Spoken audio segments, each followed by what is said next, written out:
which brings you to a stop. So whether you're an athlete or not, the Joint Chiropractic can help ease your pain and keep you on the active list. Visit any of our 40-plus Houston area locations or thejoint.com today to get your first consultation, exam, and adjustment for just $29. The Joint Chiropractic, the official chiropractor of Rice University Athletics.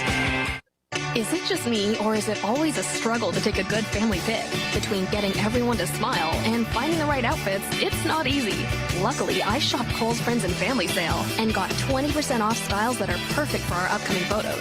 And the rest of fall, too. I got myself a flannel for $27.99, my daughter jeans for $24.99, and more, which put a smile on my face. Now to get one on everyone else's. Select styles. Offer ends October 1st. Some exclusions apply. See store or Kohl's.com for details. Owl fans, need a lift? Look no further than Avalon Bus Services. Servicing the entire nation, Avalon Bus Services can take any group size, any distance, and is ready to service you Owl fans. Servicing your Owls since 2016, it is a no-brainer why the Owls choose Avalon for their transportation needs. With 10 different locations as well as nationwide services, it is easier than ever to book with Avalon Bus Services. To book a ride for your next Owls game, whether on the road or here at Rice Stadium, visit avalonbus.com. Avalon Bus, proud sponsor of Rice Athletics.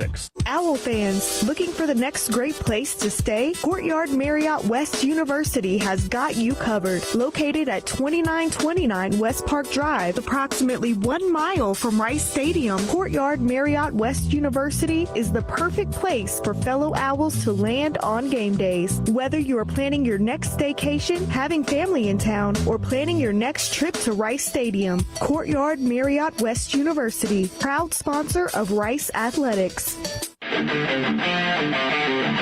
Kickoff is moments away, which means it's time for a visit with Rice head football coach Mike Bloomgren. Brought to you by Yuengling Flight. Raise the bar with the next generation of light beer.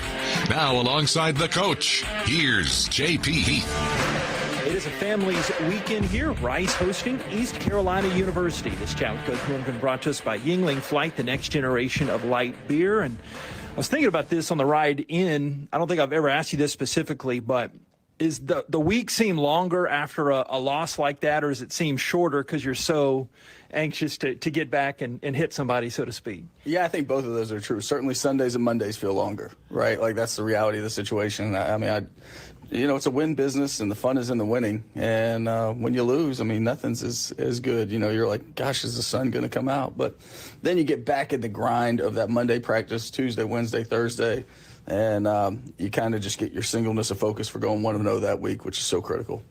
JT Daniels leaving the last game at USF. What's the status now? Do y'all expect him to give it a go? Absolutely. We expect him to play today, expect him to start. And, we really got one more box to check, and that's pregame and just making sure he feels good enough to do so.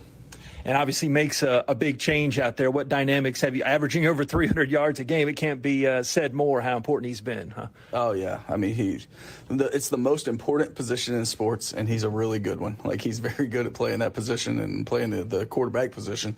So, obviously, he's a big part of our team. We got some other plans in place and have some things that we're going to throw at him regardless of whether he's healthy or not that have been good for our team to work through this week. But we're certainly excited to have 18 back out there today. So you got the Love Ya Blue uniforms, the City Connect uniforms. Take us through the genesis of that, and understand you had some contact with Wade Phillips during the week. Yeah, well, to my knowledge, the genesis of those uniforms was Chris Snell wanting to do it and really wanting, kind of like our space jerseys last year, honor the heritage of historic Rice Stadium and the fact that the Oilers were there from 65 to 67. I think ours look incredible. It's great to see people connecting the dots to Rice University and the city of Houston and understanding how those two work together very, very nicely. But, yeah, I had a phone call with Wade, and I just said, hey, this is what we're doing. He said, yeah, I heard that. I can't wait to see the Love You Blues.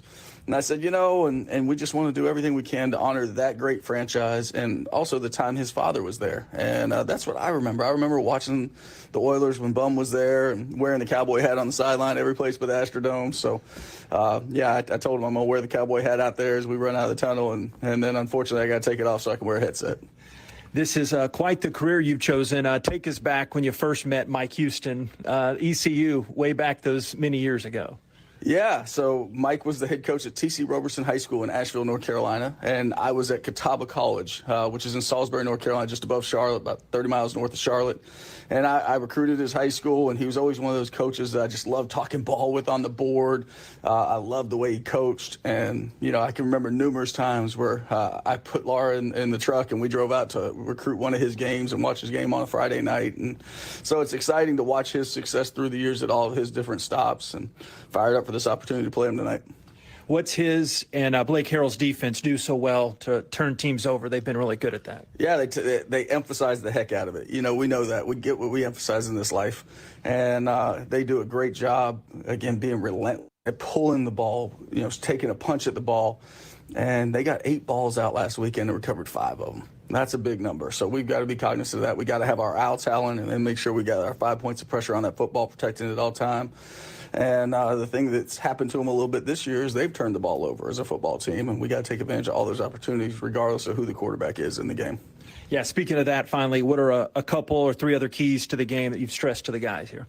It's just like strain, like not forgetting the strain that it takes to win a college football game. And that is, living and dying in 7-second bursts. That's the life of a play, and then going to the next one and doing it all over again. Thank you, Coach. Love you some Rice Owls today. Get a dub. Okay? Love you, Blue. Yes, sir. Amen to that. That chat with Coach Bloomgren brought to us by Yingling Flight, next generation of light beer. Continuing more coming up on our pregame show. This is Rice Football from Learfield.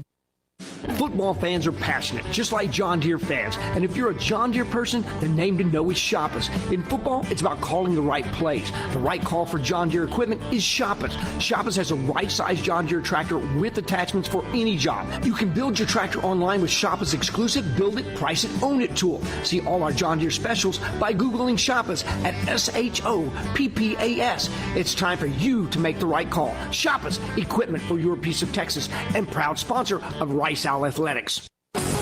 Rice fans need a place to stay while watching your Owls play ball? Located just steps from campus is the Hilton Houston Medical Center. Visit us today at houstonplaza.hilton.com or call 713-313-4000 to get that special Rice discount. Again, that's houstonplaza.hilton.com or call 713-313-4000 to get that special Rice discount now. Flight by Yingling, the next generation of light beer. For those who don't follow trends, but craft them. Flight by Yingling is uncompromised refreshment from America's oldest brewery. With only 2.6 grams of carbs and 95 calories, this is premium refreshment. 6 generations in the making. Don't just raise a glass, raise the bar. Flight by Yingling, the official beer partner of Rice Athletics, and now available for purchase everywhere in Texas. The Yingling Company, Fort Worth, Texas. Please enjoy responsibly. Aw, shucks. The game's on TV, but I can't listen to the call of my favorite team broadcasters. Never fear. Sync My Game is here.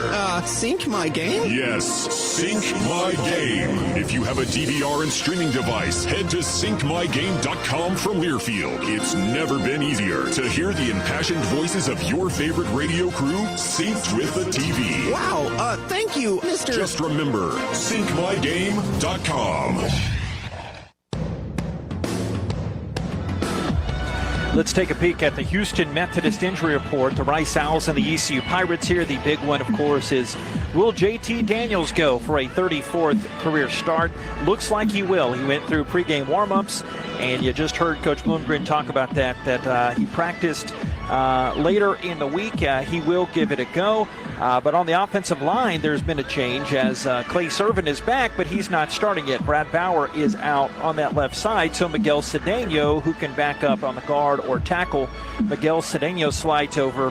Redshirt freshman from Davie, Florida, has got his hands full. The defensive edge is pretty good for ECU, and he'll have to contend with Chad Stevens and Jeremy Lewis on that outside of things. It's a very aggressive ECU defense, and on the Rice defensive side looks pretty good. No Jordan Dunbar on the Owls corner side, and Chippy Wajuaku is out on the defensive end side, but you had and Kobe Campbell is still out on the Owls receiving corps, so had a good idea that JT would give it a go, and we'll know in a few minutes how much that ankle bothers him. Yeah, we really will, and I think we'll be able to see it in his mobility. He has to have the mobility and agility to elude defenders, number one. Number two, be able to run outside of the pocket as he does a lot and get the ball downfield. I hate that Kobe Campbell isn't playing today, but when you look at that ECU secondary, they've got a guy who started his first game against Gardner-Webb and Antoine Jackson, number 14, and I look for them to maybe pick on him a little bit today. Yeah, 17 years young. To be young again. Stay tuned. Coming up, starting lineup and opening kick, Rice and ECU. Love you some Rice Owls. Stay with us. It's Rice football from Learfield. How can we target deadly diseases with better precision? At Houston Methodist, we're developing technology that delivers life-saving immunotherapy directly inside the tumor for cancer patients. We're also pioneering an implantable device that administers precise and timely doses of medication to those with difficult-to-manage chronic conditions. That's the difference between practicing medicine and leading it. Houston Methodist, leading medicine. Rice teams and traditions are legendary. Our team as strategic wealth designers are proud to be a partner of Rice Athletics. What an honor to be working together. When you're ready to discuss your financial future, call the team the Owls trust. We look forward to creating your winning strategy for retirement. Visit us at swdgroup.com today and go Owls. Is it just me, or is it always a struggle to take a good family pic? Between getting everyone to smile and finding the right outfits, it's not easy. Luckily, I shopped Kohl's Friends and Family Sale and got 20% off styles that are perfect for our upcoming photos. And the rest of fall, too. I got myself a flannel for $27.99, my daughter jeans for $24.99, and more, which put a smile on my face. Now to get one on everyone else's. Select styles. Offer ends October 1st. Some exclusions apply. See store or Kohl's.com for details. Big trip on the horizon? Before you depart, you gotta park. The parking spot is a simpler, easier way to navigate airport parking, and you can save when you book online. You're guaranteed a spot, and we even pick you up at your trunk in our yellow and black spotted shuttles and take you straight to the terminal. Parking and saving come full circle at the parking spot. The Parking Spot, proud sponsor of Rice University. Visit theparkingspot.com to reserve your spot today. On the Rice Sports Network from Learfield, welcome to live play-by-play coverage of Owls football. Inside the 5-yard line now, the touchdown, Rice Owls. So there he goes, 50, the 40, cutting it right side, and into the end zone. Touchdown, Rice Owls. How about that? Owls football is brought to you by the International Brotherhood of Electrical Workers, Local 716, lighting up Rice University and Houston for over 100 years. And by the Parking Spot. The Parking Spot. We have airport parking covered. Now, alongside Nate Griffin, here's the voice of the Owls, J.P. Heath. So good to be back in the Frankie Hicks radio booth. It's the Rice Owls 2-2 on the season, 0-1 in league action, looking for their first ever win in their very first home game inside the AAC. They're certainly going to look good in that quest with the I Love Ya Owls uniforms, a nod to the Oilers from back in the day. And the big story coming off the Owls' setback in Tampa last week was the status of quarterback JT Daniels. Coach Bloomgren telling me a little bit ago before the game that he will give it a go, watching him down there right now, tossing the old pigskin around with his number one receiving target, Luke McCaffrey. So JT Daniels will get the start. And we've got a great Love Ya crew here today in his 45th year with the broadcast. Bob is back on the stat board. Rohan Parikh is back spotting. Walter Donaldson engineering. Clara keeping us on air back at the studio. Jason Metco on the sideline, and the one and only Nate Griffin. So how about it? You got an ECU team that's had a couple of different quarterbacks throughout the season, and an Owls team that hopes their QB1 is playing. That's the big storyline as we start this one. Yeah, JT. If JT Daniels is playing today, everything's going to run smoothly. Even if he doesn't, I still think the Rice Owls have a plan in place in order to be able to beat ECU. ECU finally got a win over Gardner-Webb, but we also know that they are a capable team of beating the Rice Owls, but you don't want to give them that game. They're 2-2 all time when you look at the series, but 1-3 on the season. They have a problem with a lot of penalties, and 37 penalties for 321 yards. That's averaging 80 yards a game, JP. We want to check out the coin flip here. Yeah, Nate Black is the referee. Rice captains Josh Piercy, Clay Servant, Chike Anabogu, and Isaiah Floyd down there. Tails is called. This Tails, you won the toss. We'll defer their options to the second half. You want the ball. Which way would you like to kick? All right, White's down here. Blue's down here. Rice will receive. Gentlemen, good luck. ECU won the toss. They deferred. It's the third time this season Rice has lost a coin toss, so the Owls will be going from our left to our right with, well, we think, starting quarterback JT Daniels been given indication that he will start. 6'2", 226 grad transfer from Irvine, California. His 34th career start. 64% passer this year, over 300 yards passing per game, and right at 10 yards an attempt. He has been just a dynamic QB out there.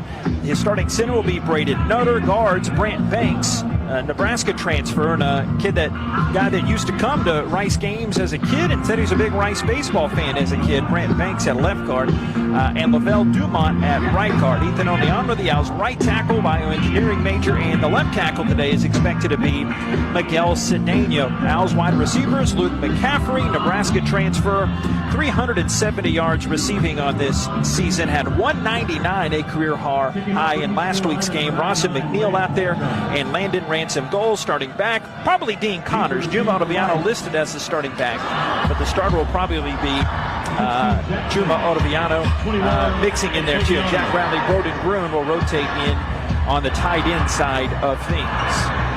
Owls will be returning it, and Quentin Jackson going back to return this one for the Rice Owls alongside Juma Otoviano. Dave Griffin, Adidas Earn Your Stripe key to a Rice Owls W here today. First of all, you have to make sure that if you're playing offense for the Rice Owls, no mistakes today. Mistake-free game is what you should be working for as you look to matriculate throughout the season.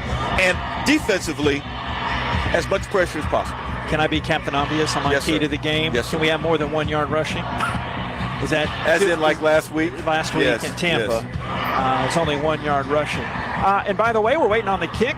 Jason Metko, how are things down on the Rice Owls sideline right now? Good evening to you, sir. Good evening, gentlemen. I love you too. Good to be back here. I sure missed you last week when you all were sunning yourselves in Florida, no doubt. 91 degrees, heat index 94. The blue jerseys are out. They look fantastic.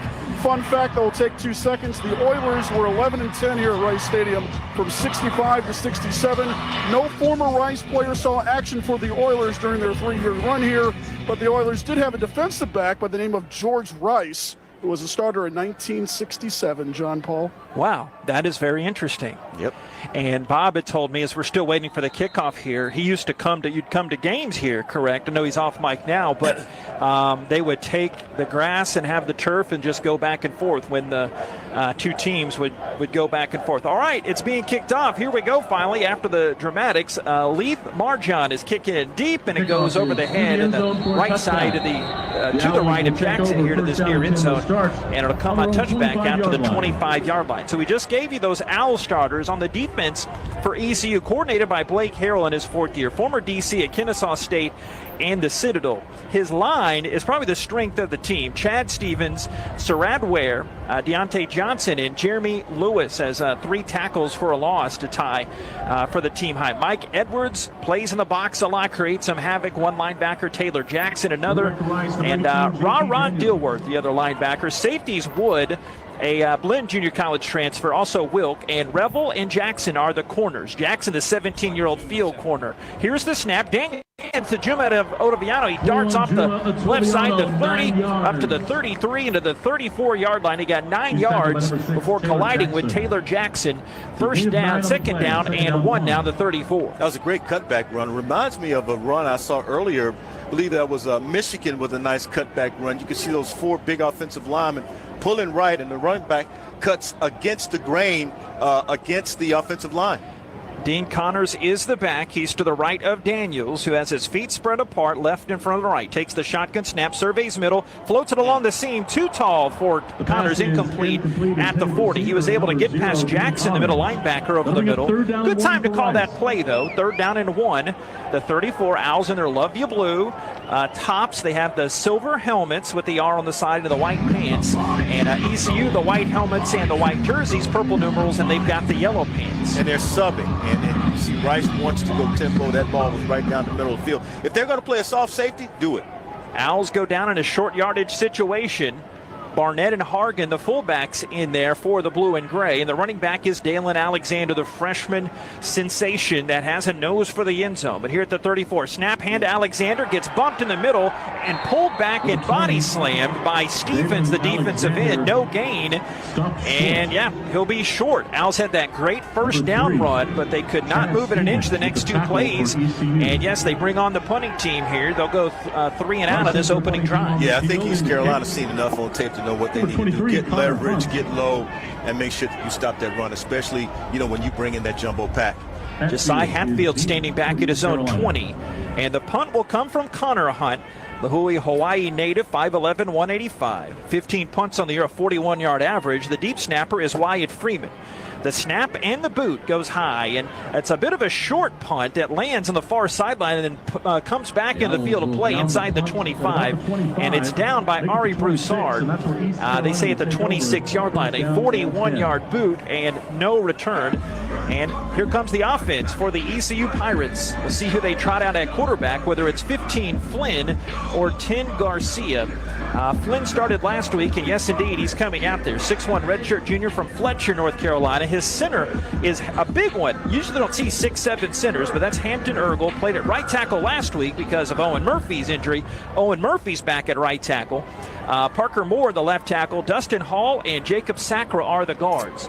No score, opening minute and a half. Back to passes, Flynn. Surveying left, dips a hip and comes up the middle. Then he's hit low and then dodges Floyd to meet Coco there. Got a yard on the play.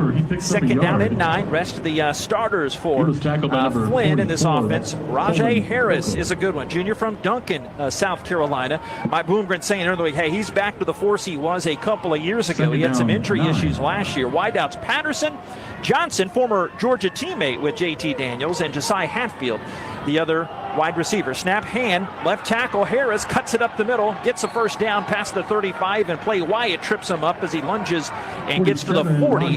A dozen yards for Rajay Harris, who averages just a tick over 4 yards per carry, but he can scoot. He's a guy that likes his contact too. First down at the 40. Yeah, Harris running the same play that you saw Ottaviano run, a cut back against the grain behind that big offensive line.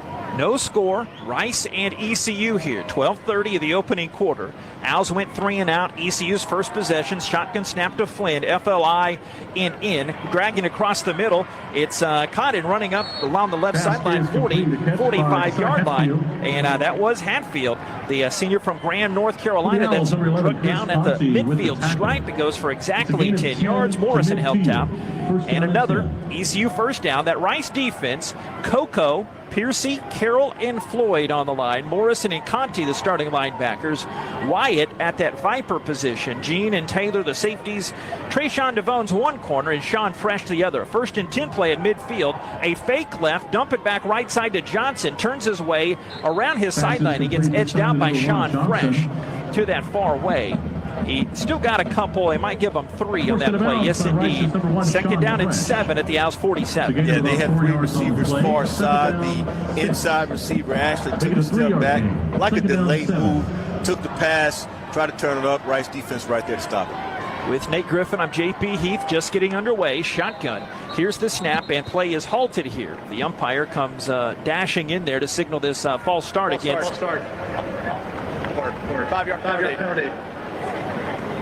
So it is motion against ECU. As you mentioned in the lead up to this one, they're a team that gets penalized quite frequently, but they're not a team that plays well behind the chains. Right, and the problem with that is that they're not very disciplined. It's tough to get, sort of disciplined when you have 2 quarterbacks, but at the same time, you have to do the little things right in order to be able to get big gains out of it. How's this kid? Chase Sowell, the freshman from Atascocita. He is in there at wide receiver. Snap, hand to Harris, and he runs into the big pile at the middle of the field, and Wyatt there to bring him down. He got a couple back to the original line of scrimmage, but it's still 3rd down and 10 at the midfield mark for ECU. 4 minutes in.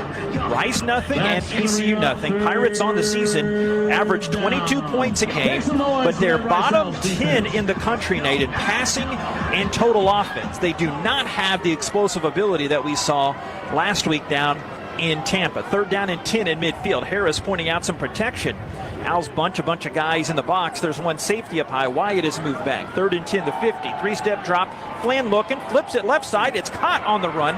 Running around the left end, the 45. Big pop from the Owls to Bones. He drops the aforementioned Sowell at the 44. 6-yard gain, still shy of the chains. Big hit there for DeVones. 4th down and 4. Do they go for it here? Looks like they're going to try to go for it to get that first down, feeling that they can get something to the outside. They got to go, if you will, they got to go boundary. Got to go boundary if you're going to try to get the first down here. They're 43% on the season on 4th downs. 4th and 4 from the 44 of Rice. No score. Under the 10-minute mark of this first stanza, they might be changing the play call here as Flynn barking out some new instructions to the line. He's out of the shotgun. White headgear, white jersey, purple numerals, takes the snap, looks over the middle, caught by Sowell at the 35, drags the defender a good extra couple yards. DeVones hanging on like it's rodeo season down to the 30-yard line. 14 yards, and the big fella Sowell, who was a first-team all-district baseball player, just about 30 minutes up the East Tex Freeway, has a big catch there. Man, he ran a post route right to the middle of the field, coming from near side, going far side, and it was first down. First down at the 30, driving to the Patterson end. Snap, play action, looking right side. Popped is Johnson, and the ball comes loose, but it was an incomplete pass to the 32. Sean Fresh timed that one absolutely perfect and jarred it loose. 2nd down at the 30. Yeah, Sean's going to want to play a much better game than he had last week, no question about it. So he's getting a head start in terms of being able to make a play on that last play there. Nice hit before the receiver could actually get his hands on the ball. Both teams still trying to feel each other out. Nothing. 9-11 in the first. Under the lights, the field is largely covered with shadows. You can see some pockets of sunshine that are coming from the stands this way with the sun peeking through behind us. Snap, play action, coming in. Carroll almost gets the sack, but the big fella Flynn runs to the left at the 30. He absorbed a hard hit from DB and got back. Josh Piercy flags him down with Coleman Coco's help just inside the 30. Well, we thought Garcia was the big fella, 6'5", 249. We haven't seen him, but Flynn took that lick and just kept going. Yeah, he really did. He's got good feet, and it's just amazing. He got hit by 4 Owls before he came down. And it's good trailing by the defense to be able to bring that quarterback down. He was going to go for a big down there.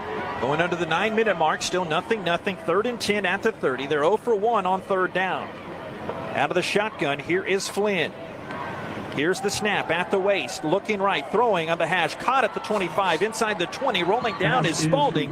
Redshirt freshman from Lorton, Virginia, just gets to the 19 as JoJo Jean knocked him down at another ECU first down. I got to tell you, Flynn has been right on the money, hitting his receivers early here. He really has, and they're going to the middle of the field every time on the slant routes from either side, either from the far side or near side. They're running those slant routes, finding the middle of the field, and it's wide open.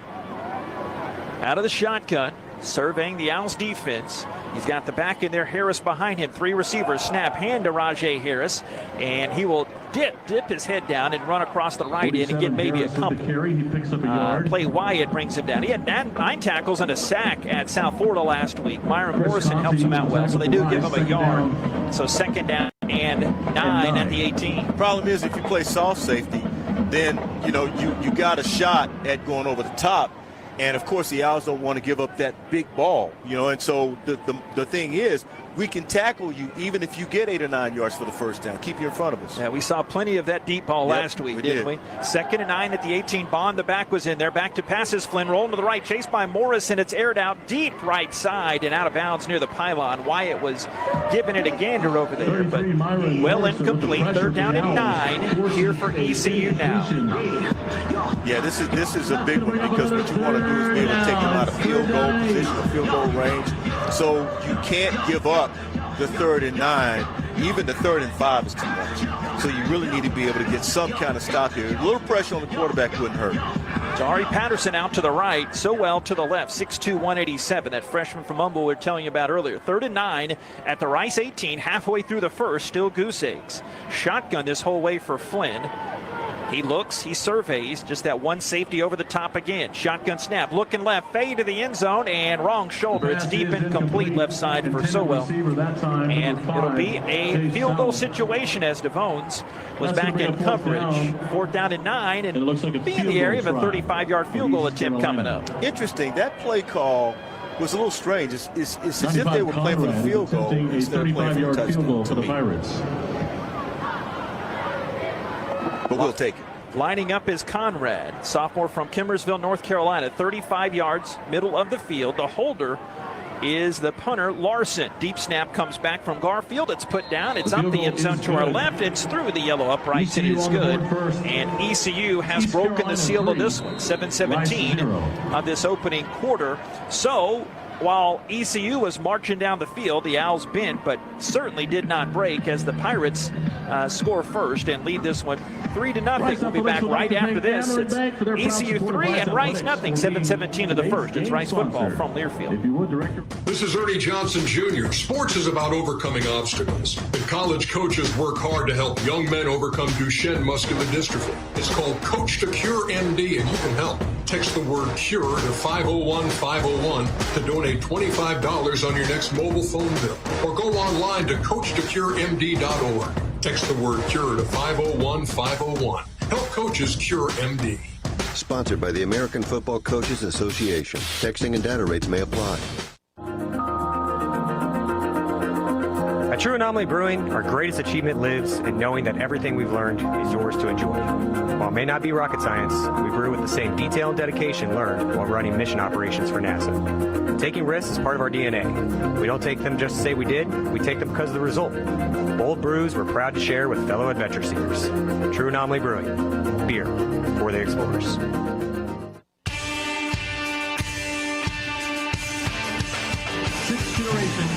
Three 3-0 East Carolina. Yep, 7:17 remaining in the first quarter, and it took a 14-play, 56-yard drive. Took 6 minutes, 16 seconds off the clock for the 35-yard field goal by Andrew Conrad. So Rice Owls were able to withstand that and did not give up a touchdown, JP. That's always a good thing, but even 3 points is too much as far as I'm concerned. One thing Mike Bloomgren said during the week, he knows the running game needs to get better. There's a couple things that have to happen, but I really think it goes back to those one-on-ones. I would tell you that in our first 3 games, I thought the running backs left a lot of meat on the bone, and there were some runs that could have been a lot bigger. In this last game, I thought they really hit everything the way it was designed to be done, and the offensive line didn't give them a chance to get started. The blocking unit, which is always the tight ends, and everybody's involved in that, we didn't give them a chance to get started. And in this one, they did. They had the great run by Ottaviano. Too early to kind of judge too strict right now, but they had the big run by Ottaviano, so at least they started. They got 9 times more rushing than they did the whole week last week. Yeah, I think there's still something left to be desired with the running game. They've got some talented running backs. There's no question about that. Ottaviano, Dean Connor. You got other guys, the freshmen as well. But the thing I think he's waiting to see is when is the running game going to take over again? And when they take over a game, then you got something. This is the perfect game for that. Not what you saw against Texas Southern. This game, in conference game, is when you want to see your run game take over because you're going to need it. You can't depend on the passing game to help win every game of the season. All right, here we go. They're about to kick this one deep as ECU's Mr. Andrew Conrad, who is now 5 of 7 on the season, 5 of 8 on his field goals. He had a long of 44, and he broke the seal of this one. Kicking it deep, and it is over the head of Jackson. Marjon's kick is and here comes the Rice offense. Audible studio. I know I told you Brian Smith. We're here.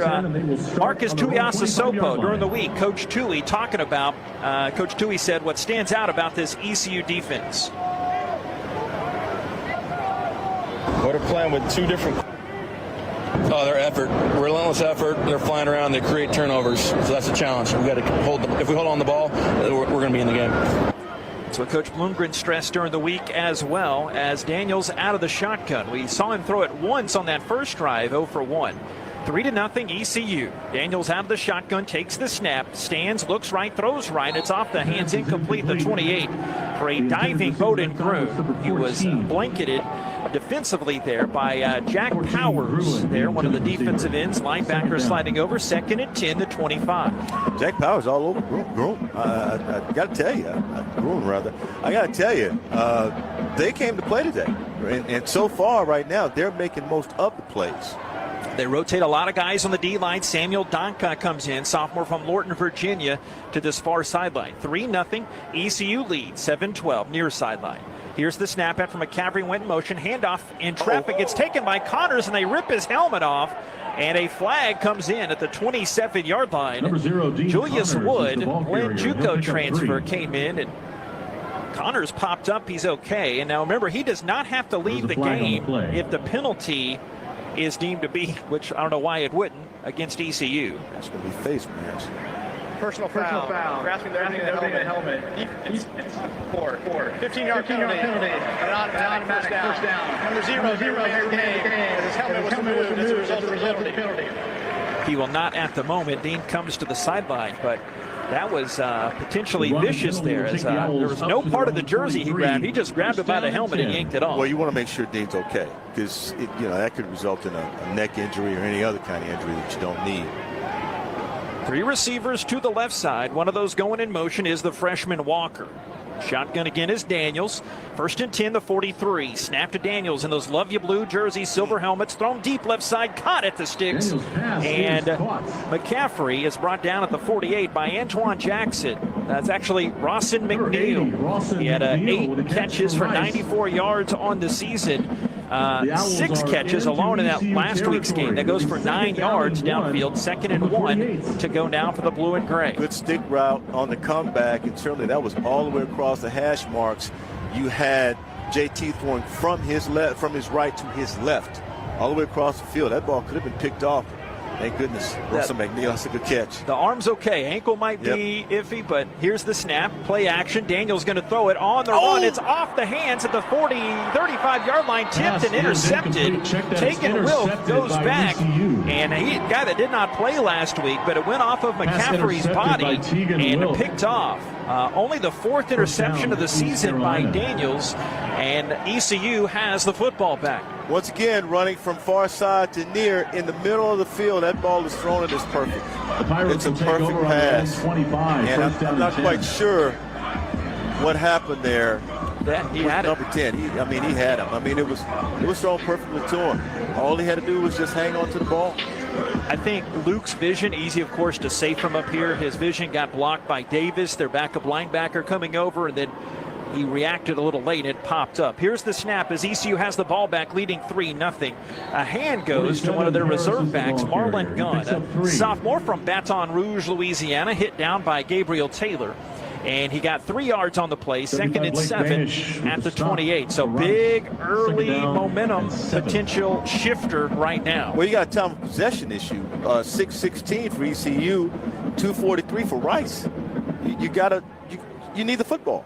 Nearing the 5.5-minute mark as the crowd still filing in. 2nd and 7, they're on 28. Pirates put Johnson in motion. Here's the snap. Hand to Harris, short side left. Avoids the defender around the left end. Banish and sprints up out of the sideline.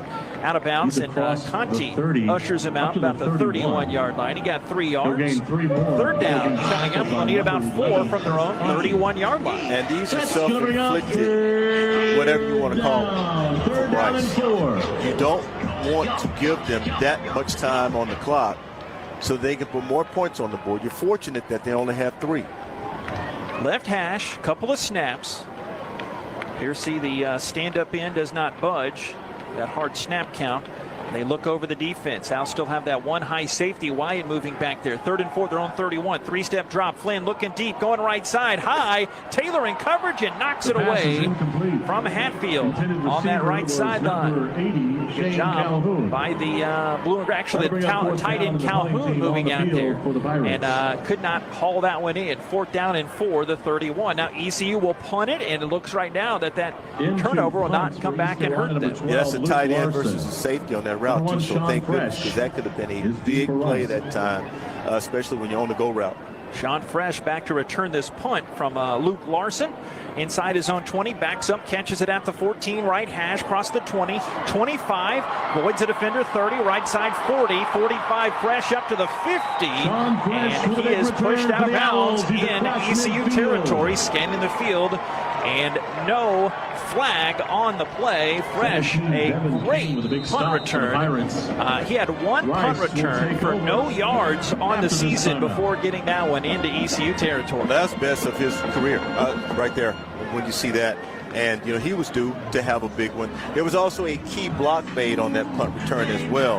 And, of course, when you get key blocks on punt returns, you got a shot to do something big, especially with his speed. 29 yards on that return. 3-0. ECU leads Rice. Owls ball in Pirates territory when we come back. 4:24 the first. Rice football from near field.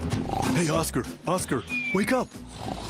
Hi, this is Otis and Oscar, the talking spokes oysters for Acme Oyster House.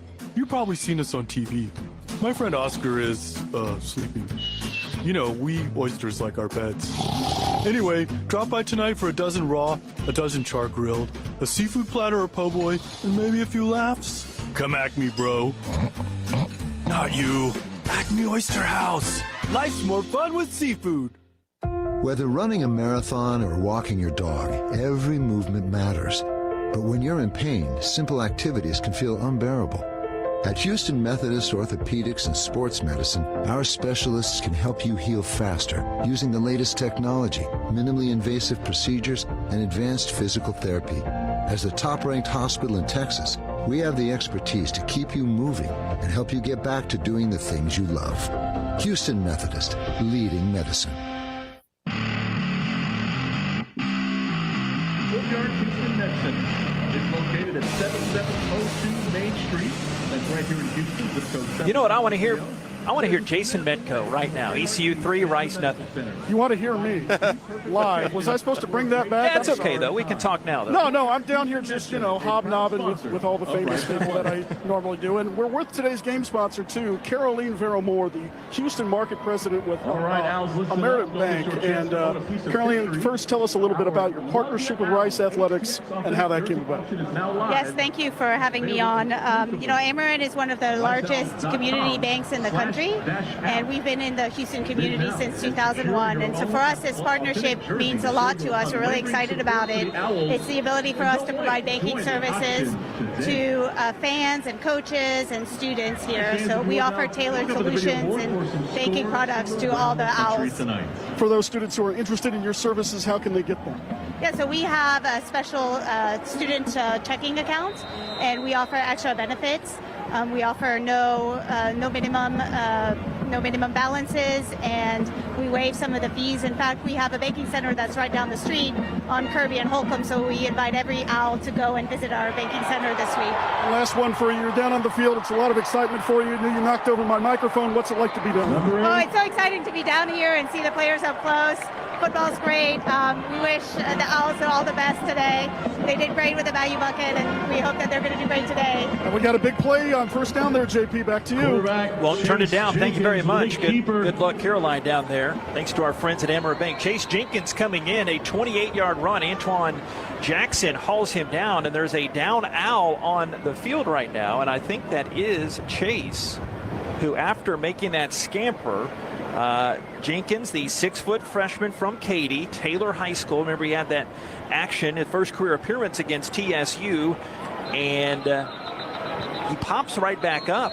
And I think this might have been in the A-Leaf. Okay, A-Leaf. Go ahead. What were you going to say? Yeah, he's just an amazing runner. He really is. And this young man, he does so many things well. And it's good to see him out there. They use him for his speed, and that's why he's definitely on the field. Just wonder what they're going to do now. I see Giovanni Johnson in the huddle right now, as JT Daniels had the first couple of series, and Giovanni Johnson is in the game at quarterback. It's been 2 years since Giovanni has played quarterback for the Owls, and he is out there. And he goes in a wild out, gets hit hard behind the line of scrimmage and dropped at the 23-yard line 4-yard loss. Jeremy Lewis coming in there for the stop. Greenville kid in North Carolina, South Central High School there. Met him in the offseason. We had media day. Really nice young guy. And JT Daniels back out there at quarterback for the blue and gray. Yeah, I think they were trying to do something a little differently, if you will. And you got a guy, he's so talented. He's been playing a wide receiver. You kind of wonder, why isn't this guy being used? So they want to use him in a lot of different ways. Wide receiver, wild owl, a lot of different ways they want to try to get him involved. All right, back to Daniels. And he is looking at 2 receivers to the right side. 3-step drop, looking deep, right side. And it is caught inside the 5-yard line. Nope, he was out of bounds. Luke McCaffrey made the catch, but he was a stride or 2 out of bounds. 3rd down and 14. Rice at the 23. Boy, I tell you what, they need one play. One play will get them in gear. Right now, they just seem a little discombobulated. And of course, all it takes is one big play. They have great field position. They got it down here to the 23. You need one good play, get that first down or touchdown and move on. Dean Connors in there. Rice 0 for 1 on 3rd down. It's a big one here. Be about a 40-yard field goal right now. Daniels twins to the right side. Connors the back. Snap. Back to pass. Daniels throwing the end zone left side. Diving left sideline in the end zone. Incomplete to McCaffrey. Has some woofing after that. Dontavius Nash, the safety in coverage there. And they will bring Tim Horn out for the field goal attempt now to try to tie this game. 2:39 of the first quarter. Yeah, they're going to go ahead and get the 3 versus trying to go for it on 4th down. Owls are going to have to adjust, recalibrate, try to move the ball down the field. Right now, the run game isn't working, pass game isn't working. Your defense is still playing well. Tie this game up, you can get on track. 41-yard attempt, middle of the field. Hunt the hold. Horn missed 2 field goals last week in Tampa. Snaps a good one. Kick is up into our right. It is up and it is good through the pipes. Fans up above the vomitorium clapping for that one. A 41-yard field goal here. Horn really needed that one for his confidence there. East Carolina 3. Rice ties up the game. 2:34 first quarter. Rice 3, ECU 3. It's Rice football from Learfield. Big trip on the horizon? Before you depart, you gotta park. The parking spot is a simpler, easier way to navigate airport parking, and you can save when you book online. You're guaranteed a spot, and we even pick you up at your trunk in our yellow and black spotted shuttles and take you straight to the terminal. Parking and saving come full circle at the parking spot. The parking spot, proud sponsor of Rice University. Visit theparkingspot.com to reserve your spot today. Is it just me, or is it always a struggle to take a good family pic? Between getting everyone to smile and finding the right outfits, it's not easy. Luckily, I shopped Kohl's Friends and Family Sale and got 20% off styles that are perfect for our upcoming photos. And the rest of fall, too. I got myself a flannel for $27.99, my daughter jeans for $24.99, and more, which put a smile on my face. Now to get one on everyone else's. Select styles. Offer ends October 1st. Some exclusions apply. See store or Kohl's.com for details. 3-3, Rice and ECU. This family's weekend with Nate. I'm JP. 2:34 to go in the first. Well, across America today, coaches are wearing not just their team's logos, but the logo of Coach to Cure MD, a national charity initiative of the American Football Coaches Association to raise awareness for Duchenne muscular dystrophy, the lethal genetic disorder affecting young men. Learn more at CoachToCureMD.org. CoachToCureMD.org. Fans can make a one-time donation of $25 on their next mobile phone bill by texting the word CURE to 501-501. That's texting the word CURE, C-U-R-E, to 501-501.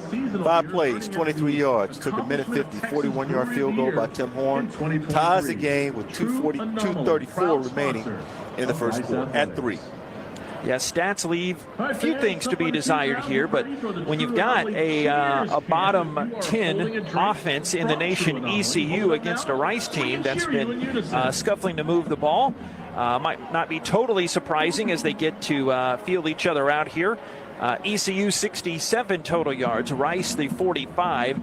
And they've got 36 rushing yards and just 9 passing yards. Daniels 1 of 6 passing so far for 9 yards. And that one rush from Chase Jenkins earlier, the Owls' longest rush of the day, as Horn is about to tee this one up.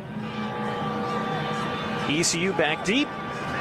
Javius Bond is back at his own 2-yard line. 3-3 game, 2:34 of the first. Under the lights here. They have not taken effect yet. Horn, right-legged kicker, kicks it very high into the sky.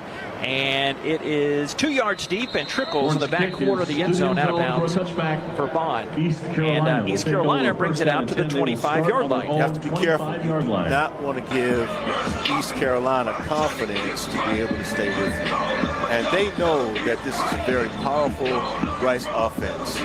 So they want to try to stay on the field as long as they can right now. Time of possession favors East Carolina, 7:53 versus Rice, 4:33. So the defense needs to come up with a big play, take the confidence away that they think they might have.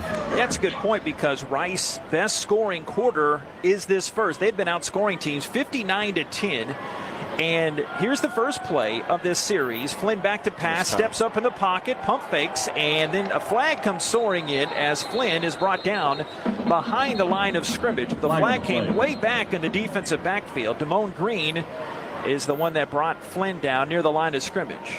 Yeah, it's a good chance that they may be calling something like personal foul, face mask, defense, number two, 15-yard penalty, and automatic, first down. It goes against Trayshawn DeVones for the blue and gray. Be willing to bet you that'll be the first face mask penalty of the season for the Rice Owls. And the last, maybe? Or not? Yes. Okay. Probably the last. Let's hope. First and the last, yes. I wouldn't mind that.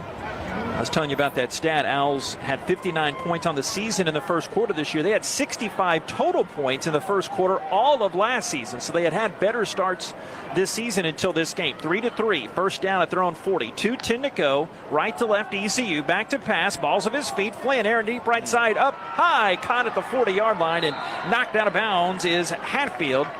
Got pushed out of bounds to his own sideline by Gabriel Taylor, 21 yards to the Rice 39-yard line. Last couple of games, we've not seen teams afraid to go deep in that secondary. They've been going deep against the secondary here for the last couple of weeks, and Rice Owls is going to have to find an answer to that. Hatfield, one of their sturdy receivers, averages 14 yards a catch, and that was a big one down to the 39. First down, went for 21 yards. 4 receivers set. Quarterback Flynn. We haven't seen Garcia yet. They've been playing a lot of the 2 backs. Here's the snap. And Flynn looking left all the way. Tosses near side. Coming back forward is Hatfield at the 29. He hits back-to-back catches. This one goes for 9. 9 yards up to the 30. He snuck right in front of the Owls DB and came back for that football. Good adjustment on that route. Second down and 1 at the 30-yard line. Flynn is throwing his receivers open. His receivers are running good routes. The Rice secondary right now, they're playing very soft. So that's what you're seeing. Second and 1 to 30. Snap Flynn. Hand to the running back around the left end. Picking his way is Bond and sweeping it to the near Owls sideline as he gets punched out of bounds after another first down. That is the 7th first down of the game for ECU. 12 yards on that rush by Javius Bond. A guy, twitchy, explosive guy. ECU folks say he can really create his own space, and he ran to that weak side of the field there as Morrison nudged him out. First down and 10 at the 18 of Rice. Got to do a better job of setting the edge because right now ECU's picking on the edge. Yeah, they're moving it too effectively. Last 30 seconds, first quarter, tied at 3. Pirates driving to the Patterson end. Back to pass Flynn. A world of time. Dumps left side. It's caught by Spalding. A flag was on the play. Then Spalding gets pushed down by Morrison and Piercy over there. They got a couple, but let's check this laundry here. Probably going to be a little personal foul. Holding. Offensive 2. 10-yard penalty. First down. Don't mind that. Nate from the referee, Nate Black. By the way, our prep knows no bounds. I got the info, the referee mic a little better this week. It was a frequency issue. They had to line up the different frequencies to be able to get the right. I can't explain. I could barely call Walter told us that, though, right? Yeah, the frequencies weren't right? I told Walter, too. Oh, you told Walter, too? So. Oh, okay. Come on. I see where this is going. You know who the boss is. Come on. First and 20 at the 28. Half roll to the right side. Throw screen left side. Intercepted. 35-yard line up the 40. Conti picks it off and takes it up near midfield. He stepped right in front of that route and picked it off. His first pick of the season. It all started with Carroll, that pressure, and Conti picked it off and ran it up to the 48. Wake up defense. That's what you needed right there. That's the play you needed to wake up the defense and the offense. Now they should get something going here. Remember we talked about that before the series started. You need something. They got it. Conti, thank you very much. Hey, that's my slogan. Come on. But we are very grateful indeed. A first quarter that took forever, and the Owls maybe a little break here. They'll have the ball up near midfield. Rice 3, ECU 3. Fresh 15 on the clock. Back after this, it's Rice football from their field. How can we target deadly diseases with better precision? At Houston Methodist, we're developing technology that delivers life-saving immunotherapy directly inside the tumor for cancer patients. We're also pioneering an implantable device that administers precise and timely doses of medication to those with difficult-to-manage chronic conditions. That's the difference between practicing medicine and leading it. Houston Methodist, leading medicine. Rice teams and traditions are legendary. Our team as strategic wealth designers are proud to be a partner of Rice Athletics. What an honor to be working together. When you're ready to discuss your financial future, call the team the Owls trust. We look forward to creating your winning strategy for retirement. Visit us at swdgroup.com today and go Owls.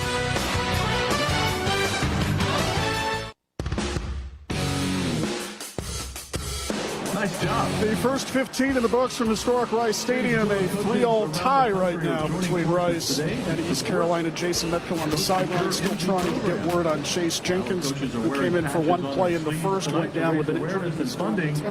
Once we know more, we'll let you know, JP and Nate. Thank you very much, Jason. As you mentioned, 3-3. Everyday style, easy with favorite looks for fall, whether you're layering up or snuggling in. We've got priced right picks for any occasion. Shop Kohl's and Kohls.com today. Fresh 15 here. Rice and ECU tied at 3. Maybe not the greatest exhibition of our fine sport in that first quarter, but each team getting a pick, and hopefully things are kind of leveled off. Got to get out of a funk. And right now, I'm in a little bit of a funk personally. I hope that Chase Jenkins is okay. Okay. I followed the kid in high school. Plenty of players over at Ailey Taylor, who were very, very good defensive players. They went to other schools. Every time I go there, I say, you come to Rice, you come to Rice. They'd be like, no. And then, you watch Chase and you're thinking, I don't want to say anything to him because it could happen. And sure enough, here he is. So just hope that he's okay. But when you look at this football team, again, we said it, right? We said it. They need something to get them out of whatever it is that they were in. And so find a groove, go right at this ECU team. They're not expecting it. Even though it could be a pass, it needs to be a pass. You also have to get McCaffrey going because over 1,500 yards in the last, year? So get him going. Get him going now. 3-3 Rice and ECU. Pirates doubling up Rice in the stat column. 109 total yards. Rice just 45 total yards. And the Pirates held the ball for almost 10.5 minutes. Game of hot potato. Not so much, as the Pirates really dominated the time of possession. And they flip into the field. Owls now right to left. Daniel just 1 of 6 passing for 9 yards.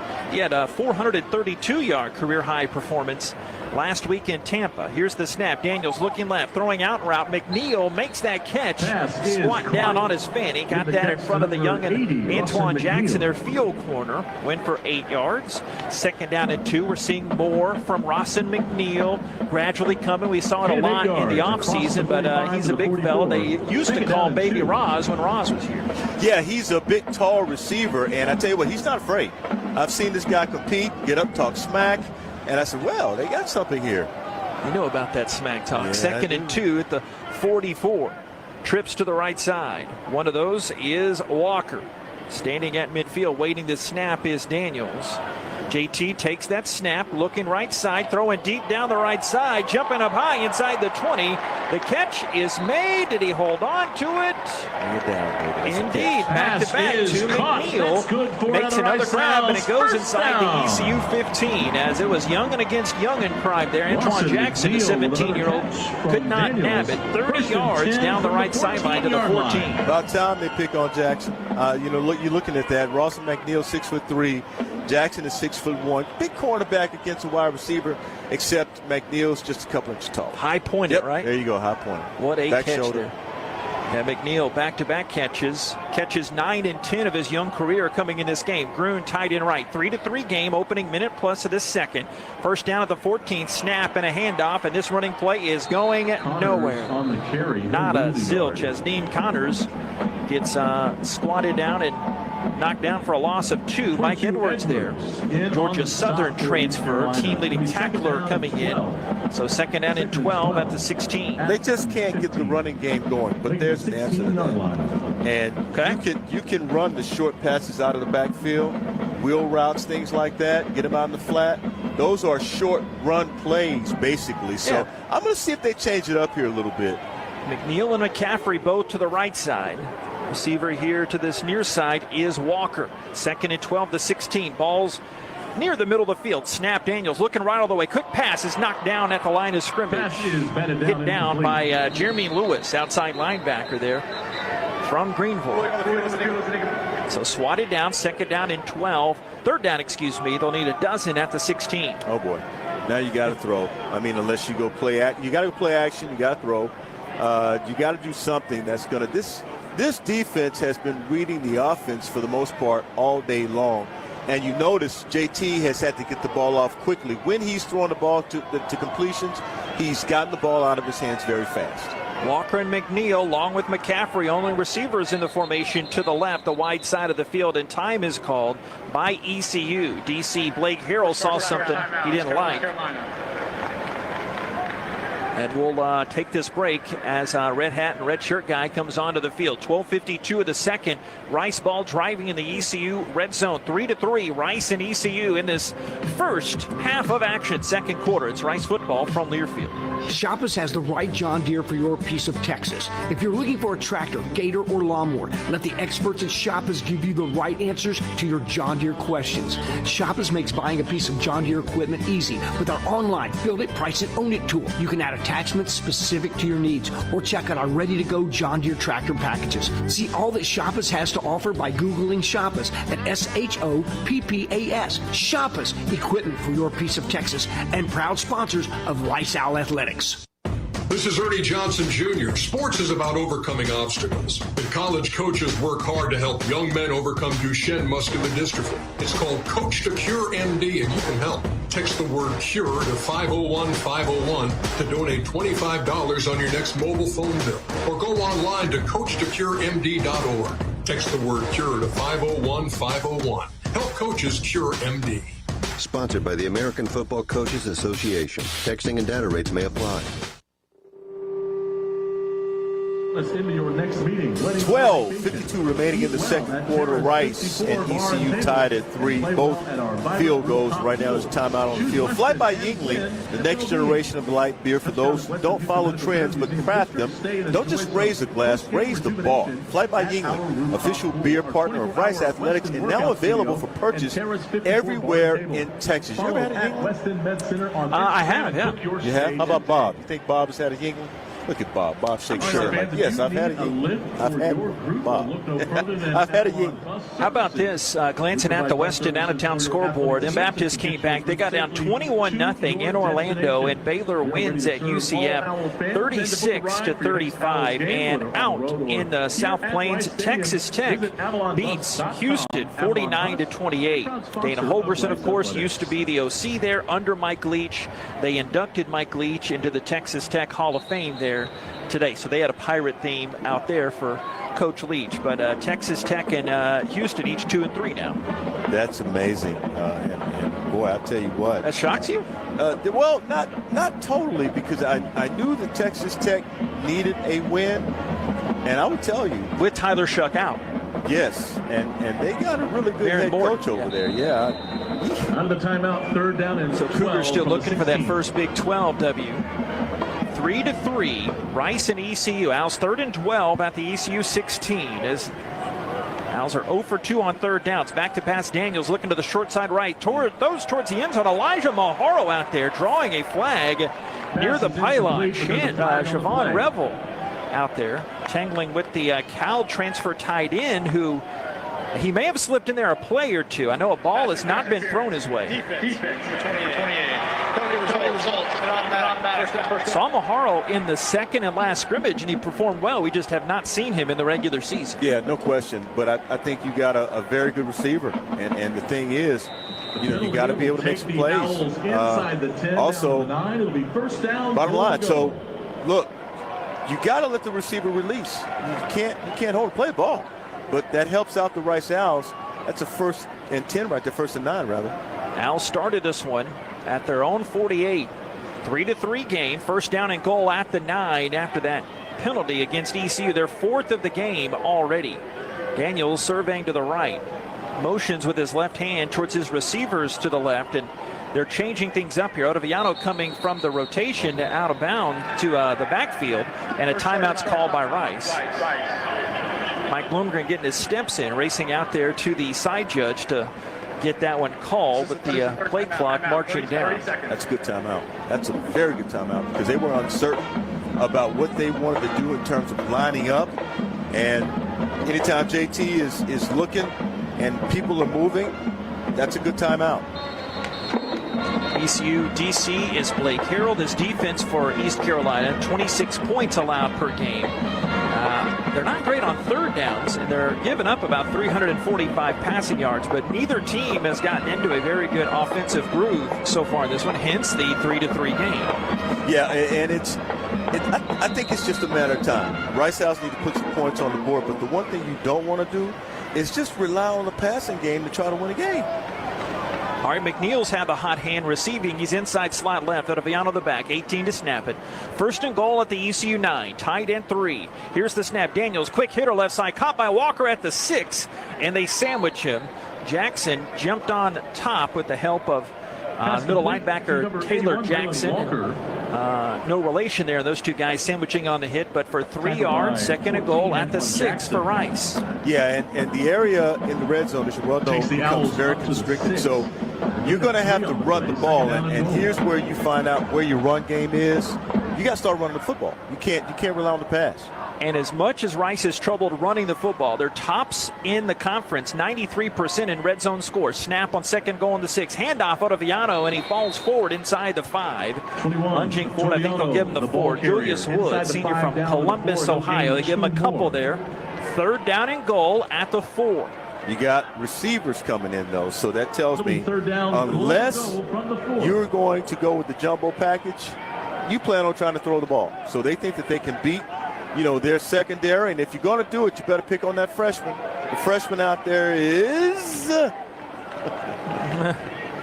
Here's the snap. Daniels rolling to his right. Looks middle of the end zone. Throws. It's caught. It's caught. Touchdown, Rice Owls. Only fitting Rawson McNeil. A hot drive. He gets the touchdown catch in front of Jackson. A 4-yard toss. And Rice leads 9-3. Fireworks going off everywhere. The Owls have the lead. Yep, you said it. That's his name.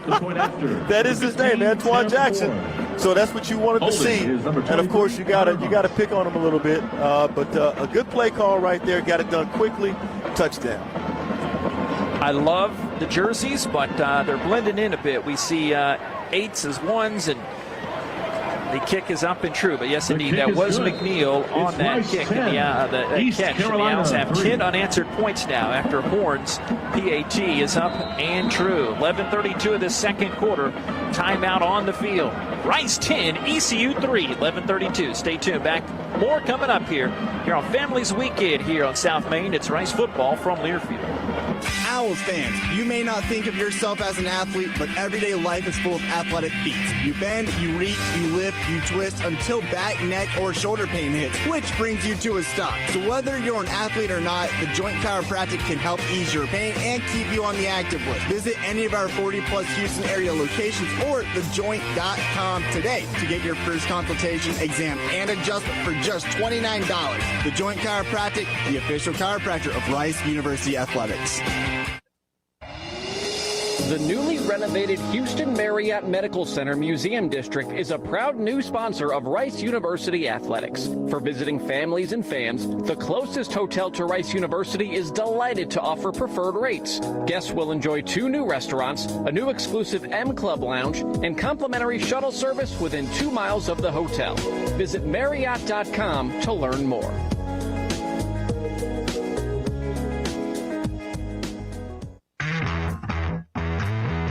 hat trick this 11:32 of the second quarter, we have a different ball game. Rice now leading ECU 10-3 on the strength of a 7-play drive to 59 yards, 3 minutes and 28 seconds. The 4-yard pass from quarterback JT Daniels to Rawson McNeil, and JP. That is Rawson's first career touchdown. Rice fights. Yeah, you love to see it. Redshirt freshman, Marietta, Georgia. His first career catch came against the Cougars a few weeks back, and a big receiver, and really looks like he's really getting things going out there on the outside. True Anomaly Brewing Company, a proud sponsor of Rice Athletics, your 2023 Texas Brewery of the Year.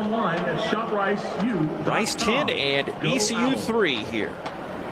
Yeah, you always have an advantage when you have big receivers. And you had one, he left. Now you've got this young man, Rawson McNeil. You got fast receivers, Colby, but he's not playing today. The thing is, and you also have Luke McCaffrey. We have yet to see Luke McCaffrey break out today. Yeah, you need somebody else to step up. It's coming. McNeil, that was his drive there.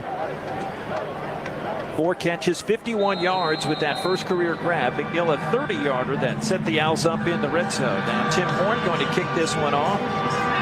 ECU 3, 11:32. It is the second quarter. Bond back deep. Freshman from Macon, Georgia, 21-yard return average on the season. And Bond calling for the fair catch, squatting down at the 8.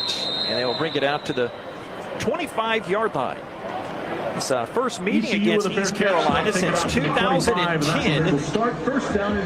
Rice won 63-28 here at Rice Stadium. Our guy Jeremy Eddington, a true freshman, he had 4 touchdowns. The home team has won every game in this series. Little trivia question: do you know who the OC was for the ECU Pirates in that game? Was it no? Ryan McNeil was the head coach. Ruffin McNeil. I'm sorry. We'll get back to it. We got a lot of time in this one. First down, their own 25. Snap, play action. Flynn still in there. Trying to hit a slant left side at the 40, incomplete.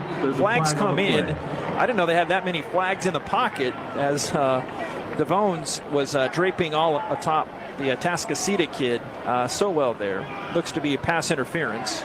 Pass interference. Defense. That's going to result in an automatic first down. Probably heard that was the 4th flag. Yeah, not pretty on that end. Let's take a quick injury update down to the sideline. Jason Metko, what say you about Chase Jenkins? Good news, fellas. He's out of the tent. He is sitting on the bench right now with the entire offensive line and the quarterbacks going over plays. Good. All good. His first carry there of the game, and he went down with that injury. Snap, handoff, blown up in the backfield, the 35-yard line. Great job, Coleman Coco bringing down Harris. Loss of 3 on that play. Second down and 13. Very quick developing. And Coco is 4th tackle behind the line of scrimmage this year. The Owls have been so good getting behind the line. That's been the strength of their defense, that line. Yeah, Coco read that play like he was reading a comic book, so it's really, really good to see him make that. Look at that lineup. Stacks and then the split receiver. Owls have 6 in the box here. Still that 1 safety high. Snap on 2nd and 13. Flynn looking left and tipped down by Devones. Incomplete at the 44-yard line. Trying to go to Sowell again. Guy that mentioned from Tascasita, transferred from Colorado. His dad played college baseball at Florida. Mom was a college soccer star for the Gators. Sowell, local product, coming back home here to play for the Pirates. 3rd down and 13. They're only 1 of 4 on their 3rd downs. These two teams combined just 2 of 7. The purple, white, and gold ECU Pirates left to right. They're on 37. 4 minutes into this second quarter. Rice 10, ECU 3. One back is Harris. Gets down to 6 seconds. Back to pass is Flynn. Looking right side, wide open 40. Up to the 45. Big hit. Sowell is drugged down at the 48, but still shy of the change. JoJo Jean coming over 11 yards as he was wide open. As after Jean made that hit, he's now down on the turf now. And he was face down. The way he made that tackle, I'm a little concerned for JoJo Jean. He's trying to get up. He's probably shaking up there a little bit. He had his right hand holding across the body on his left side. maybe he had got his wind knocked out from under him. The great training staff for the Owls quick on it, and Gene is off now. Marcus Williams coming in there in that reserve safety spot. Yeah, they'll probably try to go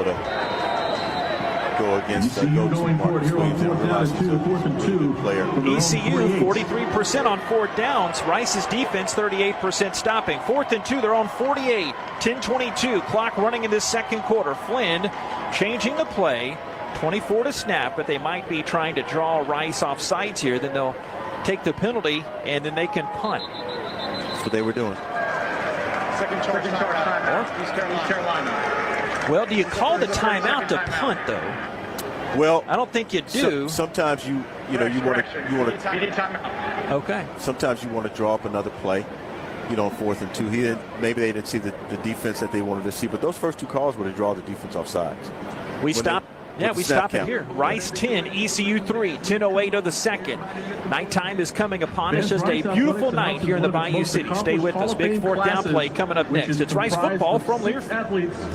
Hey, Oscar, wake up. Hi, this is Otis and Oscar, the talking spokes oysters for Acme Oyster House. You've probably seen us on TV. My friend Oscar is, sleeping. We oysters like our pets. Anyway, drop by tonight for a dozen raw, a dozen char grilled, a seafood platter or po' boy, and maybe a few laughs. Come Acme, bro. Not you. Acme Oyster House. Life's more fun with seafood. Whether running a marathon or walking your dog, every movement matters. But when you're in pain, simple activities can feel unbearable. At Houston Methodist Orthopedics and Sports Medicine, our specialists can help you heal faster using the latest technology, minimally invasive procedures, and advanced physical therapy. As the top-ranked hospital in Texas, we have the expertise to keep you moving and help you get back to doing the things you love. Houston Methodist, leading medicine.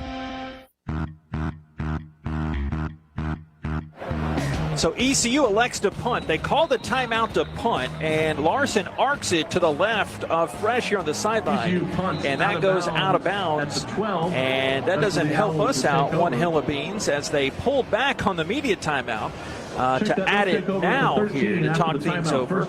And so we are in the talking business. Well, so they we can talk right now as it's after that punt, and the Owls will have it here. They actually were deliberating whether or not they want to punt or go for it. That's what they were doing, and they had the right call, and they decided to punt. Tough situation there, and let's correct something we said earlier. Thank you, Matt. Matthew Bartlett. Listening to the broadcast. We appreciate that. Always. And he corrected us on Ross McNeil. It's the second. And I know you and I were deliberating about that. Well, we went to the game last weekend. But I overruled you and said that it was 2. Excuse me, 1. That it was 1, so it was his first. You can't even get your lie right there. Well, I'm trying to fall on the sword for you, boss. No, it was my fault. But hey, if it gets, for those that, I don't know, we have our booth fan, the nostril Nate Cam there. I hope not. I hope it's okay. But we got this bit boardy, we call her. And if it gets on the board incorrectly, that is the captain's fault indeed. But yeah, McNeil though, he had the touchdown, the one touchdown in this game too, 10-3. He had a great drive in there. Even 10 minutes left in the second quarter. Let's take a gander at the stats and the scores. So if any top 25 scores tickle your fancy there, Nate. Looking around the American action, North Texas all over ACU, 31-7. They're up in Denton. On the hilltop, SMU a 14-0 lead in the first quarter against the Charlotte 49ers. And it's gone final there at Navy. South Florida defeats Navy 44-30. And Memphis just trims Boise State's Broncos 35-32. And Thursday, Tulsa beat Temple 48-26 score there. This was getting juicy in Oxford. Ole Miss leading Ole Miss by 3, 31-28. And it's third quarter with 14:55 remaining in that game. Boy, I tell you what, that one's getting juicy over there. You got Oregon leading Stanford 14-6 after what they did to Colorado last week. Notre Dame right now on top of Duke, 7-0 over Duke. Who's picking to win that game, Duke or Notre Dame? Duke is 4-0. Notre Dame's 4-1. I didn't see the line, but I'd say Duke there. Yeah, because Notre Dame, they lost to Ohio State last week. Remember, they played with 10 men on the field, back-to-back plays. Also, another score. Oklahoma leading Iowa State 21-17 in the second quarter. How about Georgia having problems there on the Plains? Georgia beats Auburn 27-20. Yep. Georgia's not, they've been number one, but Auburn's good. Yeah, and Auburn's, A&M beat them last week. So the Owls see Chase Jenkins back there at quarterback for the Owls. Yeah, what a 28-yard run earlier, and he went down with an injury. And it's a second time coming out there. Pretty quiet Rice Stadium here right now. 1st and 10 to 13. They show some pressure off the edge. Option right side. It's pitched to Connors. He has to cut against the grain, and a flag comes in as he is brought down at the 5. ECU read that option to the right. Omar Rogers, junior from Burlington, North Carolina. Flag on the play. Penalties decline. Play. Second down. So 10-3. Rice leads ECU. 9:52 of the second. Jason Metco, an update down on the sideline. Good news, fellas. JoJo Jenkins out of the tent. Seems to be all right. And JoJo Jean.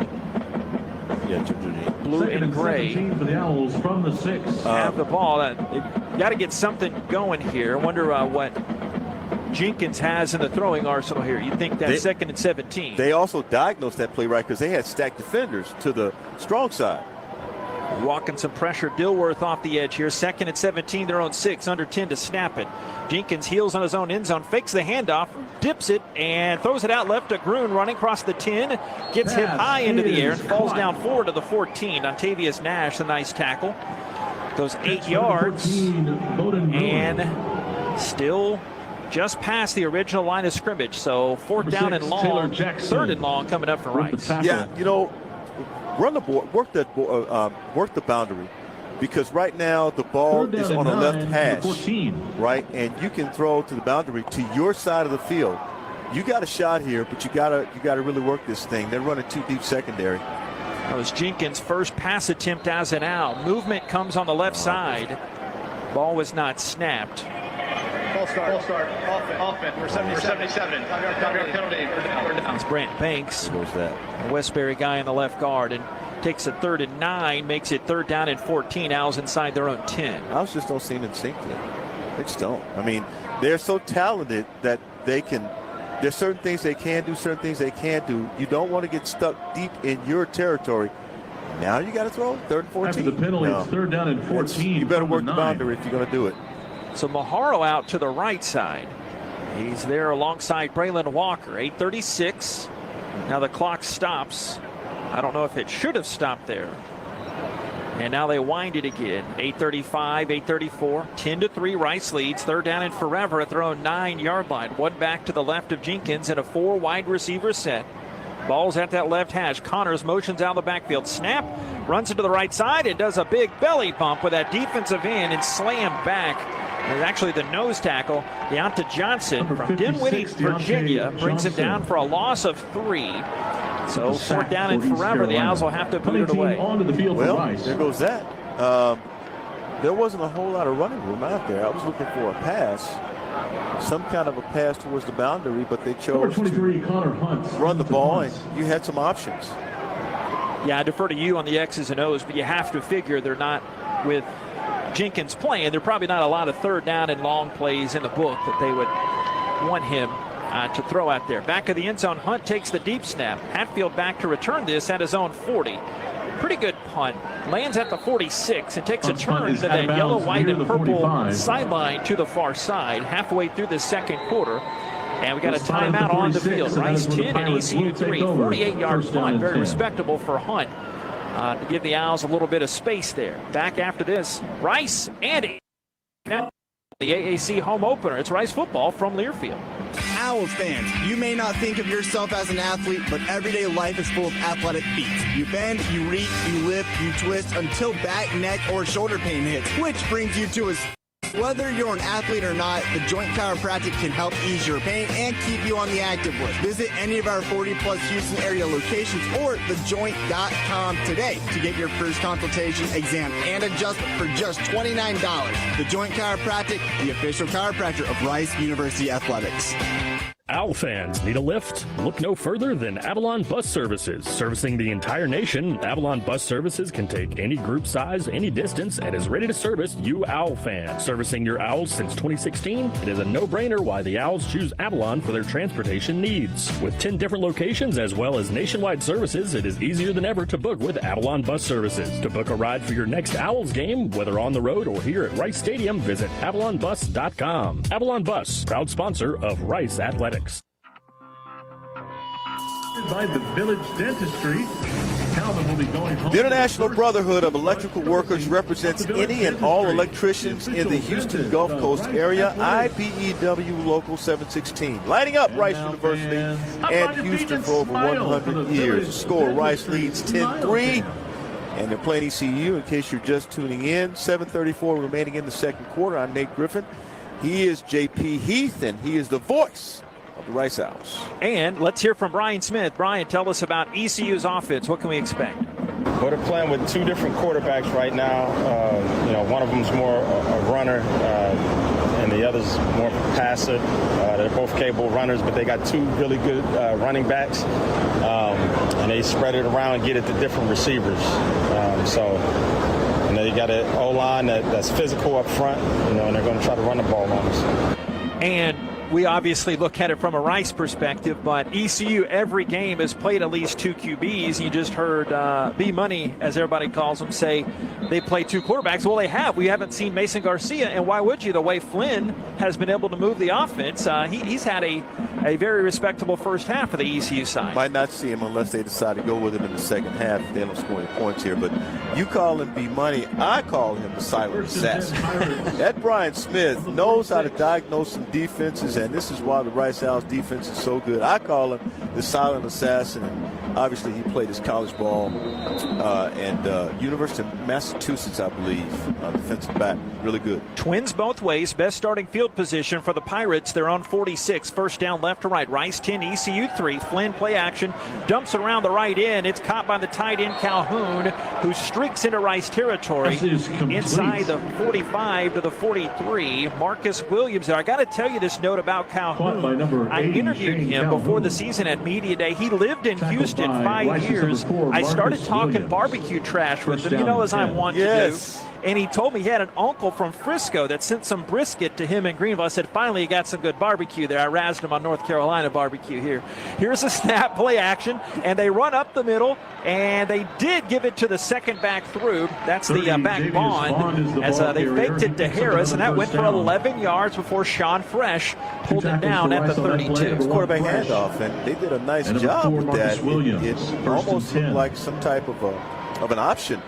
And just a nice job where they kind of stutter step. And Nate, we're seeing tempo again. Here's the snap, Flynn hands it on the right end. Bond gets tripped up and went for 3. It could have been a lot more as Floyd stuck out his big right arm. Speaking of Frisco, Floyd from Frisco, Reedy High School, and second and 7 inside the Rice 30. He looks like ECU's trying to go with the run game, and the run game, what does that do? That opens up the passing game. So far, a couple of decent run plays here. So well. Out to the left, the Colorado transfer. Flynn north of the 6-minute mark, 15 to snap it. Rice 10, ECU 3. Lights have taken effect here the last few minutes from the right hash. Snap, handoff, Bond, right side, and he will gash his way inside the 25. Blake Bainish, former Needville Blue Jay, gets the help from Gabriel Taylor on that tackle. 5 more yards, 3rd and 2 at the 24. Got to be careful when you try to load your sleep and run and over the top with the pass. I think, defensive line has to play the run, that front 4. And they're 1 for 5 on 3rd down. They got to get it. So let's see what they do here. They're one receiver, and you got single coverage out far side, JP. Kamaro Edwards, first rep as a running back in there. They put the receiver Johnson in motion, snap, and they hand off right side to Edwards. Played well last week, a couple touchdowns and 28 total yards rushing, but he didn't get anything there as Josh Piercy and Isaiah Floyd collaborate on that tackle. Blake Bainish jumping on the pile, 2. 4th down and 2 coming up for ECU. I'd go for the field goal, but all or nothing here is what they're going to do seemingly before on 4th down. It's 4th down. They looked to go for it earlier, then called the timeout, eventually punted. Here's Sowell out here to the near side. 4th and 2, the 24. Won't do it now. Big play here into the 5-minute mark. Rice up by 7. Flynn Out of the shotgun, 6 to snap. He got the back. Edwards by him. Snap. Looks left. Throws a spiral. Caught inside the 20. And that's Calhoun, the tight end again. The top 25 tight end recruit coming out of high school. Williams, that tackle after a 6-yard gain. Good having a good big safety valve tight end like that. Yeah, you almost have to man him up at the line, especially on a 4th and 2 like that. The only thing is you just don't want to see him get behind you, but you have to have a safety to help you out. What we got here? It's a timeout. And they have injury stoppage, it looks like. Thank you in the ear, Jason Metco. Not able to see who it is right now, but an owl is down on his back getting tended to by the Owls trainers. Could be Coleman Coco.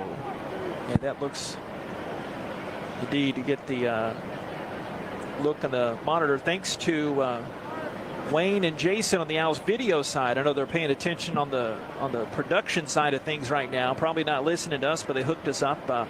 Feel like we're in the big time now. They give us the monitor in the booth here to look. They're working on Coleman's left calf there. So hopefully it's nothing more than a cramp. Took the words out of my mouth. 12 years of working together. The kitchen is giddy up coming here to the near side. Yeah, and how's it feeling down there, Jason? Because we think of, tomorrow's the first day of October. It feels like anything but. Man, it ain't even close. It feels like August, that it's just longered on for about 3 months. Yes. Longered. Hey, you're one to talk. Don't be throwing stones. That's good, Metco. Thank you. 1st and 10 at the 18. You looking for a lingered there? Combination. Okay, 10-3. Rice leads. ECU ball, first down. Handoff. Right tackle. Back is dragging some Owls, and inside the 15 down to the 11-yard line. Good 7-yard run. ECU back jumping off the bottom of the pile is that guy Edwards I mentioned, who they saw a lot of reps against Gardner Webb. And 7-yard run, 2nd and 3. They won that game against Gardner Webb 44-0. The Outer Bands of Tropical Storm Ophelia there. They had a season high in points, and they had 366 yards. 2nd and 3 at the Rice 11. Flynn's gone the distance here. He's got Edwards to his right. 3 receivers set. Snap. Fake to Edwards. Running right side Flynn. Little fake and running to his right. He gets shoved out of bounds at the 10 by Myron Morrison. Got 1 yard on that play. So 3rd down, and a long 1 or a short 2 coming up here right at the 10. Boy, you need a really big play here. You want to limit them to 3. A field goal minimum, and hopefully they'll miss that, but you want to limit them. You want to keep them out of the end zone if at all possible. You don't want them to get in the end zone. Because this game just feels weird, JP. It doesn't feel like a big scoring game when you're thinking it should be a big scoring game. And they have stalled a lot in the red zone this year. 64% on scores, 93% on scores this season. 64% on TDs. 3rd and 2 to 10. Flynn looking left side, goes fade back corner of the end zone on Williams. It's too tall for Spalding. That back corner. Pass is incomplete. So 4th down and 2. And it looks like they will indeed bring Conrad back out to cut it to a 4-point game. And that's what I was talking about. Keep him out of the end zone. Field goal at most. This will be a 27-yard attempt. 27 yards on that right hash. Holder is sitting out there to put it down. Archer Trafford, a backup punter. Deep snap coming back from Colby Garfield from Clemens, North Carolina. Kick is up into the mass of the kiddos waiting for the halftime presentation. They get a story to tell at school Monday morning as they get to throw the football back as it went through those uprights. A 27-yard field goal at the 2:51 mark. Cutting it down to just a 10-6 game. Sometimes there's an echo in here, but like you had just said, great to hold them to that field goal. They've been good in between the 20s. Just a couple drives they haven't been able to finish have helped out Rice. Yeah, I'm sure head coach Mike Bloomgren doesn't care what he does. I mean, you want to stop an offense, but that's the thing. The red zone in, which is a 20 in, you want to keep them out of the end zone. That's what's most important. They did that today so far. I'd like to remind you, speaking to Coach Bloomgren, the Mike Bloomgren Show is at Acme Oyster House again this season. You can join Coach, some players, staff members. We all recap this game. Look forward to the next week at 7 to 8 p.m. at Acme Oyster House at 1201 Westheimer in the Montrose area. You can hear that live on ricehouse.com, the Owls Game Day app, Varsity Network app, and also stream that video on the Owls social media pages. On this kickoff return, Owls returning it. Jackson past the 15 to the 20. A flag in past the logo, the 30, now to the 40. But a couple flags in there, and there's an Owl down The great on the return, field. but there's a flag on the play. Jim Ottaviano pops up pretty quick. See what happens here. Thankfully, he's able to walk off largely on his own power. There's a 10-play, 44-yard drive, by the way. They had a 14-play earlier that resulted in a Conrad field goal. In between, the Owls scored the next 10 points of the game. So it's 10-6 Rice over ECU. So Juma will probably be the nigga. It was a chop block, JP. But the flag comes against Rice. So, a couple different penalties. Maybe we have offsetting penalties. It sounds like it sometimes, but this is not our first rodeo. We'll see. I know it's a lighter crowd, Jason. Just doesn't seem to be a lot of juice in this one. Not a lot of energy down there on the field. The energy is low. Well, when the sideline guy's making up words that don't make sense. It's okay. We do it. It's got that kind of feeling down here, fellas. There are 2,000 one by each team. Holding. Receiving team. Personal foul. Illegal block below the waist. Kicking team. Set. Replay the kicking down. Oh. Do it all over. That's right. I'll tell you what.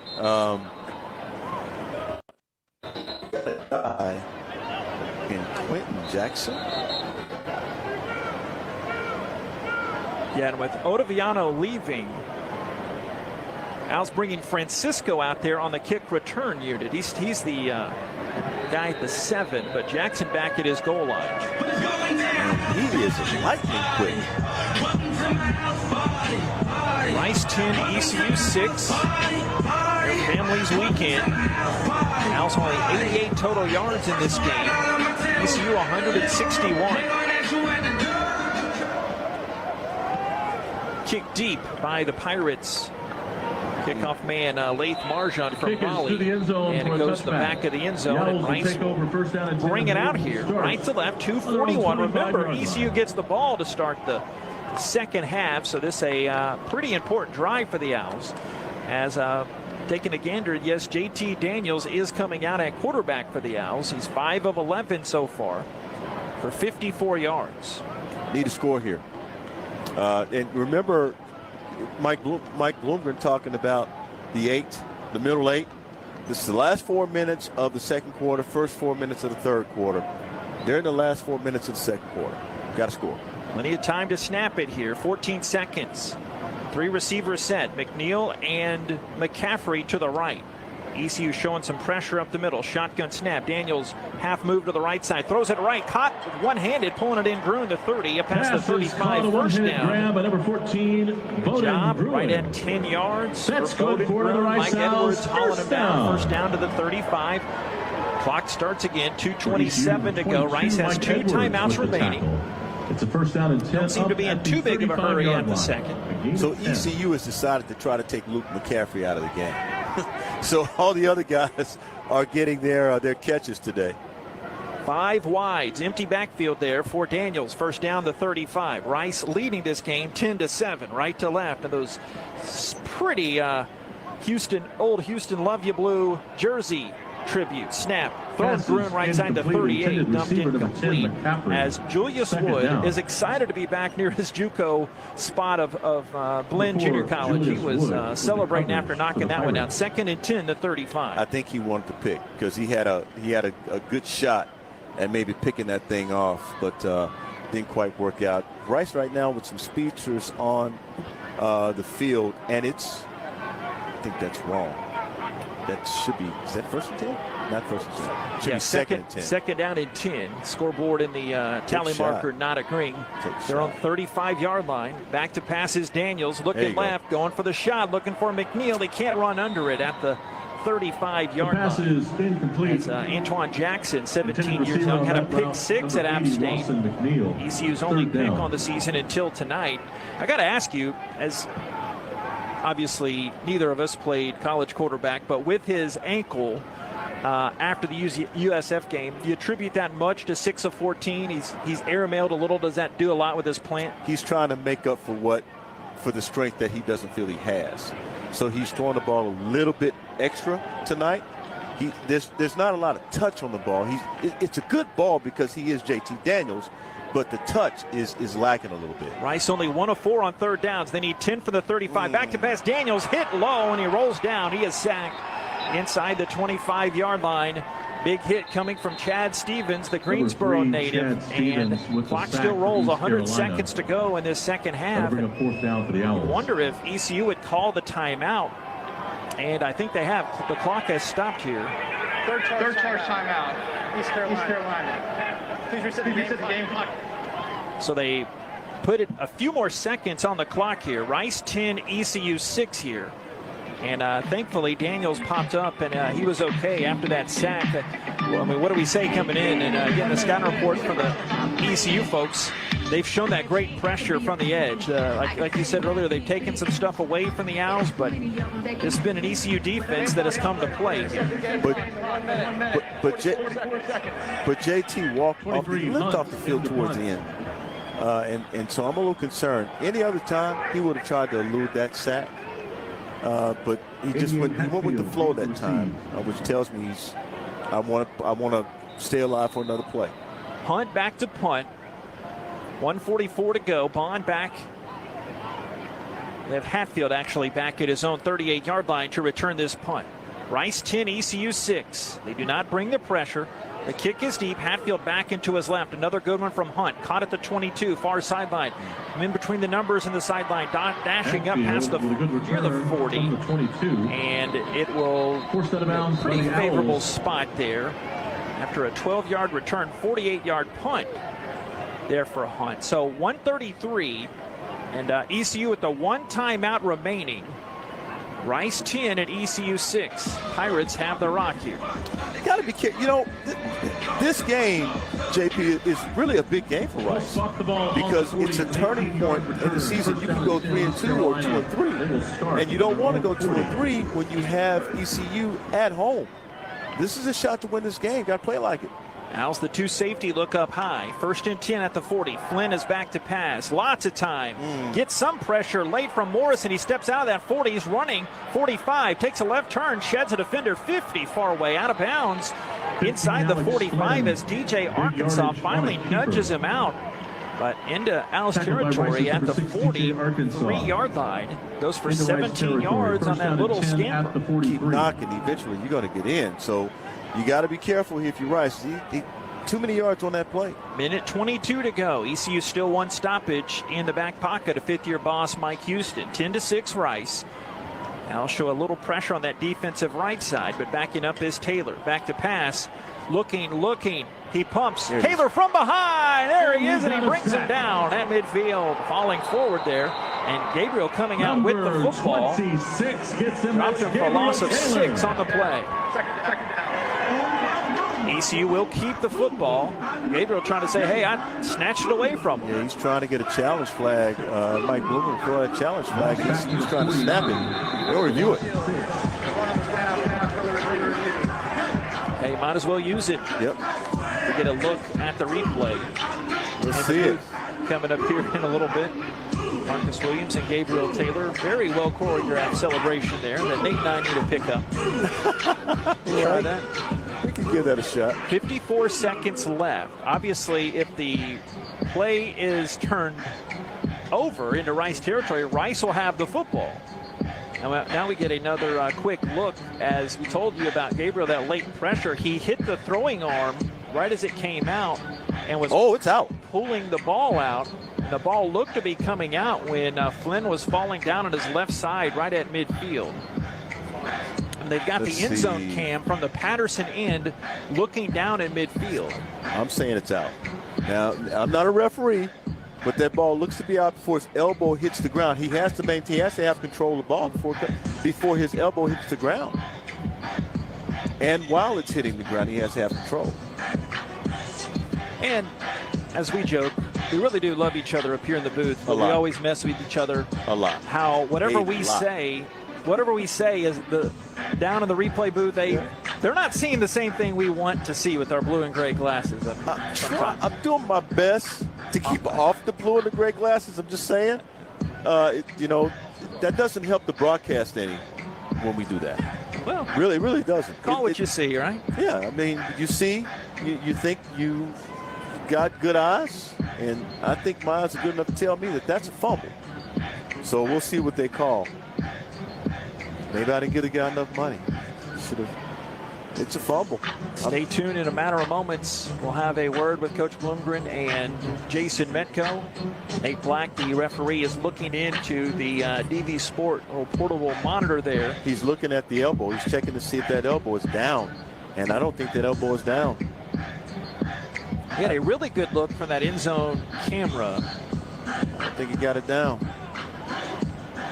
This would be huge. The Owls will get the ball back with 54 seconds left. If the call on the field is confirmed, it'd be 2nd and 16. ECU at its own 49, and they would have a timeout remaining. Hamburgers tonight, Bob, if that call goes the other way?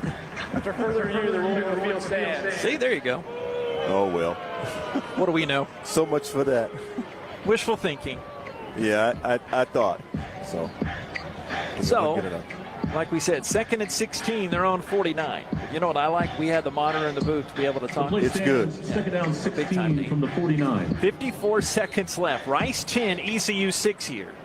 They roll that clock. Flynn out of the shotgun. Ball be snapped in midfield. Coming back to left. Scampers out to the right, getting chased. Coming up to the 50 and gets nudged out of bounds in Owls territory. And then he takes a plunge from the Owls bench as Josh Piercy gave him a little tap out of bounds, and his momentum went in to that bench area. 41 seconds left. He ran for 6 yards there.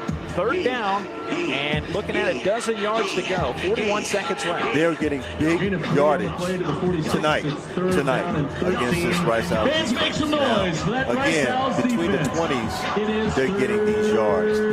When it's constricted in the red zone, you got to stop them, but they really need a big play here. Both these teams have had trouble staying on the field. 1 for 7 ECU on 3rd downs. They need 13 officially at their 46 of Rice. Snap, Flynn looking over the post, over the middle, caught by Sowell at the 30, but a flag comes in, and they do not complete the play. So delay a game goes against ECU. So 3rd down and 18 with 41 seconds left. You need to get those frequencies corrected because they're still having some problems down there. It's done better, don't you think? I think it's done better. Back to pass Flynn. Looking over the middle again. There's Sowell. Ball is behind him. Inside the 35. 1st down to the 30. Sheds another tackle from DeVones and brings the ball down to the 21-yard line. So 29 yards. Gabriel Taylor teaming up with Marcus Williams eventually to get the tackle, and they go up to the line of scrimmage and spike the football. 28 seconds left, and they still run the clock there, a few extra seconds, so the officials might tack on a couple more. I can't believe that. They ran the same exact play and got the 1st down. The same exact play. Game clock operator set the game clock to 28 seconds. So DeVones there whiffed on 1 tackle. And they ran the same exact play, which was a slant route, post route, right into the middle of the field, which has been vulnerable most of the night. From the near side to the far side. 2nd and 10 to 21. Rice 10, ECU 6. Here's the snap. Flynn looking left, standing tall, good protection, slides right, throws right. The feet of the back here is incomplete at the 21-yard line. 23 seconds left. That's going to bring up 6. So this would be in the area of 38, 39-yard field goal. They would go for it. Yeah, 3rd down and 10. Had that penalty mixed in to down to 4. My apologies. Yeah, it's 3rd and 10 here. So another 3rd down try. 2 for 8. Just converted that one earlier. 3rd and 10 at the Rice 21. 23 seconds left. Rice by 4. Flynn out of the shotgun, takes the snap, looks right, throws to the end zone, jump ball, looking for Hatfield. He gets hit down, incomplete at the 2. That'll bring a 4th down. 4th and 10, Sean Fresh and Gabriel Taylor. Good double team coverage, 18 seconds left. Number 95, Andrew Conrad, into attempt a field goal. Only thing I can figure is that the scoreboard is wrong there, that they did not have a timeout left, because they did not use one earlier. 38-yard attempt coming up. Yeah, I don't think they had that timeout. Hold coming from Trafford. And the field goal kicker Conrad looking for his 3rd make of the night. The snap comes in, and the Owls will call a stoppage here to freeze them. Second charge timeout. Rice. 30 seconds. For what it's worth, that went through the pipes. Rice 10, ECU 6. 17 seconds left. May as well use them all. Because you're going to call for a fair catch unless Game clock operator. Game clock 10 seconds. Something has to go awfully terrible here for ECU for them not to call a fair catch on the kickoff. So may as well use it again. One more. 18 seconds left. Rice 10 and ECU 6. But they're not. 38 yards on the left hash. Deep snap coming back from the young man Colby Garfield from Clemens, North Carolina. The snap and the hold are both good. The kick is put up, and it is just over the crossbar there. A 38-yard field goal, and ECU cuts it to a 1-point gain, 10-9. Rice still with the lead. Yep, right now they have the lead. 13 seconds remaining in the half, and man, you really need to come out. I believe they deferred to the second half, so ECU is going to get the ball in the second half here to start. And that, with a 1-point lead, it's just not enough. Even though Rice has shown they're not giving up the big touchdowns. The field goal so far for ECU has kept them within this game.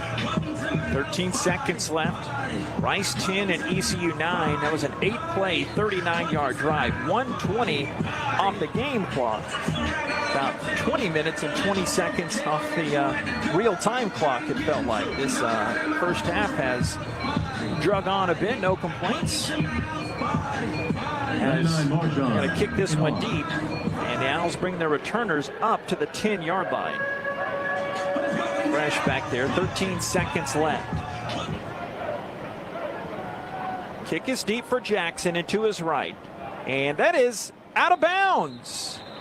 That did not go the way it was planned by the kickoff man Marjan. Free kick out of bounds. The clock ran. Ball be placed at the 35-yard line. Wow. First down. Yeah, 13 seconds. And should be about 16, I think. 16 or 17. So the Owls will get it up at the 35. One would think. It's the 3rd time they've kicked one out of bounds this year. The ECU side of things. Take a shot. If you don't have it, throw it out of bounds.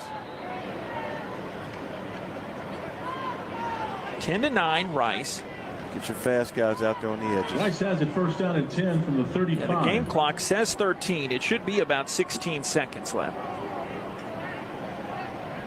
Walker going to the far side. Owls will have 4 wide receivers out there. One back, Ottaviano. Daniels the gun. Here's the snap. Looks middle. Standing tall. 10 seconds. 9 seconds. Dumps it out right side. Drop out of Yano at the 34-yard line. Incomplete. Receiver 21, Juma Toviano. And that was the shot you wanted. 5 seconds left. Yeah, that was the shot you wanted. In cases like that, you know they're going to go too deep safety and try to keep you in front of them. So you either work the sideline if you can, or you work middle field and see if you can get your fast guy to maybe outrun a couple of people. 2nd and 10 to 35. 5 seconds left here in this first half. Right to left, Owls. Here's the snap. Daniels, handoff to Connors, chugs his way to the right side, and he gets popped. Connors on the carry, and that'll be the last play. Close to the 35, but that will end it for this first half. And we will get little editing on the fly here, Jason. We can get Coach Okay. Well, I was going to say we can get him out of the break as well if we have to do that as well. Rice 10 and ECU 9 here. Overall, both teams stalling in the red zone and not able to get on the field of play, keep on the field of play their third down opportunities in this game. Third down. I'm looking at total yards, JP, and right now it's a little disappointing. 205 for ECU to 90 for Rice, and time of possession 18:02 for ECU, 11:58 for Rice. And I know Coach Bloomgren and staff, they're going to find a way to fix that and come out and play second half football like they should. Yeah, we'll get Coach coming out of the break with timeouts, with the TV having him right now. Rice 10, ECU 9. That's our halftime presentation brought to you by IBEW Local 716. This is Rice football from Learfield. At True Anomaly Brewing, our greatest achievement lives in knowing that everything we've learned is yours to enjoy. While it may not be rocket science, we brew with the same detail and dedication learned while running mission operations for NASA. Taking risks is part of our DNA. We don't take them just to say we did, we take them because of the result. Bold brews we're proud to share with fellow adventure seekers. True Anomaly Brewing, beer for the explorers. Big trip on the horizon? Before you depart, you gotta park. The parking spot is a simpler, easier way to navigate airport parking, and you can save when you book online. You're guaranteed a spot, and we even pick you up at your trunk in our yellow and black spotted shuttles and take you straight to the terminal. Parking and saving come full circle at the parking spot. The Parking Spot, proud sponsor of Rice University. Visit theparkingspot.com to reserve your spot today. Hey, Oscar, wake up. Hi, this is Otis and Oscar, the talking spokes oysters for Acme Oyster House. You've probably seen us on TV. My friend Oscar is, sleeping. You know, we oysters like our beds. Anyway, drop by tonight for a dozen raw, a dozen char grilled, a seafood platter or po' boy, and maybe a few laughs. Come Acme, bro. Not you. Acme Oyster House. Life's more fun with seafood. Rice fans, need a place to stay while watching your Owls play ball? Located just steps from campus is the Hilton Houston Medical Center. Visit us today at houstonplaza.hilton.com or call 713-313-4000 to get that special Rice discount. Again, that's houstonplaza.hilton.com or call 713-313-4000 to get that special Rice discount now. On the Rice Sports Network from Learfield, welcome to the IBEW Local Union 716 Halftime Show. Coming up, scores from around the country, highlights, and stats from our first half. It's halftime here at Rice Stadium. Rice leading ECU by the score of 10-9. It's been that kind of a game. Now it's time for Rice Athletics and the one and only Bobby Schlanger. Well, I don't know if I'm the one and only. You are I it. have some information for you, Nate. You are it. This look around Rice Athletics is brought to you by Adidas, the official supplier and outfitter of the Owls. And let's look around and see what else is going on campus. Volleyball was in action yesterday and today, and recorded 3-0 sweeps of UTSA both yesterday and today. And it was a competitive match, but Rice has now defeated UTSA 3-0 in the last 7 times they've played. Oh, wow. So UTSA struggling against Rice. Last weekend, I don't know if you, as an update, when we left Tampa, Rice was down to Tulsa in the 4th set. At Tulsa, they came back and won that one and swept them on Sunday. So they're now 5-0 in AAC play. And believe it or not, the seniors this year, over the last 4 years, their regular season conference record is 42-1. The magic of Jenny Volpe. Think about that, 42-1. Yep. Soccer was in Tulsa Thursday night, and they had a tough loss. The season has not gone the way Brian Lee, I think, anticipated. But soccer's back in action on Thursday night, October 5th, versus Memphis. Memphis got a pretty good squad, so they'll be in action at Holloway Field.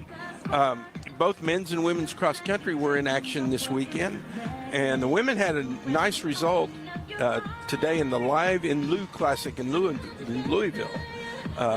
Tegan Hunter-Grauvan led the way, and they had a nice finish today. Yesterday, the men finished 6th out of 32 teams.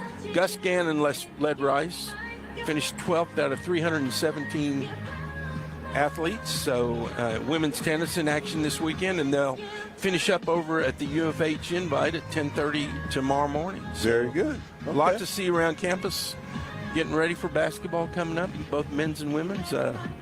Looking for good years on both teams. There you go. A lot of talent on both teams. Yeah, Scott Parrish should have a really good year after last year. All right, guys, 10-9, Rice leading ECU right now at the half. And when we come back, we got J.P. Heath, the voice of the house. He's going to give us a halftime show, and I'll be standing by as well. We're live here once again. Rice leading ECU 10-9. You're listening to Rice Football on Learfield. Flight by Yingling, the next generation of light beer. For those who don't follow trends, but craft them. Flight by Yingling is uncompromised refreshment from America's oldest brewery. With only 2.6 grams of carbs and 95 calories, this is premium refreshment. 6 generations in the making. Don't just raise a glass, raise the bar. Flight by Yingling, the official beer partner of Rice Athletics, and now available for purchase everywhere in Texas. The Yingling Company, Fort Worth, Texas. Please enjoy responsibly. What if a world-leading hospital could also be your neighborhood doctor's office? With Houston Methodist, it is. Our primary care physicians invest time in your visit so you're seen and heard, virtually and in person at locations across the city. And we're always ready to connect you with our network of top specialists. To learn more, visit HoustonMethodist.org. Houston Methodist, leading medicine. Is it just me, or is it always a struggle to take a good family pic? Between getting everyone to smile and finding the right outfits, it's not easy. Luckily, I shopped Kohl's Friends and Family Sale and got 20% off styles that are perfect for our upcoming photos. And the rest of fall, too. I got myself a flannel for $27.99, my daughter jeans for $24.99, and more, which put a smile on my face. Now to get one on everyone else's. Select styles. Offer ends October 1st. Some exclusions apply. See store or Kohl's.com for details. Rice teams and traditions are legendary. Our team as strategic wealth designers are proud to be a partner of Rice Athletics. What an honor to be working together. When you're ready to discuss your financial future, call the team the Owls trust. We look forward to creating your winning strategy for retirement. Visit us at swdgroup.com today. And go Owls. Welcome back on the IBEW Local 716 halftime show. We'll be back to the booth in just a matter of moments. This look back on the Mike Bloomgren show this week, we featured Dan Gritty, the fascinating tale that led him to be the analytics coordinator at Rice. Highest of encouragement to go back and hear the Rice House Insider podcast to hear that full episode. Also, assistant strength coach Connor Gorney and the great director of performance nutrition, Roberta Anding. Here is Al's analytics coordinator, Dan Gritty, talking about sports always being a part of his backdrop. And through high school, obviously, playing high school football in Boston, it's not the same as what's necessary in the SEC. But, from a standpoint, sports was always a passion of mine. I think you think of that moment in City Slickers where Billy Crystal's talking about the one thing that he could always relate to his dad about was about baseball for them. And the same thing for us. Like, my dad and my relationship was, no matter what was going on, sports was always something that we could relate to each other. And so it took an important role in my life. Sox, Pats, Celtics. Yeah, Boston so was great for us. Assume Bruins too. Yes. I'm a hockey dummy, but what did you immediately do after going to Vandy? And so after Vandy, I went to law school at the University of Wisconsin in Madison, and then practiced law on Wall Street, representing companies and labor and employment matters for almost 6 years, and then was able to go do something I actually like doing. When was that aha moment? So, the aha moment for a lot of us of my age was September 11th when we lived through, a tragedy, but it also made you get a greater appreciation of doing things in every day that mattered to you rather than just going through the motions of life. Were you near the towers that day? Yes, I wasn't that far away. It was like 10 to 12 blocks away. Okay, so what did you do immediately after, not just that moment, but just when you kind of knew you're changing, what did you move on to then? So I was able to get back in contact with the Vanderbilt coach, Jerry Gennaro, who was the head coach at Indiana, and he offered me a spot there to be a graduate assistant, and I was with him during his stay at Indiana and been coaching ever since. And you had a tenure recently at Millikan College and a strong stop at Rhodes College as well. What did you learn on those stops, you think, that helped you now here at this stop? Well, I think there's two fundamental things about that experience that play in every day at Rice. One, being smart and being intelligent in classroom does not mean you can't be successful at football. I categorically reject that. So when we're faced with situations where we might be playing a team that's like, oh, a bunch of nerds we're playing against, that should be a badge for us because we can win with that, not in spite of it. And then the second thing is, okay, to do that, we need to find advantages across the spectrum. Analytics is one of those things. That's one of the things that drew me to Coach Bloomgren was that there was an inefficiency in the market, in the market, basically, of the Pac-12 at that point in time. Everyone was throwing the ball all around the yard, and he was able to develop an offense at Stanford that was different than everybody else and was able to dominate the conference because of it. And so I wanted to see how that worked, how he was able to develop something that's so inherently different than what everyone else was doing that it created an advantage for him. So that's what really interested me about coming here to Rice, and so hopefully I am able to give back half of what I'm learning from him. A fascinating chat with analytics coordinator Dan Gritty. It is well worth your time to go back and hear that on the Rice House Insider podcast. We also had great chats with assistant strength and conditioning coach Connor Gorney and the great director of performance nutrition, Roberta Anding. More coming up, our IBW Local 716 halftime show, Rice and ECU. This is Rice football from Learfield.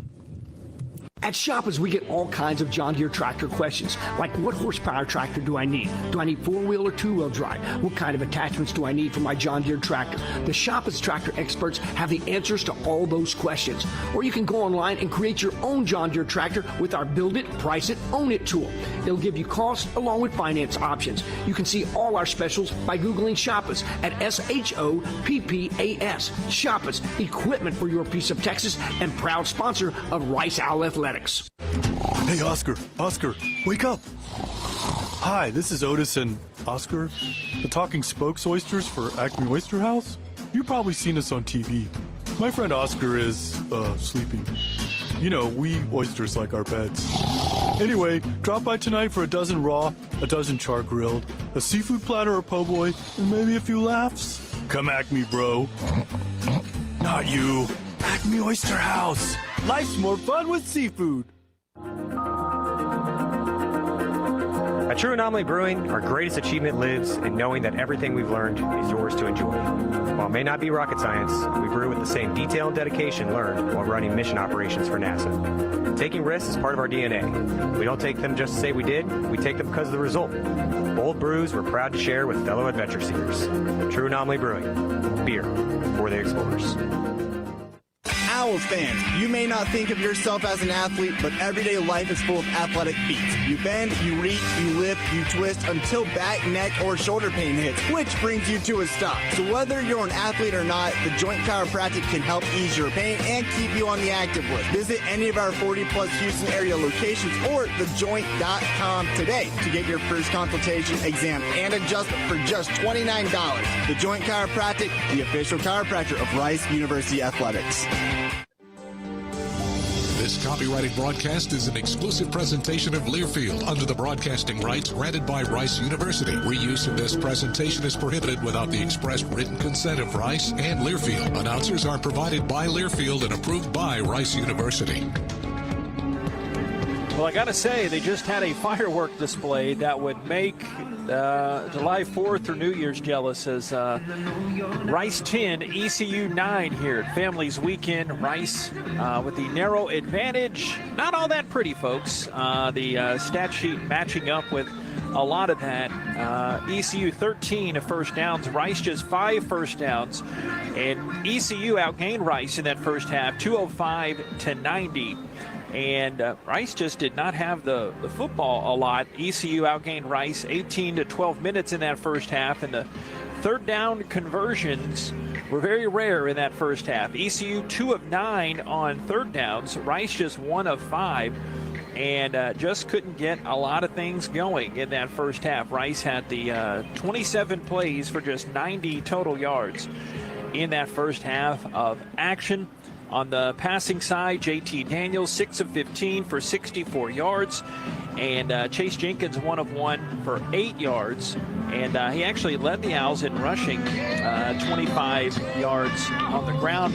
And Owls receivers, Rossa McNeils, had a nice first half, 4 catches for 51 yards at the break. And we'll hear from Coach Bloomgren coming up here in a matter of moments. Looks like he is making his way down the ramp, I do believe. Okay, not just yet, but he'll be coming here eventually. Rice 10, ECU 9. And let's go ahead and audible and take this quick break and try to get Coach coming up here in just a bit. It's Rice football from Learfield. Flight by Yingling, the next generation of light beer. For those who don't follow trends, but craft them. Flight by Yingling is uncompromised refreshment from America's oldest brewery. With only 2.6 grams of carbs and 95 calories, this is premium refreshment. 6 generations in the making. Don't just raise a glass, raise the bar. Flight by Yingling, the official beer partner of Rice Athletics, and now available for purchase everywhere in Texas. The Yingling Company, Fort Worth, Texas. Please enjoy responsibly. Rice fans need a place to stay while watching your Owls play ball? Located just steps from campus is the Hilton Houston Medical Center. Visit us today at houstonplaza.hilton.com or call 713-313-4000 to get that special Rice discount. Again, that's houstonplaza.hilton.com or call 713-313-4000 to get that special Rice discount now. Big trip on the horizon? Before you depart, you gotta park. The parking spot is a simpler, easier way to navigate airport parking, and you can save when you book online. You're guaranteed a spot, and we even pick you up at your trunk in our yellow and black spotted shuttles and take you straight to the terminal. Parking and saving come full circle at the parking spot. The parking spot, proud sponsor of Rice University. Visit theparkingspot.com to reserve your spot today. Is it just me, or is it always a struggle to take a good family pic? Between getting everyone to smile and finding the right outfits, it's not easy. Luckily, I shopped Kohl's Friends and Family Sale and got 20% off styles that are perfect for our upcoming photos. And the rest of fall, too. I got myself a flannel for $27.99, my daughter jeans for $24.99, and more, which put a smile on my face.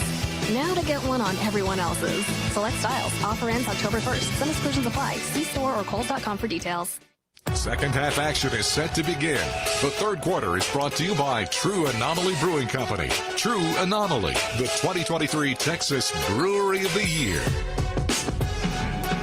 Hear from Coach Bloomgren coming up here in a moment. Rice 10, ECU 9. Take a gander at a couple of scores across the conference. North Texas at the break, leading Abilene Christian in Denton, America, 31-17. South Florida defeated Navy today, 44-30. Charlotte wiggling back in the game. SMU 17 and Charlotte 3 on the Hilltop in Big D. Tulane pulled away from UAB late, 35-23 today. Memphis squeaked by Boise State, 35-32. And Thursday, Tulsa 48 and Temple 26. Anything that caught your eye on the top 25 side of things? Looking at it right now, and I tell you what, LSU leading Ole Miss with 11:16 remaining in the fourth quarter, 42-40. So you got a lot going on there in Oxford. Oklahoma leading Iowa State in the second quarter, 33-20. And then you have Tennessee leading South Carolina in the second quarter as well, 17-10. It was Kentucky all over Florida today, 33-14. Let's go down to, sorry, Nate, let's go down to Jason. Let's go down to Jason with Coach Bloomgren. Coach, the first half, a war of attrition. What's the biggest thing you need to fix here before half two? Oh, just consistency, right? We've had places on both sides of the ball where we played really, really well. We just got to get off the field on 4th and long. When we put them in that opportunity, we got to take advantage of it. From an offensive standpoint, we've had some missed opportunities all over the place, and we're still up a point. That's what's amazing. We're playing a really good football team, and again, we're playing just good enough to be up a point. And I think if we can play to our standard in the second half, we can have a really fun second half. Quarterback situation, what's that look like here for half two? Good to go. JT's going to be good to go. Appreciate it, Coach. Thank you. Guys, back to you. Thank you, Coach, and thank you, Jason. Getting ready to start this second half before Coach so politely interrupted us. Any other scores that wet your whistle? How about A&M today taking care of the Hoggies up there in Jerry World? Yeah, I think last time they were up there, they got beat, right? So, they finally got it done. And Texas over Kansas 40-14. And while I took a look at that one, to take a look at SEC scores more specifically and tell you about those, it was Missouri over Vanderbilt, 38-21. That's not the one you wanted. Texas A&M over Arkansas, 34-22. And Tennessee, I think I just gave you that score, 17-10 with about 5:20 remaining. Alabama at Mississippi State in Starksville. That game gets underway at 8 in a minute. So can't wait to see how that's going to happen. Exactly 1 minute. Exactly 1 minute. Out in Lubbock, Texas Tech beat Houston today, 49-28. Baylor came back and beat UCF 36-35 today. And checking around some of the local action, has Grambling leading Prairie View 16-10 in the third quarter. Texas Southern today beat Lincoln 52-7. And more coming up as the evening progresses, because we have the kickoff to the second half, and ECU is going to return it. Bond across the 15, takes a left turn across the 20, 25, 30. Horn tackles him at the 34. Attaboy, Mr. Hawaii comes in and makes a pretty athletic tackle, not only to make him change directions, but drag him down while he was there. Yeah, he did. If he does not tackle him, I can tell you right now, that's a long gain. It could be a touchdown. So now we're going to see how spirited this defense comes out and plays against ECU. They really need to come out with a lot of spirit, see if they can get them off the floor, off the ground, off the field quickly. ECU trying to double up here. They had the 2 field goals in the last 3 minutes of the first half. All the scoring for them in the first half came with a right leg of Conrad. Handoff in the first play of the second half, and stood up is Rajai Harris. No gain on the play as Chris Conti brought him down. He had a first half pick. 11, Chris big defensive play for Rice. Big tackle for the Owls. Get to all that down. stat board, but Bond pacing them in rushing, 4 touches, 31 yards. And Flynn, who's gone the distance, they've rotated quarterbacks the whole season, but Flynn 11 of 20 for $132. That is one way to get it started here with defense.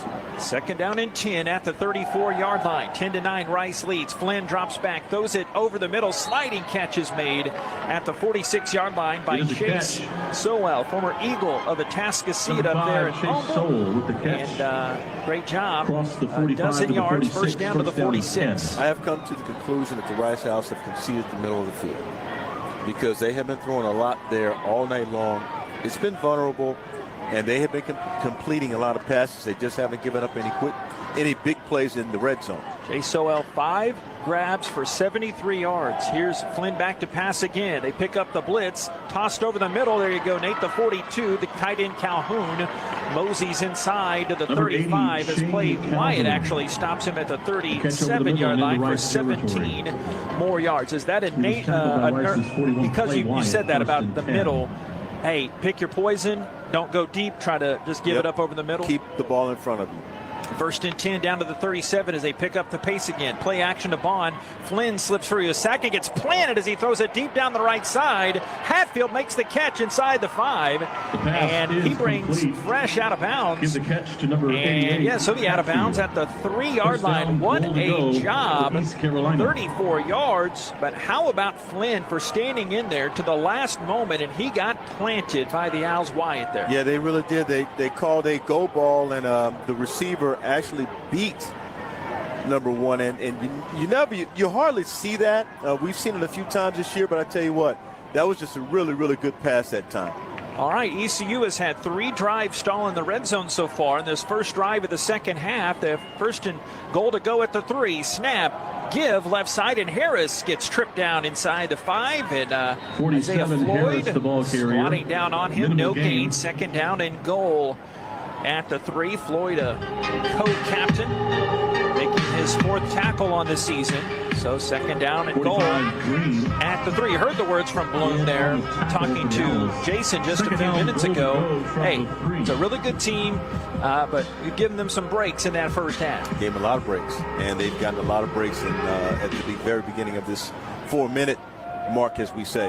Harris there in the shotgun next to Flynn. The quarterback takes the snap, looks right, darts it to the back right corner, and it is knocked down in that back corner of the end zone as he's trying to get it to Brock Spalding. Marcus Williams in coverage, so Al's defense bending but not breaking. Third down and goal at the 3. Got to do it 2 more times because they're probably going to go for it. Well, they could actually take the lead with a field goal, but here, this is a big play for the Rice Owls, and it will determine what they decide to do on that 4th down. They're only 2 of 9 on their third down opportunities. Ironically, on Families Weekend, you might want to hide the women and children the way that first half was played. Third and goal at the 3. 10-9, Rice leads. Snap, quarterback draw play, running to the right side. Flynn gets stuck at the 2, and he's down to the 1. What a job by the Owls, really closing ranks in a quick hurry as Morrison and Wyatt sandwich him down at the 1. 4th down and goal at the 1. They've got to go for it here, right? Yeah, now they're going tempo. He comes up under center looking for a quick snap, takes the snap, runs to the goal line. He's stuffed. He is stuffed. I don't know if he got in. I don't think he got it. The Owls don't think he got in. There's no signal just yet. He is short. Rice stops again. This time, 4th and goal at the 1. Owls will take the football back. Well, the Owls have been great all night long in the red zone. They give it up between the 20s, but when it gets down to the red zone, they don't. They have bent but not break. And of course, Carroll, DeBraylon, he was the star of the pregame show, and he comes up with a big stop that time. DJ Arkansas helping in there as well. So, hey, that's well and good. I'm glad that happened, but now you got the ball inside your own 1, and the Owls did not show an ability to run the football in the first half. They only had 18 rushing yards. So how do they get out of the shadow of their own goalpost here? Let's see if they go with these passing. Nope, they're not going to do that. They're going with the jumbo and try to get something done here. Oh, here we go. Dalen Alexander late getting onto the field here. A 10 to snap it here. Owls set up heavy at their own 1-yard line. Daniels is the quarterback. 6 to snap, 5 to snap, 4 to snap. They're waiting a long time here. And trying to maybe draw them off sides. And remember, you're at the 1. It doesn't do much. It moves it a few inches there to move it back. So Daniels the hard count to try to draw him off, but to no avail. Yeah, and that gives ECU a chance to substitute, get their guys in there, the guys they want to get in there. But Rice also doing the same thing. So let's see what kind of a play call they come up with. It is just a lot of this is moving chairs here. Chess to play checkers, and then checkers to play chess. Broussard checks in. A lot of rotations there, both sides. Groom came in, McCaffrey came in. First down and 10. Owls inside their own 1-yard line. Shotgun snap. Daniels will throw, and a flag comes in. Delay game. Offense. Somebody's having this is the goal. First down. So back-to-back delay of game penalties against Rice. The first one they didn't mind. The second one was not planned. But you got to give your kicker an opportunity to kick the ball out of the end zone. You don't want your kicker having to kick. It's first. What is this? What down is this? That's still wrong. First and 10. Receiver right, receiver left. One back is still Alexander by Daniels, standing at the O in the blue end zone. O lettering. The snap comes back. A flag comes in. This will be motion against Rice. Hate to keep beating this horse, Nate, but they haven't shown the ability to run the football as much, and they're trying to get in there. There's just no. Right now, the rhythm is way off, and they got to find it. They got to find it quickly. Ransom Gold steps out. McCaffrey moves to the right side. How about a school record touchdown pass here? You got least protect. You don't have a lot of protection there. First down and 11 officially. It's third time's a charm. Here we go. Actually, fourth attempt here at first down.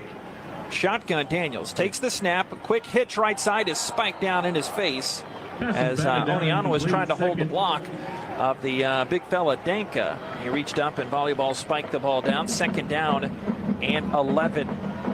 Boy, do you ever need a big play. And you can attack. Rice can attack the middle of the field also. You just got to know where the safeties are. And the way they've been playing all night, they've had a soft safety in the middle of the field also. So they've gone too deep at times. What they'll do is push one safety up, though. They've got 3 down on the line. Now they walk some guys to the line. Back to pass Daniels again. Looks right, throws right. Caught at the 5. So they get out of that big shadow of their end zone. It's caught by Walker there. Antoine Jackson was hanging on top of him. At least goes for 5 yards. And 14 Antoine Jackson have with a the tackle third for down ECU. and 5 here. Gives you a little bit more, but third and 5, you're at your 6-yard line. And you don't want to go into center, I don't believe. I think you want to stand the shotgun, so you still got to be pretty careful here. Ottaviano late getting off the field. 4 minutes into this third quarter. Rice 10, ECU 9. Interesting start to this third quarter. Snap back to pass Daniels from his end zone. Dumps it over the middle. Caught at the 5, up to the 10. Now the 15, the 20. Connors 25. Taking on defenders and rams him out of bounds. And he gets all the way up to the 30. There you go, Dino. 24 yards. It's youngster Jackson got him. I got him approved. I said, hey, Dean, after the presser Tuesday, hey, can I call you Dino? He goes, yeah, everybody does. So Dino gets it up to the 30. There you go. That's a big play right there. Coming across the formation underneath. And just a real soft pass. And Dino uses his speed to get away from the defender.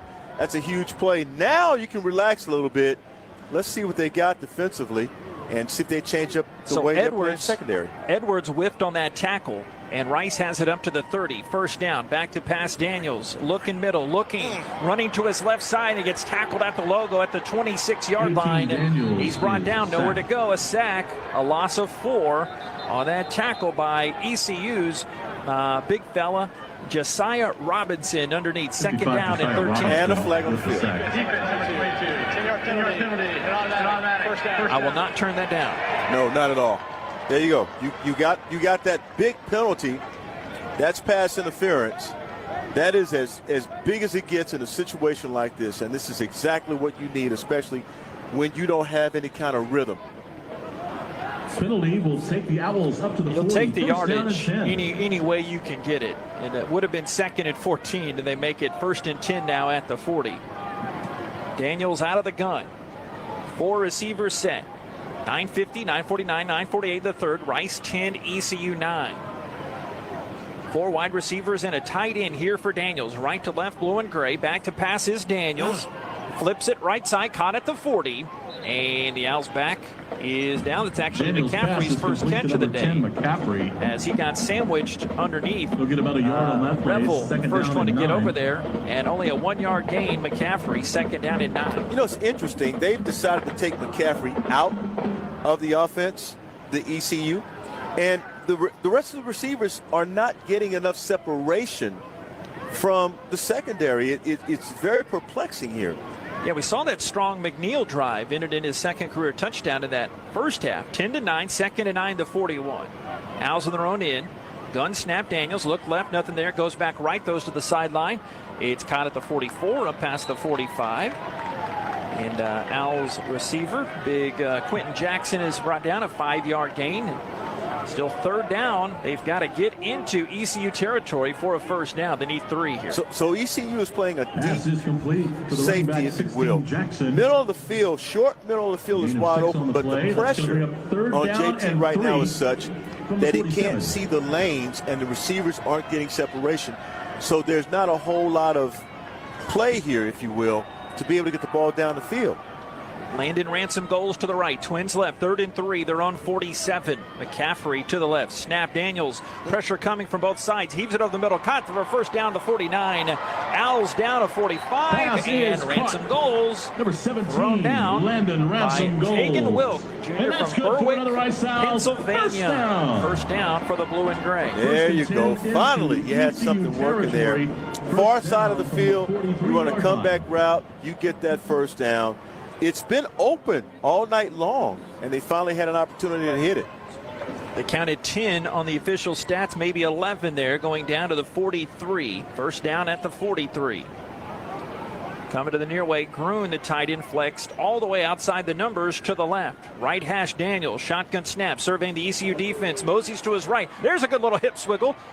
Wiggle runs off his back leg and chunks it down the right side. And Stevens there pushed him out, but it's incomplete to his guy McCaffrey there, right sideline. What was that? Swiggle, swag, wiggle, little swag. It's about as bad as the Michigan quarterback today, the little faux pas he made. Hey, right there, that showed his ankle is just fine there. Yeah, it is. It was good to see that.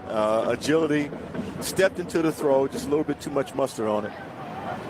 2nd and 10 at the 43. Rice 10, ECU 9. Halfway through this third quarter. Shotgun snap is high. Daniels flips it out here to the near way. Caught at the 45-yard line. Then Gruen, his third catch of the night, is spilled by Wood. Actually lost a yard on that play. 3rd down and 11. Got to give the defense some credit there. ECU, those guys are quick to the spot. They're quick to, where the ball is. And certainly they get around the ball. They make plays. And these guys not playing tonight. They've done a nice job of taking away the main threat. And the main threat is number 10, Luke McCaffrey. And everybody else is covered. They haven't really given JT a lot of targets to throw the ball to, which says a lot about JT and how good he is. We'll talk about how they adjust to that, because you got to have McCaffrey involved in the offense. I know, bold opinion there. 3rd and 11 at the ECU 44. Ball's in the left hash. From the bottom of the blue and gray and white State of Texas logo, Daniels flips it over the middle. Ball's knocked incomplete at the 37. Looking to Walker, and that ball could have been intercepted half a dozen different ways. Jackson in the middle mucking things up. 4th and 11, the 44. Number 1, pressure. They're bringing the pressure. Number 2, they have one deep safety.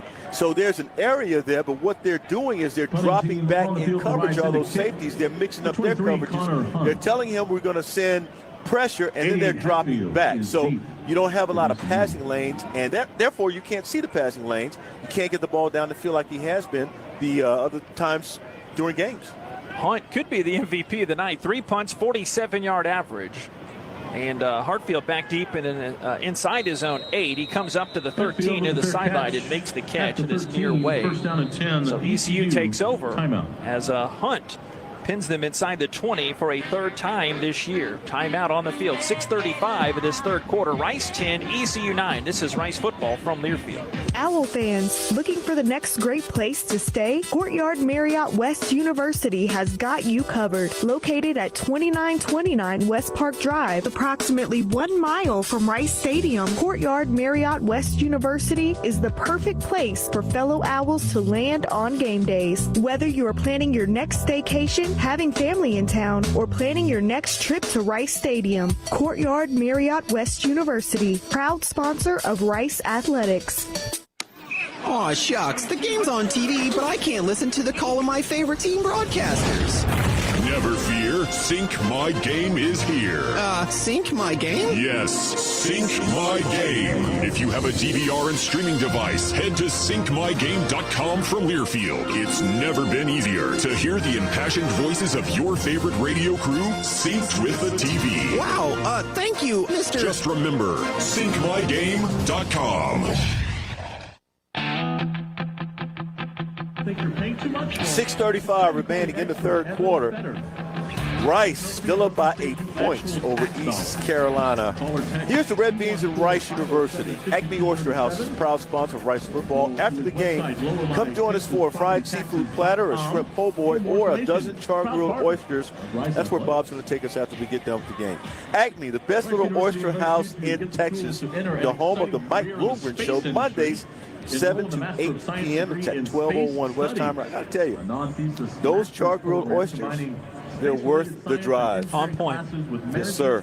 Really good. Like the Boom Boom Shrimp over there. Have the meat pies usually. A weekly occurrence. Recommended to Bob to get the Boom Boom Shrimp. I said, you know what, Bob?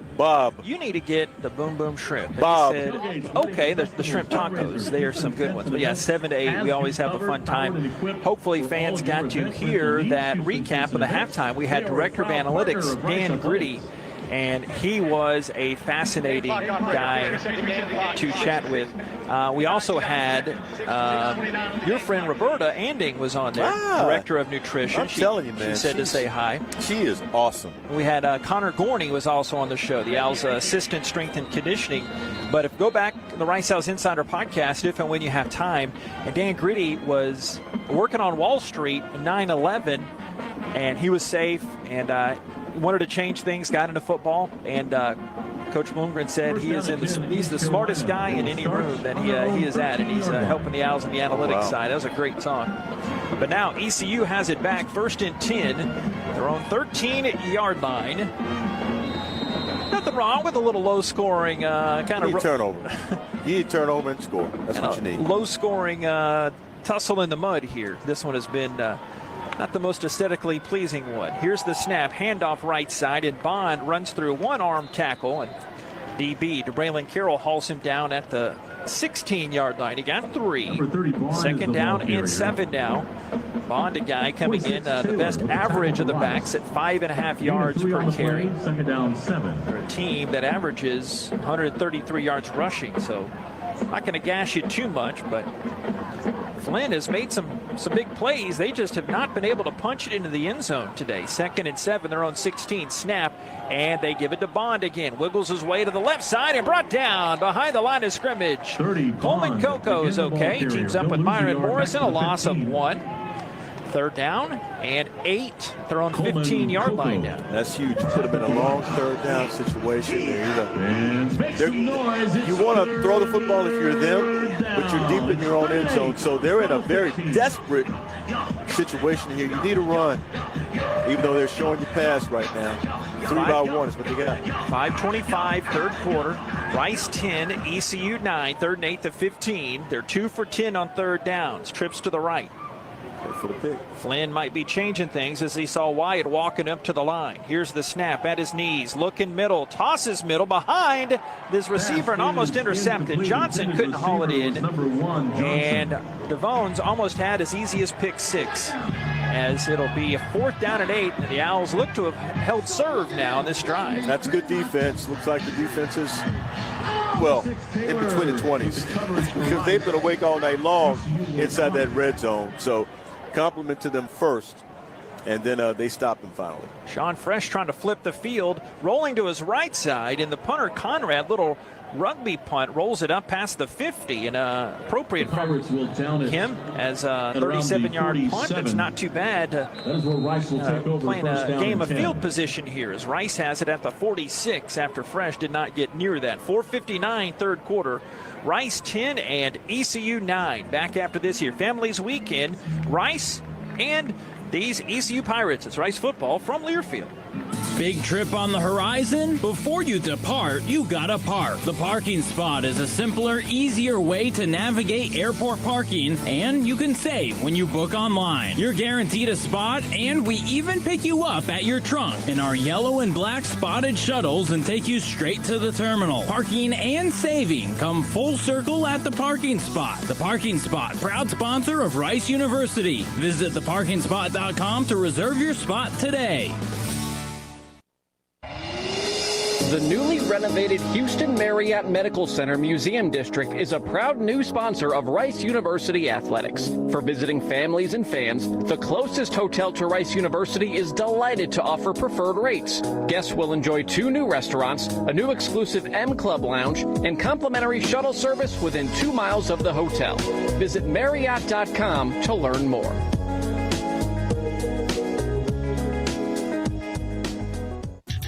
You're listening to Rice Football. 3rd quarter action is brought to you by True Anomaly Brewing Company. True Anomaly, put 2023 Texas Brewery of the Year.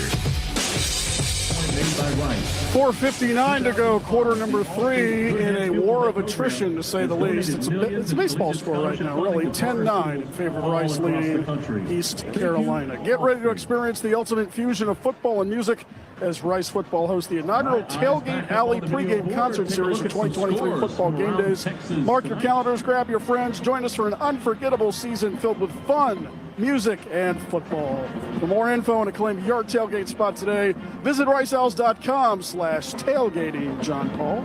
Thank you very much, Brother Metco. We were talking about the ECU defense against Luke McCaffrey today. Mike Houston during the week, the greatest of praise for the Owls' top wide receiver.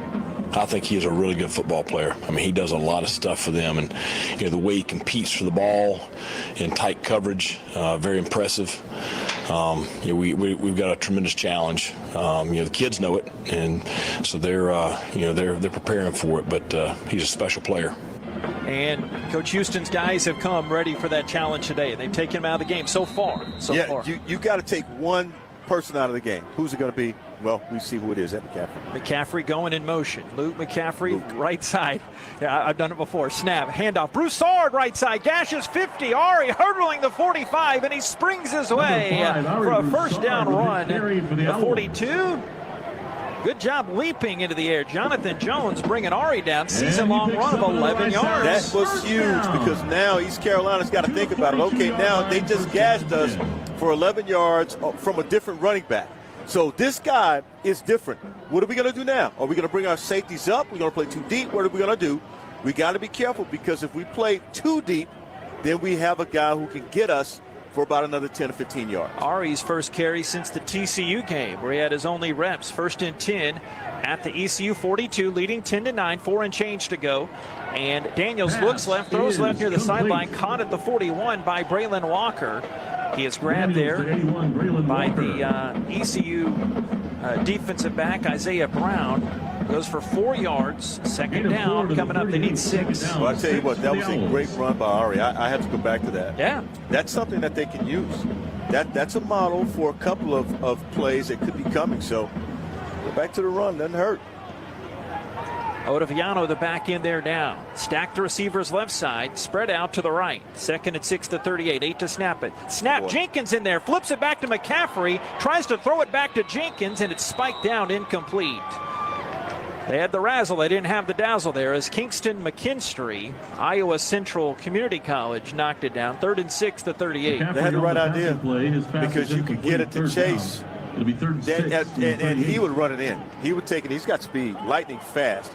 They're trying to get him involved some way in that offense. And luckily, that no tackle there. That could have been an interception, could have been fumble, could have been a lot of things.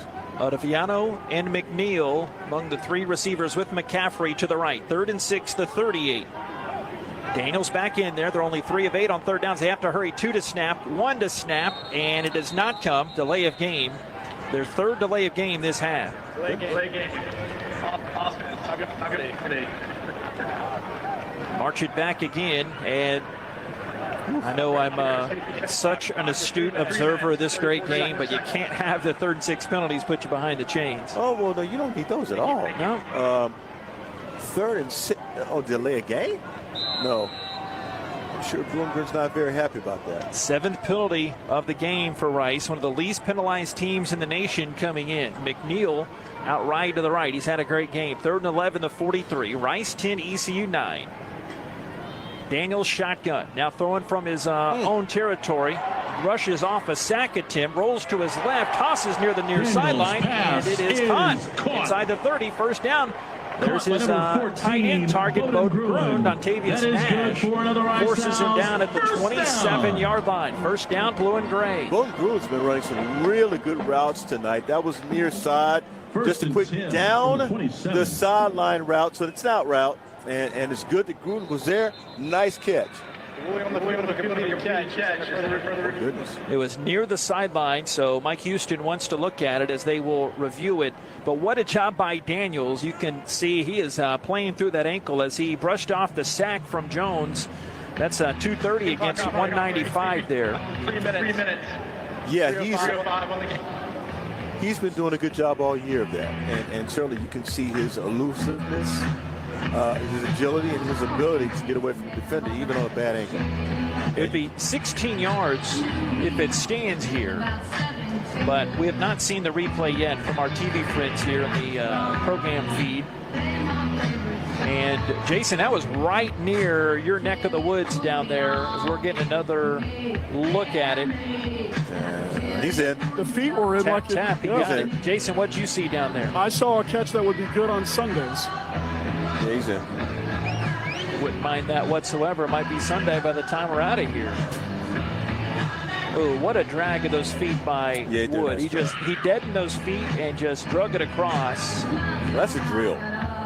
That's a drill for receivers. They do it anyway. Catch one, drag with the other. Kind of like Bobby's illustrated right now. They do that at Westbury for you, Bob? 3:05 of the third quarter. 10-9, Rice leads ECU. Owls trying to pick it up offensively. Looking more, we're telling you about some other scores from across from some local schools. Lamar leads Houston Christian down the freeway by a 14-6 score. Houston Christian lost its first two of the season. Come back and they've won their last two. Take a look across the conference. And the football coach over there at Houston Christian. Mind if I give a baseball score?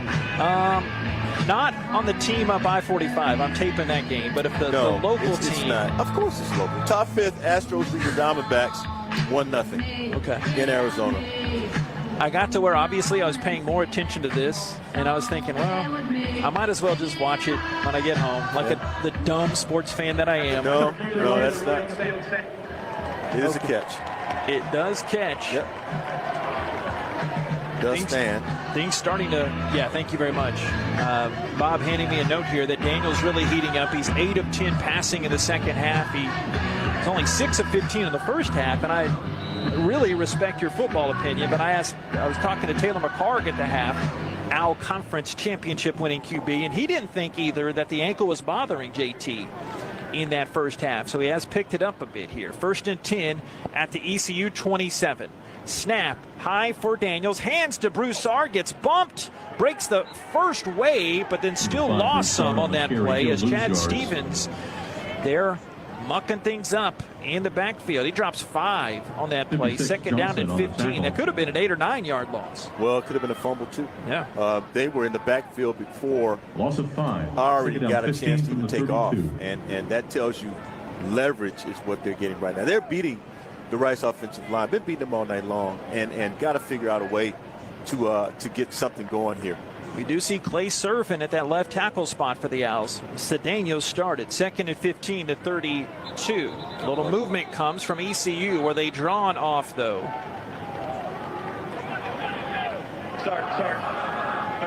Motion call against Rice. Their 8th penalty of the game, a season high. Boy, I talked about ECU with the penalties, but Rice tonight that's 8 penalties for them tonight, and that's very atypical of this Rice football penalty team. takes the Owls back to the 37. Usually they think these things through. They don't have these problems, the mental breakdowns. Got to get it going here. Quickly moving third quarter, under 2 minutes. Rice 10, ECU 9, 7 to snap it. Daniel sees 3 receivers in a triangle just off the line to the right. Here's the snap. Daniels looking, pressed down, some room to run, throws and strike. Combo McCaffrey, the 15, right hash to the 10, breaks a tackle inside the 5, and he's down to the 4, middle of the field.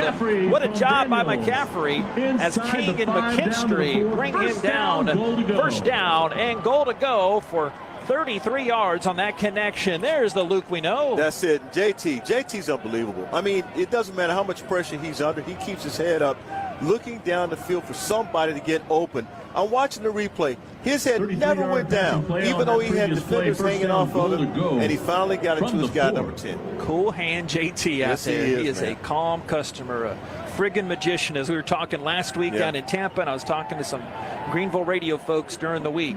All right, folks, 1st and goal at the 4. We have a whistle here now. Timeout, Rice.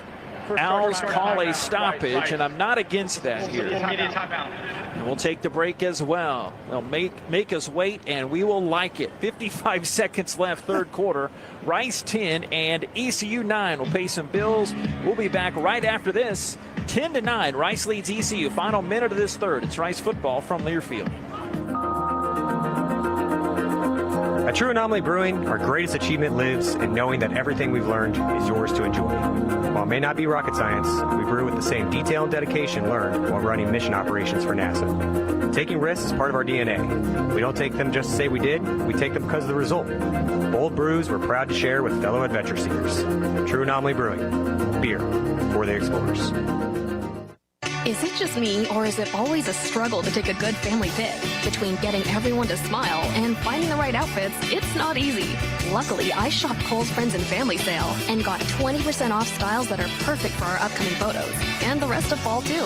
I got myself a flannel for $27.99, my daughter jeans for $24.99, and more, which put a smile on my face. Now to get one on everyone else's. Select styles. Offer ends October 1st. Some exclusions apply. See store or Kohl's.com for details.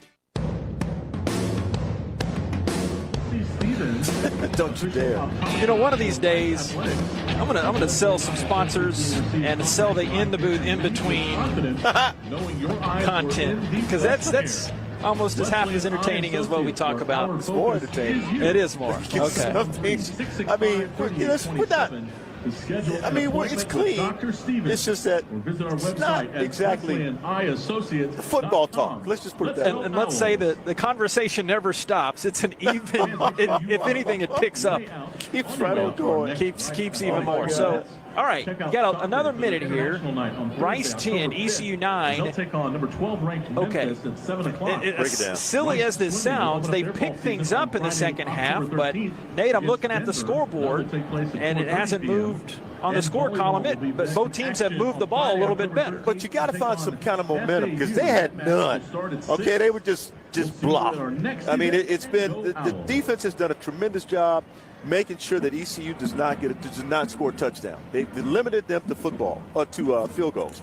So now it's up to the offense to get things going. Now we're starting to see some life with the offense. Now let's put some points on the board, like 6 on the board again. If you feel like if you get ahead here, you score a touchdown here, maybe you go for 2, you got something going. Jenkins coming in as the quarterback. Got Broussard in the backfield. Ron Burgundy asked for the question mark. 1st and goal at the 4. Yes, indeed. Broussard the back with Jenkins in there. The good thing with that is that you got 3 more downs to play with. So fullback is Barnett. 10-9. Rice leads by a point. Jenkins, the QB, out of the shotgun, takes the snap, play action, rolls to the right side, trying to beat his defender to the corner, spins at the 5, spins again at the 1, into the end zone. Touchdown, Rice Owls. Touchdown, Chase Jenkins. An amazing spinning play to the right side from 4 yards. His first career TD gives the Owls a 7-point lead. Yeah, he showed play action there. All of a sudden, they took off running. And that was a beautiful run, beautiful spin. And I tell you what, he faked everybody out. It was just a great spin move at the goal line. One spin move about 2 yards out. Let me take a look at this replay. Make sure. One spin at 5 yards, another spin at the 2. So just great running by Chase Jenkins that time. He showed you his ability. Coming on for the PAT from Horn.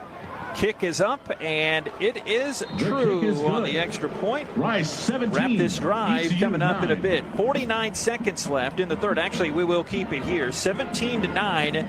I don't like getting in other people's business, but the ECU equipment staff could be advised to check for some undergarments there on the field after that spinning Chase Jenkins run. He left a lot of jockey shorts there on the field. About 5. Yeah. About 5 of them down there. I see them. So for those of you who are listening or watching, you can't see them. I can. So anyway, Bob, there you go. Let's wrap this drive. 7 plays, 53 yards, 4 minutes and 10 seconds, 4-yard run. That was one of the most spectacular runs tonight, and it could make ESPN Plays of the Week, because that was one heck of a run. I'd settle for Fox 26. It's going to make Fox 26. Okay. Yeah, definitely. That will single that out Monday morning. Got to get you and the new guy on point there. What's our new guy's name, by the way? Why would you do that? Sorry. My brain went dead. Will My man Will. Kick is deep to Bond. Takes it at the 1. He's going to bring it across the 10. Right numbers. Bond And across the 19. goal line gets to about the 20. And near the 20. Multiple owls. Extracurricular arguments about North Carolina versus Texas barbecue, I'm sure. They'll spot him Will on the 20. come. It's a 20-yard return for And ECU. he comes to us from Charlotte, North Carolina. Okay, speaking of the Carolina. That's right. He's a cool. He's got some swag. You finally kicked Berman out the door there, and I didn't know. Don't you put that rumor out there. Don't you put that rumor. He went out on his own. I know. The great Mark Berman. Oh, my God. Yeah, no question. 4 receiver set. 10 seconds to snap it. Snap coming back, and Flynn looking left. Ball is dropped at the 26-yard line. Passes incomplete, second down. Receiver Johnson trying to pick it up off the carpet. Intended He had a receiver was number phone 1, shadowing Johnson. him. Second down now at 10. Rice up by 8 now. 17-9. 37 ticks left in this third. Still not enough. You need another touchdown in your defense to really come up big. The way they've been putting points on the board with these field goals, I mean, they have a pretty good field goal kicker. Field goals don't win football games unless the other team is scoring, but you still need some points. 2nd and 10, their own 20, left to right ECU. Pirates QB Flynn claps, gets the snap pressure, breaking in on him. He looks right, throws right, incomplete, the 26. As Shane Calhoun, the tight end there. Gabriel Taylor blanketing him there. 3rd down and 10, their own 20. Enough of the flags tonight. Good to see the defense playing well. They're able to defend without creating penalties, flags. It's always a good thing. So not a lot to write home back to Greenville about ECU or either team really on 3rd downs. Pirates just 2 of 11 here on the money down. 3rd and 10, left to right the 20. Rice by 8 here. Flynn of the gun. He's gone the distance the whole night. The back is Harris. Snap Flynn. Looks left. Slides left. Piercy chases him. 15, 17. He darts it out near the sticks. Caught at the 32. And out of bounds is Sowell, as he had DeVones on him for a 12-yard gain there. Chase Sowell, it's pronounced. He came in 8 catches, 60 yards, and he has been the man tonight. He's got 6 grabs tonight. Boy, you hate to work that hard and give up a first down. Defense really working hard tonight. Here we go. They go tempo again. 1st and 10 to 31. Design roll to the right side. Flynn on the try. Looks right, throws right, incomplete to the receiver Hatfield. And so 2nd and 10 at the 31, and the 3rd quarter has ended. We can promise the 4th quarter is coming up next. 17-9, Rice over ECU. Back after this, it's Rice football from Learfield. Football fans are passionate, just like John Deere fans. And if you're a John Deere person, the name to know is Shoppers. In football, it's about calling the right plays. The right call for John Deere equipment is Shoppers. Shoppers has a right-size John Deere tractor with attachments for any job. You can build your tractor online with Shoppers' exclusive Build It, Price It, Own It tool. See all our John Deere specials by Googling Shoppers at SHOPPAS. It's time for you to make the right call. Shoppers, equipment for your piece of Texas, and proud sponsor of Rice Owl Athletics. Rice fans need a place to stay while watching your Owls play ball? Located just steps from campus is the Hilton Houston Medical Center.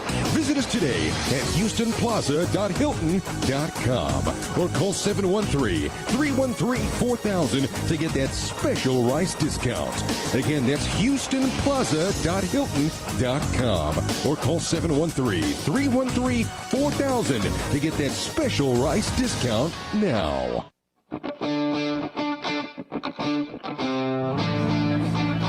Fresh 15 on the clock in the 4th quarter. 17-9, Rice leading ECU. And I'm telling you, folks, the game we're watching, it was a 3rd quarter that both teams moved the ball. Rice outgained ECU 108-78 in that 3rd quarter, but on the game now, it's still both teams dominating their stat column with the pass. 206 passing yards for ECU, but Flynn's only completed 52% of his passes. Daniels really picked it up in that 3rd quarter. But Rice, 170 passing yards, 162 from Daniels, and he's completed just 56% of his passes. But Rawson McNeils had a good effort, 4 for 51 on his grabs. And Sowell, 6 grabs for 84 yards on the receiving side. The Tascasita product here, and a long way to go in this one, but Rice leading by 8. Well, we know that Rice is a quick strike offense. It's just a matter of time. Once JT Daniels gets going, it's just a matter of time before he starts putting some numbers on the board. So still a lot of time left. You got a quarter left in this game, and he could do some real damage with 15 minutes left on the clock. All it takes is one good drive, and all of a sudden you're well over 200 yards the way they get it done. Many ways to listen to Al's broadcast. The Varsity Network app, Mike Bloomgren Show, our game broadcast on there, along with most other teams in the country. You can also find us on the Al's Game Day app, riceals.com, and that football schedule page, that live audio section. Every broadcast archived as well, usually by the next morning. And if that's not enough, Al's Facebook, X, YouTube pages have our In the Booth feeds for every game broadcast. The Mike Bloomgren Show there in Acme. So we get ready to go in the fourth quarter. Rice 17 and ECU 9, and the Pirates have possession now, going right to left the last 15. You know how many NFL scouts out here tonight? I know these guys are thinking, man, I got a shot to pick off the pass. Anytime you're in this area right here, this is I can make my career territory right here. Yeah, before the game we saw a local NFL executive. Rice 17 and ECU 9, fresh 15. Pirates have it at 31. Play action on 2nd and 10, rolling to the right. Running for his life is Flynn. He just buries it in the carpet in front of the tight end Calhoun. As looked like the intended receiver Arkansas there on some good coverage, chasing him out. 3rd and 10 at the 31. How about DJ Arkansas? He stepped up and played well. He really has tonight. And it's good. He's playing sideline to sideline football right now, and they need other guys to step. They've been doing it all night long. This defense is very impressive. And again, Brian Smith, the silent assassin, he's got his defense really playing well. I love the way these guys play. Sideline to sideline. ECU only 3 of 12 on their 3rd downs, but they did convert their last one. Johnson and Calhoun off the line to the right side now. 3rd and 10, they're 31. 7 to snap it. On the right side of the field here. Clap, snap, back to Flynn. Looking right of the way. Darts it out. Caught a low pass. Caught at the knees, the 35. He turns it up the right side and cuts it back into 40. But Johnson already stepped out of bounds. Williams there to bring him down, but it is a first down. Right just past the sticks there. He got it for an 11-yard gain. They look to be going tempo. All night long, they've been checking with me. A lot of teams don't do that anymore. They don't check with me anymore. They just decide, check with me as quarterback will get his team up to the line of scrimmage. They'll look to the sideline for a play, see if they want to change it, and go through the motion. First down to the 42, first minute of the 4th. Rice leads by 8. Half roll to the right side. Flynn chased by Josh Piercy, and it's airmailed deep right sideline. Incomplete at the 40-yard line in Rice territories. Now a 2nd and 10 play coming up at the 42. Now the pressure is coming, and we've not seen Flynn run all night long. All of a sudden, we're starting to see quarterback take off because you've got some gaps there, and you know the Rice defensive front, they're getting some leverage. See if they can keep that leverage going. 2nd and 10, the 42.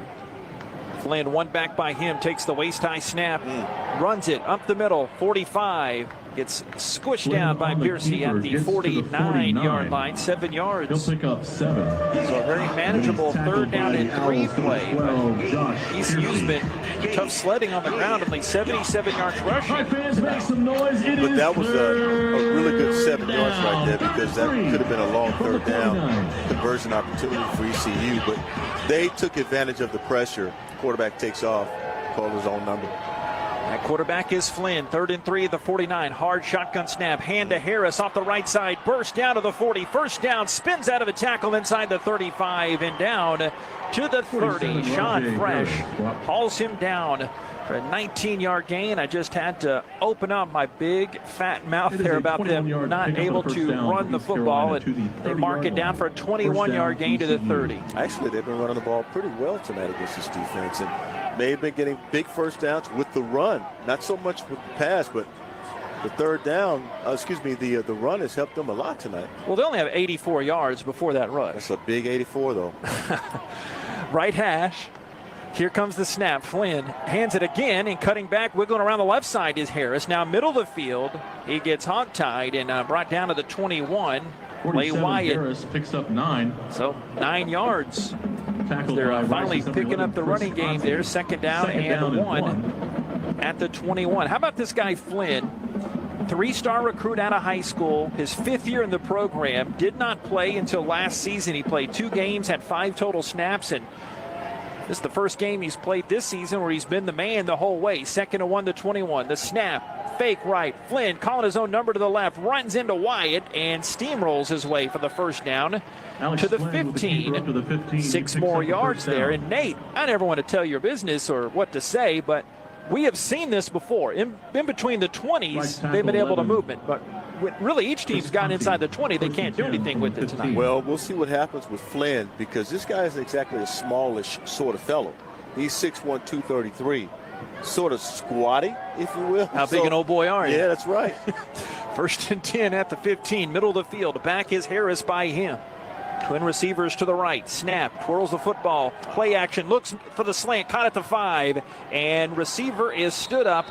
And everybody with blue in their jersey flocks to him. That love you blue jersey. 11 yards right at the sticks. And it'll be a 1st and goal inside the 5. Yeah, here you go.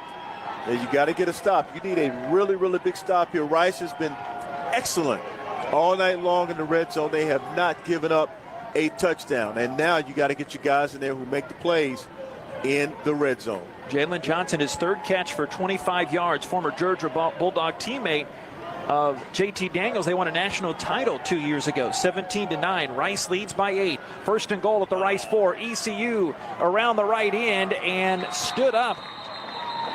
They did bring in Mason Garcia for the first time tonight. Josh Piercy stands him up. Garcia, 6'5", 249, gets dropped for a loss of 1. They handled him like he was 5'11", 185. I got that. That defense is so strong at the point of attack.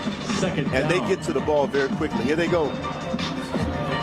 15th play of the drive coming up. 2nd and goal at the 5. It started at their own 20-yard line in the 3rd quarter. 17-9, Rice leads. 2nd goal at the 5. Snap Garcia. They give it to the back, but he spins away around the right end and gets thrown back for more on the loss. Way back, Sean Fresh making a tackle behind the line of scrimmage of Harris there. Loss of 5 yards. I'm telling you right now, this defense is just not happening. I mean, the Rice defense at the point of attack, they have been so good tonight in the red zone. ECU is going to have to come up with another way to get in because the run has not worked for them. And they may try something here. Wouldn't surprise if they try to throw. Flynn back in there, more the throwing quarterback. South of the 10-minute mark, Rice 17, ECU 9. They've converted 3 third downs a row in this drive. 3rd and 10 at the 10. Full moon out above the west side of Rice Stadium. Here's the snap, looking left side, and it's picked near the end zone. A flag comes in late, though. Play Wyatt has the football, but will this be coming back? Well, wait a minute. I don't know what they're going to call here, but this is going to be a very interesting call. Full moon's on the east side, by the way. And it's a late flag, so full moon east side. I know my directions. Flag. Harvest moon, we're told. Not a good sign. Let's see what they call. Yeah, if you can't make Nate Black's call out there, pass interference against Rice. I did not make out the number. Getting a look at the replay. Oh, it was the hit. Yeah, a little as pick. the receiver was into his route. So, Arkansas. Yeah, you can't do that. Yeah, it looked like it was DJ.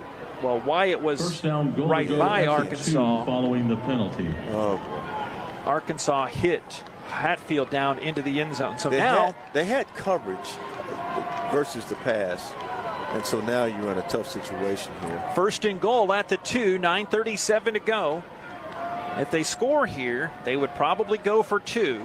Still a lot of time left. Play clock halted at 25. And they said something there. Well, they moved it to the other half. Because they've had it on the 1-yard line and was not able to get in against this defense. So they just moved the ball placement there. 1st and goal at the Rice 2. A lot of time left in this one. Flynn, shotgun, Harris by him. Handoff to him. He gets his way downfield, rolls down inside the 1. Damone Green near that play. Myron Morrison as well. Give them 2+ yards, knocking on the door. ECU has not scored tonight. They had field goals in the first, the second, and the third quarter from Conrad. Snap, handoff to Harris. And play is... There we go. Go to the under the hood for a third time here tonight. I'd like to remind you that Rice football brought to you by Houston Methodist, the official healthcare provider for Rice Athletics. Visit HoustonMethodist.org. Houston Methodist, leading medicine. What say you, Nathaniel? Mike Houston challenging this one. He's down. What happened was he came down on the top of the Owl, and then he went into the end zone. So this might get turned over. I hope it's not. I need to see it again because I thought, let's see. You see the sideline view. That was right by Jason Metco, too. Is something down? Is his elbow down? Well, his elbow would have been down in the end zone. I'm trying to see here. Let's see. Jason, did you get any kind of gander at that? That's right in your neighborhood there. It was really tough, fellas. This is borderline to me. Oh, he's down. I believe he is down. Well, we'll see. I thought.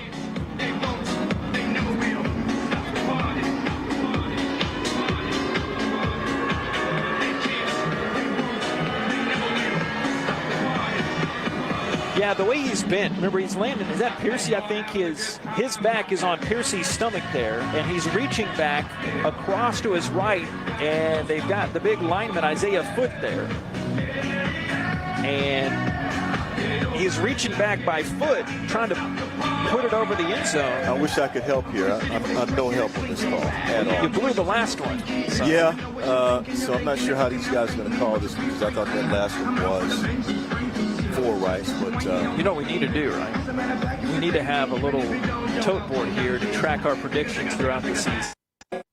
Well, but we haven't made many wrong predictions. I mean, I was wrong one. Which broadcast you listened to? I've been wrong one time this entire season. What are you talking about? Nate Griffin, Fox 26, everybody. Fox 26. Oh, you got. Here we go. Further view, we're on the field stand. Second down. Okay. I guess they did not see enough. We got the digital stream, so maybe they didn't have that extra angle, but I could see how they didn't have enough to try to overturn it. We're here at the 9:14 mark. That one, you might be able to stop. Okay. 17-9, Rice leads ECU. Pirates knocking on the door. Second and goal at the 1, 9:14 left. Second down, goal to go from the 1. Here we go, kiddos. Seeing who I want to see on the field. We got Flynn in the shotgun. Al's in those Love Ya Blue City Connect jersey. Snap, handoff, Harris stuffed up the middle, pushed back by Banish and company. Flowers helping out inside the 1, no gain. Home Green chipping in as well, so it'll be third and goal at the 1. Remember earlier this half, Rice had a great goal line stand at the 1-yard line. No gain on the play. Third down. Do you realize how demoralizing that is for a team that has been trying to run against that defense all night long, and how strong the Rice Owls defense really is? Let's see what happens here. This is it. Flynn shotgun. You got to think it's 4-down territory here. Third and goal at the 1. Here's the snap. Flynn hands to Harris. Big block on the left side, and he timbers into the end zone for a touchdown. Good block on that left side, Dustin Hall. Touchdown, East Carolina. And ECU within 2, 17-5. Imagine they'd go for 2 here. 17-. Yeah, they're within 2, 17-15. Yeah. Thank you. There's a scoreboard there. Let me show you. There's a scoreboard there. Well, I thought I heard you say 17-5. Oh, I did. Okay. Yeah. Thank you. It's all good. Jason confirming Nate's. Yeah. We're longering on here tonight. Look at the owl on the big board there. All right. Hopefully that's an omen there. Little screech owl staring down on us. They're going for 2. This season, they have not attempted a 2-point conversion. Rice 17, ECU 15, folks. And the Owls call a timeout. Second charge out. Rice. And essentially you're wondering, hey, why do they go for 2 with 8:24? Well, you're within 2. The 1 point essentially does you no good. And a field goal would still put them ahead. So this is kind of a free 2-point try here. I guess. timeout is on the field here to stop things, and we do take this timeout. 8:24, fourth quarter. Rice 17, ECU 15. That's 5 times 3. Math lesson. Stay tuned. It's Rice football from Learfield. At True Anomaly Brewing, our greatest achievement lives in knowing that everything we've learned is yours to enjoy. While it may not be rocket science, we brew with the same detail and dedication learned while running mission operations for NASA. Taking risks is part of our DNA. We don't take them just to say we did, we take them because of the result. Bold brews we're proud to share with fellow adventure seekers. True Anomaly Brewing, beer for the explorers. OWL fans, need a lift? Look no further than Avalon Bus Services. Servicing the entire nation, Avalon Bus Services can take any group size, any distance, and is ready to service you OWL fans. Servicing your Owls since 2016, it is a no-brainer why the Owls choose Avalon for their transportation needs. With 10 different locations as well as nationwide services, it is easier than ever to book with Avalon Bus Services. To book a ride for your next Owls game, whether on the road or here at Rice Stadium, visit avalonbus.com. Avalon Bus, proud sponsor of Rice Athletics.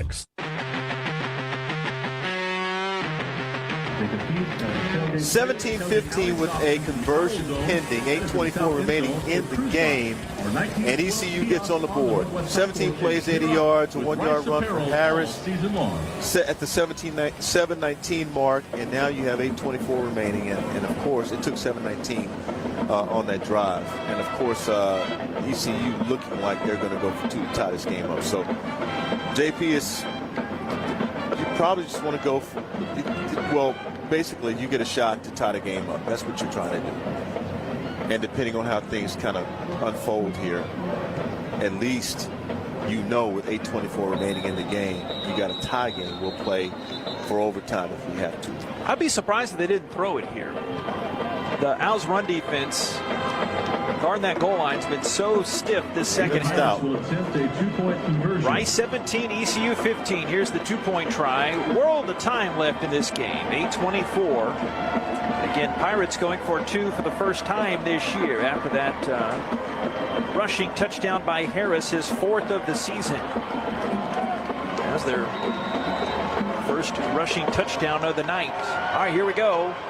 Flynn in between 2 backs, takes the snap, looks right, throws right towards the end zone. It's a jump ball, and it's caught for the 2-point try. Chase Sowell makes that grab, and we have a brand new game, ladies and gents, right in front of Fresh there. But we're talking about the run defense has been so good for Rice, and a quick throw, and Sowell's been their guy tonight. Yeah, they picked off Fresh, and it's, you know, one of the toughest corners, you know, obviously in this conference, but you're going to get thrown at, and certainly that was an opportunity. They had to have it, and you're talking about size.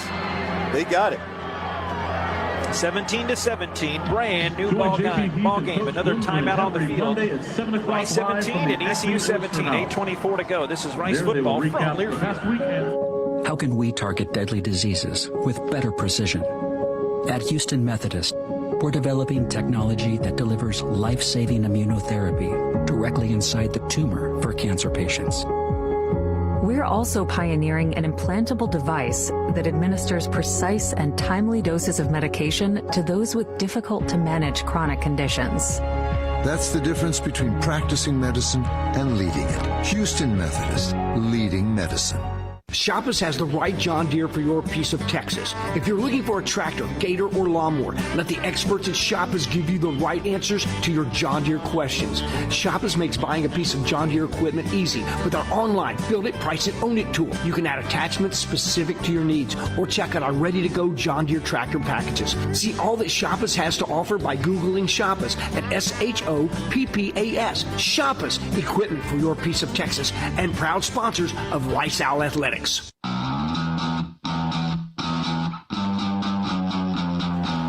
Brand new ball game here at Rice Stadium. 8:24 to go in regulation. It is 17-0, Rice and East Carolina. UTSA was in town the last couple of days to take on Rice in volleyball.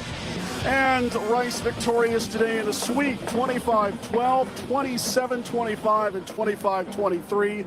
UTSA has not beaten Rice in a set since late February of 2020, JP. Very impressive. Ginny Volpe's team getting hot at the right time. And 17-17 here. 8:24 to go here in the fourth. So much of this game is left here. Let's see if the Owls come back here. A long, sustained drive would really be desired coming up here for the Owls. Amazing. 10-9 was the score for the first two quarters. Basically for the first 2.5 quarters. Yeah. The score was 10-9. Jenkins had that touchdown run the last minute of the third. Yes, and now here it is 17 apiece. And Rice is playing. This is a huge game. This is what you call, in my opinion, JP, this is a swing game. Because if Rice can go up 3-2, that's huge for them. You need 3 wins after that to get to a bowl game. With UConn coming next week. That's been announced as a 4 o'clock kick coming up next week here for the Frankie Hicks radio booth. All right, under the full harvest moon out on the east side, 17-17. It's kicked high by Lathan and over the head of the Owls return man. Quentin Jackson back there deep. So we'll bring it out to the 25-yard line. What you got, Nate Griffin? The Owls showed some ability to run the football a little bit. Daniels finding his sea legs there in that last drive for the Blue and Gray. Well, you're at the 25, and I've also seen him work the sidelines tonight. I'd go with I'd work the boundaries. I'd see it's in the middle of the field right now, and if you're going to do that, you can also attack the middle of the field as well. So you got a couple of ways to go here. Daniels 15-27, $162 last week at South Florida.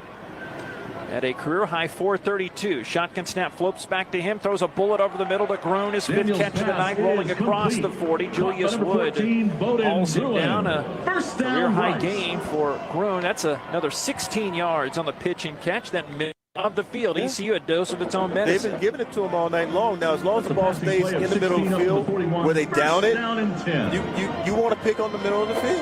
They're going to give it to you. They don't expect you to do it back-to-back times, so of course not. Braylon Walker alone to the right side. First down at the 41. 17-17 game. Snap into round to McCaffrey. Running around the right end past the 45 and takes a helmet in the belly. Wilkin Wood collaborating on that tackle. Give them 6 yards. Second down and they mark it back. Right foot spot. Second down and 5. Good play on a fly sweep right there, and that's a good run. That time by one of your fastest receivers in the conference. Now you can work the boundary near side here because the ball's on the right half. McNeil and Walker to the left. Second and 5, the 46. Groen, the tight end. Right side. So empty backfield here. Here's the snap. Looking left, throwing left. It's caught at the 46. McCaffrey, little hip swivel, moves away from the defender Dilworth and got the first down. Antoine Jackson finished off the tackle. 10 yards for number 10. Trying to get something going down to the 44 of ECU. Yeah, they went to the wide side of the field. Not a bad idea. Go to the wide side of the field that time on a comeback route from McCaffrey, and just a good catch, and he did a nice job. Trying to elude a defender, but then they converged on him and brought him down, but he still got the first down. The way he can stop and start in traffic, that is a marvel. Landon Ransom Goals. He'll do it too. Ransom Goals next to him, left side. They motion the back out of there. Daniels, the quick hitch to the left side on the screen. 45-40 left sideline. There goes Ransom Goals, the 20. One man to beat the 10, the 5. Lunges into the end zone. Touchdown, Rice Owls, 44 yards. First career tutty. What a block at the last moment by Clay Servin to free up Daniels to find Ransom Goals, and the Owls quickly take the lead back 23-17. Yeah, nice curl in route, turnout. Boy, I'll tell you what, far side there, you can see it. And it just developed so nicely as he eluded that defender, left a pair of shoes out there, for another defender, and took it onto the house. So he got him. That's a touchdown. Yeah, thanks to Rohan for clearing that up. An amazing block. Looking at the replay, Servin, the left tackle, swinging out on that screen to block and free up McCaffrey. What a play. And Horn boots up the PAT, and Rice goes up by 7. Oh, just like we told you, they've been having problems moving the ball. Oh, wait, they just zip down the field, and Landon Ransom Goals gets his first touchdown as an out. Some rhythm, man. I mean, you can start to see something sort of happen in the third quarter. All of a sudden, here they go. And JT's on track now. He's been hitting his receivers. Finally found his rhythm. It took him a while because he was a little off. 4 plays, only took 2 minutes. 6:24 to go, fourth quarter. A timeout here. Rice 24, ECU 17. This is Rice football from Learfield. Flight by Yingling, the next generation of light beer. For those who don't follow trends, but craft them. Flight by Yingling is uncompromised refreshment from America's oldest brewery. With only 2.6 grams of carbs and 95 calories, this is premium refreshment. 6 generations in the making. Don't just raise a glass, raise the bar. Flight by Yingling, the official beer partner of Rice Athletics, and now available for purchase everywhere in Texas. The Yingling Company, Fort Worth, Texas. Please enjoy responsibly. Owl fans, looking for the next great place to stay? Courtyard Marriott West University has got you covered. Located at 2929 West Park Drive, approximately 1 mile from Rice Stadium, Courtyard Marriott West University is the perfect place for fellow Owls to land on game days. Whether you are planning your next staycation, having family in town, or planning your next trip to Rice Stadium, Courtyard Marriott West University, proud sponsor of Rice Athletics. Tractor from Shoppers will deliver 24-17, Rice taking the lead now on a 4-play, 75-yard drive. It took 2 minutes. JT got hot. I just put it that way. 44-yard pass from JT Daniels to Landon Ransom Goals. And I tell you what, you saw him turn on the speed on that turn-in route and elude that defender whose, shoes are still out on the field. But just a nice route run there that time by the youngster. His first career touchdown, JP? Yes, indeed. Remember, he had that long one against the Cougars. He got stopped right before crossing into Pager. That's a bummer. I'm most impressed. A great connection from Daniels out to Ransom Goals, but the block by Servin there on that quick hitter screen, that was something to behold. Good to have clean block. Good to have Clay Servin back there. Next broadcast of Rice Owls football coming back up again here next Saturday from Frankie Hicks radio booth. Kick time of 4 here. We'll be on air at the Houston Methodist pregame at 3:30. Jim Mora's club coming in. They fell to Utah State today, 34-33. They're now 0-5 on the year. You can listen to all or part of it. The Rice Owls Game Day app, the Varsity Network app, and RiceOwls.com. And on that Facebook, YouTube, and X. I got a question for you. I got an answer. This is completely not connected to Rice football. Okay, I can't wait to hear this. Did you see the story on Jim Mora? It was just a light note. Yeah, I saw something here as the ball is spinning end over end into the air, looking up into the Houston night with that harvest moon behind it. Bond up past the 20-22, still like a bucking Bronco. Trying to get past the 24. He does. That's where he is. First down. Do tell. Got a lot Number 30, Javius Bond on the return. He knew who injured player on the field. The guy was arrested today. I'll just put it that way. And he knew about. Oh yes, I did hear that. Yeah. About Tupac's alleged killer. Yes, he knew. Owls have a player down on the field now. We're just noticing Peyton Stevenson down the 30-yard line. 6:16 to go. Rice 24 and ECU 17. Get up, Peyton. 18 of 30 for 242 yards and 2 touchdowns. Whose stats are those? So we've got another stoppage. We'll break it with them as well and be back after this. Rice 24 and ECU 17. We'll take another gander at the scoreboard coming up here in a bit. Stay tuned. This is Rice football from Learfield. Rice teams and traditions are legendary. Our team as strategic wealth designers are proud to be a partner of Rice Athletics. What an honor to be working together. When you're ready to discuss your financial future, call the team the Owls trust. We look forward to creating your winning strategy for retirement. Visit us at swdgroup.com today. And go Owls. Aw, shucks, the game's on TV, but I can't listen to the call of my favorite team broadcasters. Never fear, Sync My Game is here. Sync My Game? Yes, Sync My Game. If you have a DVR and streaming device, head to syncmygame.com from Learfield. It's never been easier to hear the impassioned voices of your favorite radio crew synced with the TV. Wow, thank you, Mr. Just remember, syncmygame.com.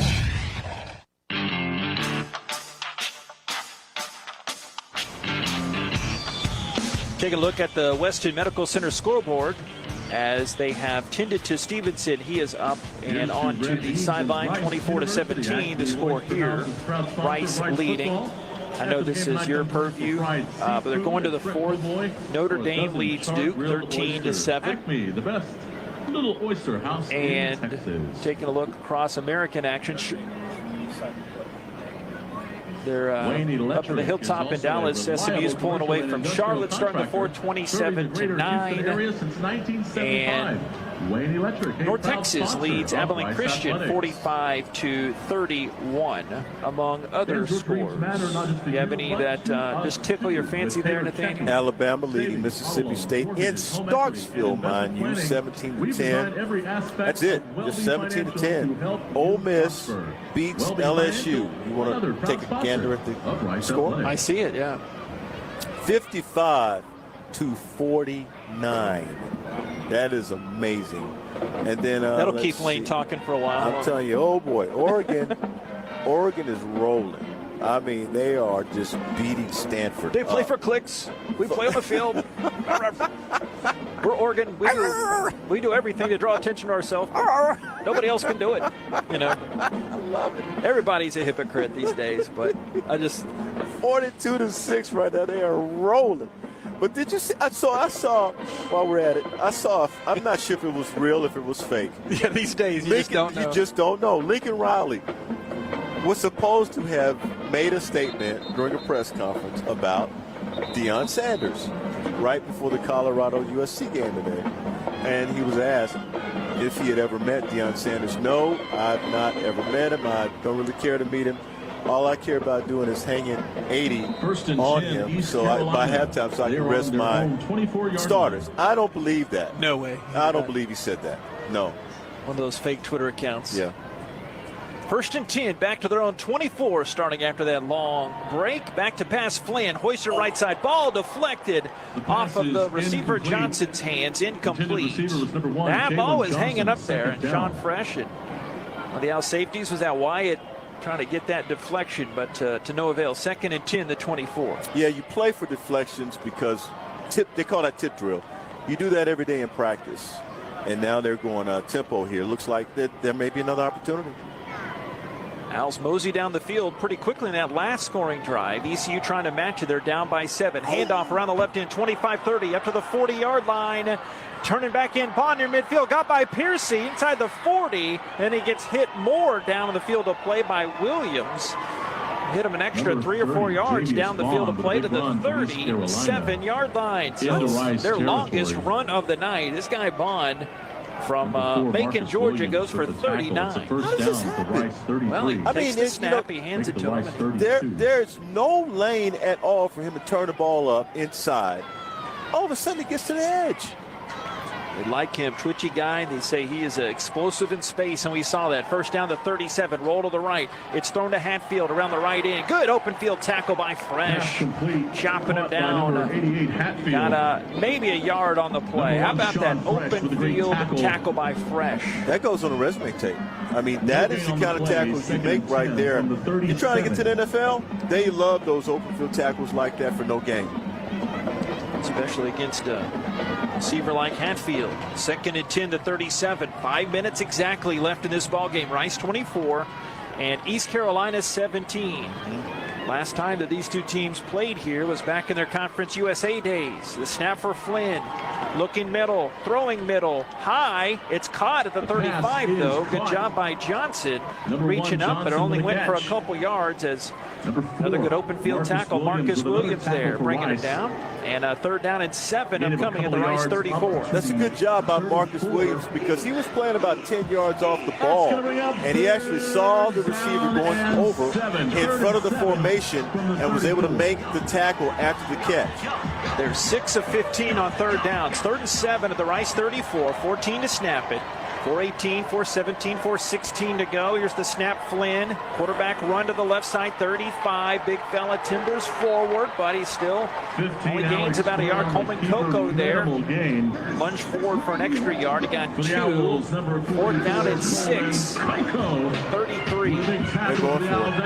This is like a punt anyway, so you may as well go ahead and go for it. But I tell you what, the way that this defense has been playing, they need to stiffen right here. They stiffen right here, JP.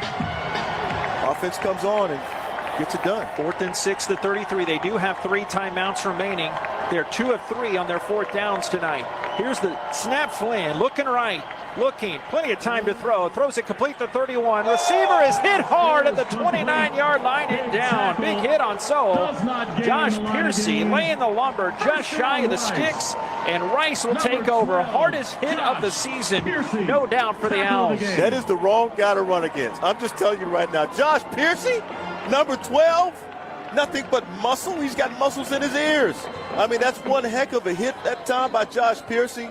And you saw that running back coming around the edge, and that's the kind of hit you need to see, especially when they're trying to attack your edge. That's a great hit that time. Josh Piercy had all the leverage in the world to be able to lay a lick like that. You got a man down. It's Marcus Williams, redshirt sophomore from Hoover, Alabama, down on the turf. 3:32 to go. Did want to give a shout out to Chris Snell and the Rice equipment staff. A second straight year, Rice wearing an alternate uniform, tied to some aspect of Houston. Last year, speaking of Piercy, the model of last year's jersey had the NASA-themed uniforms, and this year's City Connect uniforms have ties, of course, to Rice Stadium and the Oilers, who played at Rice Stadium from 1965 to 1967. And they got the white pants with the stripes there, the light blue jersey, that block lettering, and Rice, a longtime pillar, of course, in the Houston sports community. Oilers made their Rice Stadium debut September of '65. They beat the Jets. Record crowd. They had over 52,000 here. And that was the largest crowd in Oilers history for another 13 years. Then they closed their time at Rice with the win over the Chargers. And then, with a win the following week at Miami, they completed a worst to first season. Then they advanced to play the Raiders in the AFC title game. Of course, the Raiders won that one. They went on to play Green Bay in Super Bowl II. So much history surrounding Rice and the Oilers. By the way, they started the process of getting these uniforms prepared in January of this year. So this didn't just happen, in case you're wondering. Yeah, folks thinking you can just, a team across town wears them, and you just don't spit them out like that. Gruen, the tight end now. Owls take over at the 29. You'd like to have a couple first downs at least, right? That could ice it. Daniels back to pass. Looking right. Hit as he throws. Airmails it into the sideline. High for Connors at the 40-yard line. So 2nd and 10 to 29. Clock stopping here. Good pressure. Take a number on that defensive line for ECU. Chad Stevens had a good hit there on Daniels, but he popped up 2nd and 10. You know, it's interesting. Rice offense, from a receiver standpoint, Rosem Goals had a nice catch, but in terms of going deep, you've not seen the deep ball tonight like you have throughout the season. I would concur. 2nd and 10 to 29. 3:27 to go. Owls a timeout. ECU 3. Daniels back to pass. Staring left.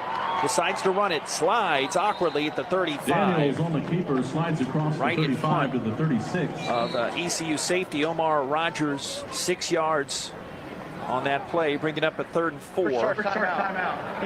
The Pirates call a timeout with 3:15 to go. They've got 2 timeouts left. Rice 1. Can't underscore how big this 3rd down is for Rice. They're 4 of 9 tonight. And they'll have a chance here. It wouldn't ice the game, as ECU could then take a couple of timeouts, but it would make a big difference with about a minute and a half of game time that they could have if they could just get 3 yards here on this 3rd down. Well, they can get that 3 yards. It's a matter of how they decide to do it. Okay. You see JT is walking across the field. They're trying to keep all parts loose. Totally understand that. The run hasn't really. Ari had a nice run earlier, but you need something, and Chase Jenkins had a nice run. So you've had two nice runs tonight. But if you're going to run the football, and they're going empty right here, so that tells me.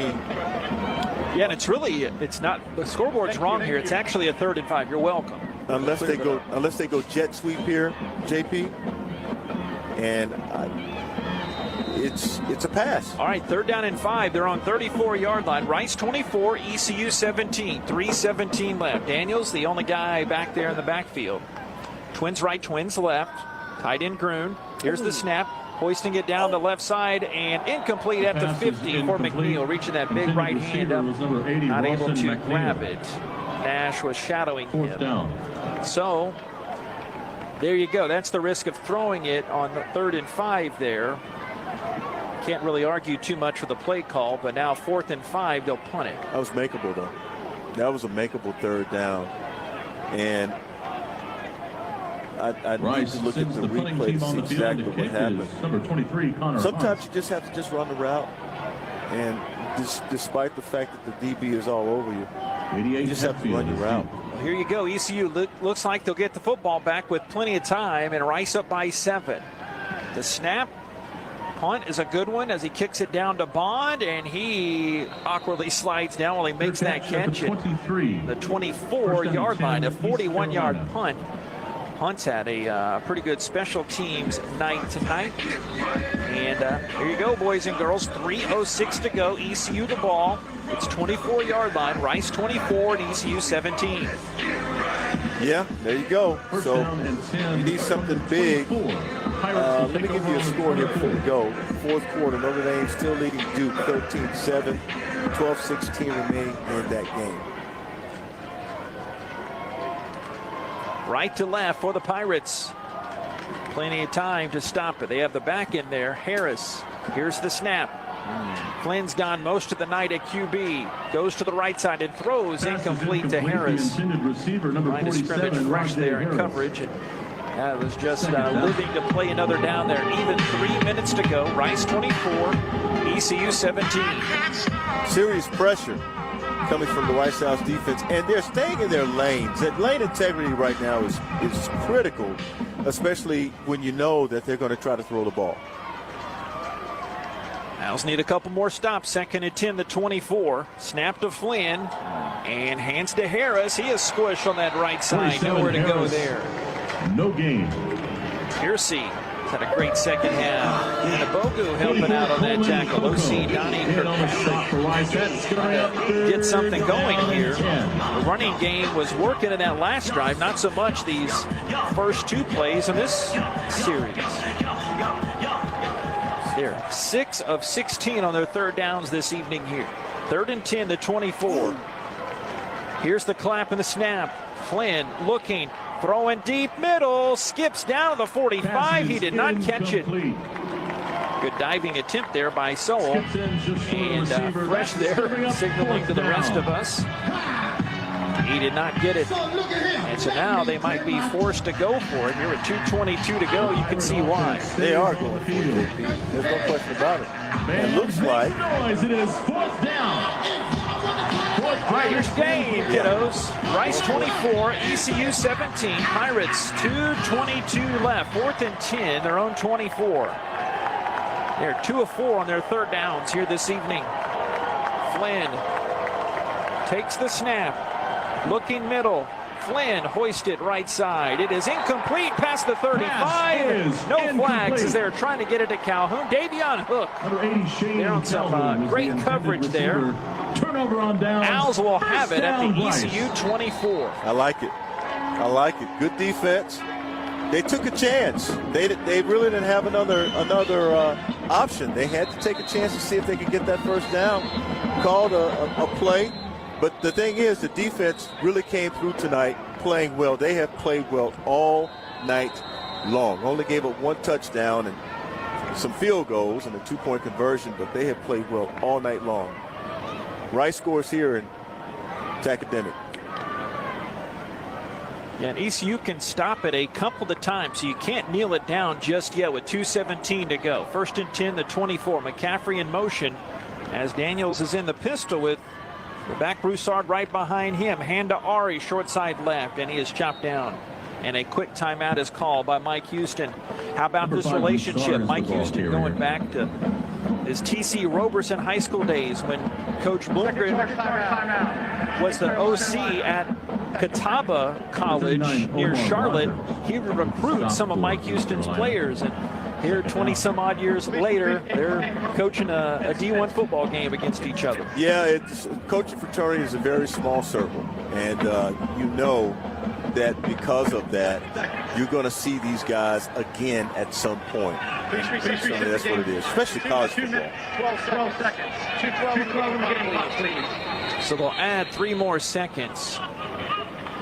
24-17, Rice the advantage with the ball. 2nd and 12 at the ECU 26. So you'd imagine Coach Houston would call another timeout. Imagine be a Rice run here. Barnett, the fullback, gives way to Broussard. Broussard's in there with Barnett. This is a tough game, JP. It's a tough game to play and even tougher to win. All right, JT Daniels is out in the formation to the right side. Direct snap for the Owls in the backfield.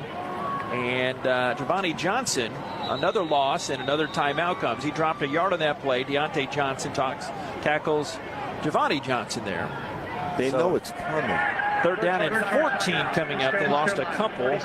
All right, one thing I do know is that ECU has no timeouts remaining. They can't stop it, but you know what I also know is it's 3rd and 12.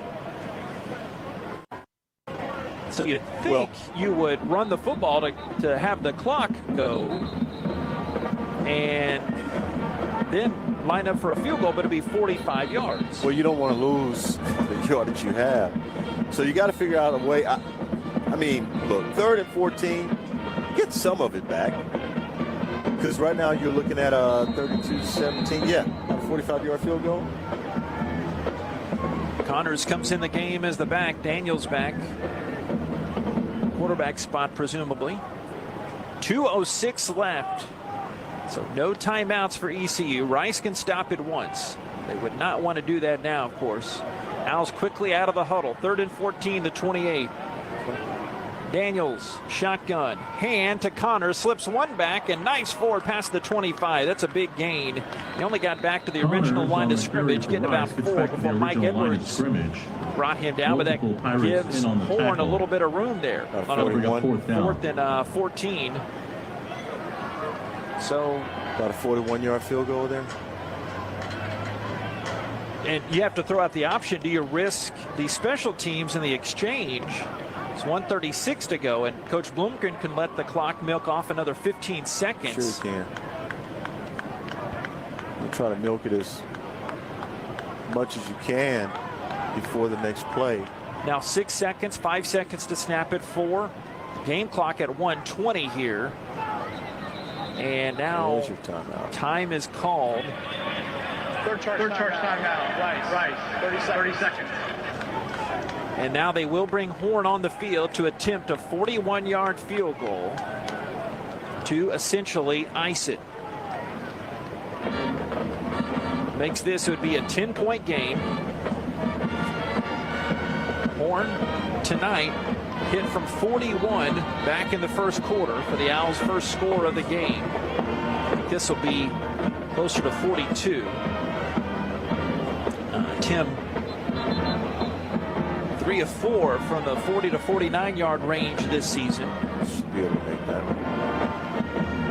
Easy for you to say, you wide receiver. Owls send the kicking team out. Yeah, Tim Horn to attempt a field goal. Saw a kicker yesterday at Bel Air High School, and I asked him if he knew Chris Boswell. This will be a 42-yard try for the Owls. 4th and 10 at the 24. Holder is Hunt. Deep snapper is Freeman. Deep 42 near that right hash. End zone to our right. The snap comes back. The kick is put up. It's a high kick going towards the uprights, and it is no good. Wide to the left. He missed it just to the left, pushing a bit. So now 1:11 to go. ECU no timeouts. They'll have it at their own 24-yard line. That's 3 field goals he's missed this year. critical. Yeah, not over just yet. Wow, and there's a flag on the field. So this could change the dynamic. Thanks for pointing that out. Result of the play is no good. After the play. Sportsmanlike conduct. Number 73 at right. 15-yard penalty. First down. East Carolina. So Lavelle Dumont, another 15 yards added on to that. 1:11 to go. If it could go wrong, it has gone wrong. And you miss the field goal, then to add insult to injury, you get a 15-yard penalty, which gives him great field position. Puts the 10th penalty of the game. Yeah, now it's a 2-minute offense you're running. You're running a 2-minute offense, so everything's going to be hurry up. It's going to be tempo. You got to know that. They never said it'd be easy. I just didn't know it'd be this hard, right? 1:11 to go. Rice 24, ECU 17. Rice looking to win its first ever game in the American Athletic Conference. Snap Flynn, twirling the football, pressed to his right side, chased and throws it incomplete right side.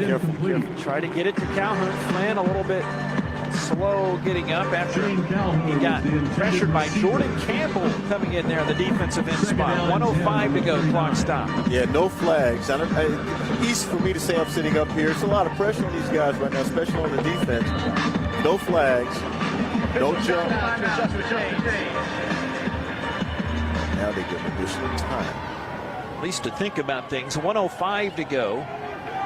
2nd and 10 to 39. Trips to the right, 1 to the left.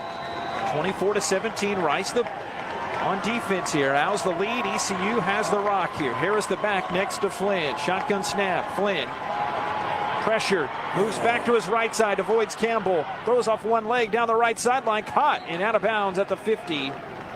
It was Jari Patterson, the Marshall transfer, getting it near midfield with 56 seconds left. And they move the chains. Oh, my goodness. That was an excellent play. You flush him out of the pocket. It's not bad. You got to have a receiver running your way if you're the quarterback, far side over there where your eyes are. Remember, they need a touchdown. A field goal does them no good. First down at the midfield mark. Right to left ECU. Top of the Texas logo. Back to pass Flynn. Looks deep middle. A reaching catch over the middle. Caught at the 35. Second down. That incomplete as they went to Patterson. He was reaching down to the shoestrings, but Gabriel Taylor right behind him on that play. And he knew that it was incomplete. That's why Gabriel waved it off. So Gabe Taylor, that's why he waved it off. Yeah, see that replay. Clearly trapped that one. 2nd and 10 at midfield. 49 seconds left. Again, no timeouts for the Pirates. Big stop here. Big stop right here. Like to tackle him in the field of play. 2nd and 10 in the midfield. Flynn claps. Ball floats back to him. Standing tall, looking over the middle. Tipped incomplete at the 30. Taylor almost had a pick. Davion Hook, 29, not 26. And Patterson, the intended target again. 3rd down and 10 at the 50. 44 seconds to go. That should have been a pick, JP, and I'm sure that Mr. Hook is going to be thinking, I should have had that. That should have been in his hands, and the game should have been over. That's his first career pass breakup for what it's worth. 3rd and 10 at the 50. Right hash. Just at the top of that panhandle in the logo. 3rd and 10. Remember, 4-down series here. Back to passes. Flynn stepping up. Green gets a hold of him and pulls him down behind the line of scrimmage. Or did he get it off to the right side of the 40? Inside to the 20, ECU runner completing the play, but was he blown in the grasp? And ECU's trying to celebrate a touchdown here. Oh. A fumble recovery. The play will be reviewed. We thought he was down, but Bond apparently grabbed the loose football, raced down the right side. We'll have to see this replay as Green had him in the grasp, and I thought he had pulled him down for the sack, but the magician Flynn, he got the ball off somehow. Well, we'll see if he got the ball off. We haven't seen the replay just yet, and this day we see this. This is a poor pass. The foul will be considered for intentional ground. Okay. And remember, officials lean towards not ending plays to see it to its completion. And we get a look here. He's down. He's got to be down. Yeah, it'd be a pass here. Did he get it off? Yeah, no. But originally the official said something about picking up a fumble. He was throwing the ball forward, and yeah, that was a forward pass. So it'll be incomplete, I'd imagine, and a 4th and 10 coming up from the 50. But all jokes aside, our batting average up here in the booth is not always stellar there. Well, had he fumbled the ball, had he fumbled it, that would have, you know, now you got a better shot at getting the 6 than you would not have with a potential forward pass. And I think that's what that is more than anything else, a forward pass. So we'll see what happens here based on the replay. And you know what? It's tough to say that they ruled a touchdown on the field because it didn't seem like they ruled it. I thought I had heard a whistle down there, but they let the play go to completion, and credit the ECU receiver or the Bond that was trying to make a play there. As Bond is standing up and to the right of Flynn as he falls forward, ECU is wanting this to be a fumble. Yeah, of course they are. But he is pushing the ball. It's like he's a point guard and he's got a chest pass in the paint. And the game hangs in the balance here. 27 seconds to go. The ball's at midfield. They'll have at least one more crack at it to get a first down. He's pushing it, JP. He's pushing it in the direction of the runner. So it's got to be... And he was in the grasp. I don't think there's a grounding in play here. I think it's just an incomplete pass. But Mr. Black and his Zebras looking at the replay and talking to the folks in the booth. And that's it. Mr. Geloff rings the monitor off, and now they are set. They know what they're going to call. So where's that a fumble? I'll be 100 on that. Yeah, it definitely looked like he pushed it. Incomplete pass. Here we go. After further review, the runner's knee is down at the 46-yard line. Okay. It was a 10-second distraction. The runner's knee was down. Clock had 41 seconds. Game clock operator, please reset the game clock to 31 seconds. The clock will start on my signal. Okay, so there is a 4-yard loss in there, so it'll be 4th and 14. ECU in its own territory now, the 46-yard line. The game comes down to this next play here. That was huge. Rice 24, ECU 17. Still too much time on the clock, though. And need to end this right here. He's going to scramble until he finds somebody open, so look for that to happen. Sowell's been his guy. Tascasita kid, 4th and 14. They're on 46. This could be the ball game. Back to pass Flynn. Pressure to his left. Running away from Piercy. Tripped up and brought down. Great job by Chike Anabogu, bringing him down on 4th down. And that will do it. 24 seconds left. It wasn't Purdy. That don't matter. The Owls will have their first AAC win. The W won't say it wasn't Purdy. It just says W. And that's what's more pretty. So, I mean, bottom line, 24-17 is your well, not yet. Still 24 seconds remaining on the clock. But I tell you what, it doesn't have to be pretty as long as it's a W. And, it's 3-2 when you get done. So, 24 seconds remaining. Here we go.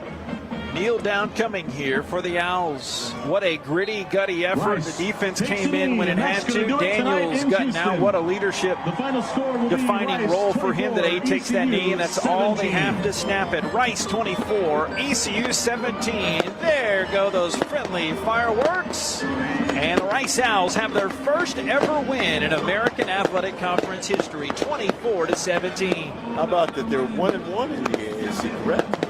So, congratulations to them for getting this. This was an ugly win, but it doesn't matter. Nobody will care at the end of the season or, once they hit 6 wins, because they will. Nobody's going to care about whether or not this was an ugly win. They'll only care about the fact that they won. Now, they have some things to clean up, obviously. You can't come out and play lackluster next week. And nobody – the defense was great. The offense didn't show up to the second half, to the party. They got the points when they had to. The game-deciding touchdown, 44-yard touchdown pass, Daniels to Ransom Goals. We'll get Coach Bloomgren after this break. Rice 24, ECU 17. Emirates Bank postgame is next. This is Rice football from Learfield. Rice fans need a place to stay while watching your Owls play ball? Located just steps from campus is the Hilton Houston Medical Center. Visit us today at houstonplaza.hilton.com or call 713-313-4000 to get that special Rice discount. Again, that's houstonplaza.hilton.com or call 713-313-4000 to get that special Rice discount now. Flight by Yingling, the next generation of light beer. For those who don't follow trends, but craft them. Flight by Yingling is uncompromised refreshment from America's oldest brewery. With only 2.6 grams of carbs and 95 calories, this is premium refreshment. 6 generations in the making. Don't just raise a glass, raise the bar. Flight by Yingling, the official beer partner of Rice Athletics, and now available for purchase everywhere in Texas. The Yingling Company, Fort Worth, Texas. Please enjoy responsibly. Big trip on the horizon? Before you depart, you gotta park. The parking spot is a simpler, easier way to navigate airport parking, and you can save when you book online. You're guaranteed a spot, and we even pick you up at your trunk in our yellow and black spotted shuttles and take you straight to the terminal. Parking and saving come full circle at the parking spot. The Parking Spot, proud sponsor of Rice University. Visit theparkingspot.com to reserve your spot today. Hey, Oscar, wake up. Hi, this is Otis and Oscar, the talking spokes oysters for Acme Oyster House. You've probably seen us on TV. My friend Oscar is, sleeping. You know, we oysters like our beds. Anyway, drop by tonight for a dozen raw, a dozen char grilled, a seafood platter or po' boy, and maybe a few laughs. Come Acme, bro. Not you. Acme Oyster House. Life's more fun with seafood. On the Rice Sports Network from Learfield, welcome to the Amaranth Bank postgame show. Coming up, postgame reaction, including stats and highlights, other scores, and a look ahead at what's next for the Owls. Never a doubt. Rice 24, ECU 17. I say sarcastically. Sure you do. But I mean, was a whale. It was the prettiest ugly game you'll ever see because it had that right result here. We're going to hear from Coach coming up here in just a matter of moments. He's making his way up near midfield. There you go, Jason. Well, at the end of the day, a win is a win. I know it wasn't the best win, but you got the job done, Coach. What was the key in the second half? Yeah, Jason, you're crazy. A win is exactly right. That's the only thing that matters. It's a win business, and we're never going to apologize for the way we win, but you're probably right in this regard. We probably have more to work on this week than we did even last week, and that's a lot of fun to do that after a win. So we'll take it. We'll take this win, and we'll learn from these things that we got to correct on and off the field. There's a lot of things that we have to do as a coaching staff to make it easier for our kids to be successful out of there, and we'll do that as well. Looked like your red zone defense was pretty good tonight. Also, your punter had a really good game, Coach. Yeah, more than our red zone defense, it was phenomenal. That goal line stop was phenomenal, but you know what else was phenomenal is those fourth down stops in the second half and finding a way to get off the field and win this game for us. So I'm proud of those guys. Appreciate it, Coach. Thank you. Thank you. Guys, back to you. A very happy Dunleavy family head football coach, Rice House. Mike Bloomgren, Rice 24, ECU 17. Looks like, Jason, we'll get guys in the locker room know, right? Okay, let's do it. Hey, why not?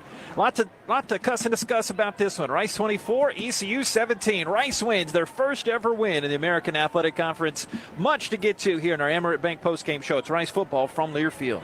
At Shoppers, we get all kinds of John Deere tractor questions, like what horsepower tractor do I need? Do I need four-wheel or two-wheel drive? What kind of attachments do I need for my John Deere tractor? The Shoppers tractor experts have the answers to all those questions. Or you can go online and create your own John Deere tractor with our Build It, Price It, Own It tool.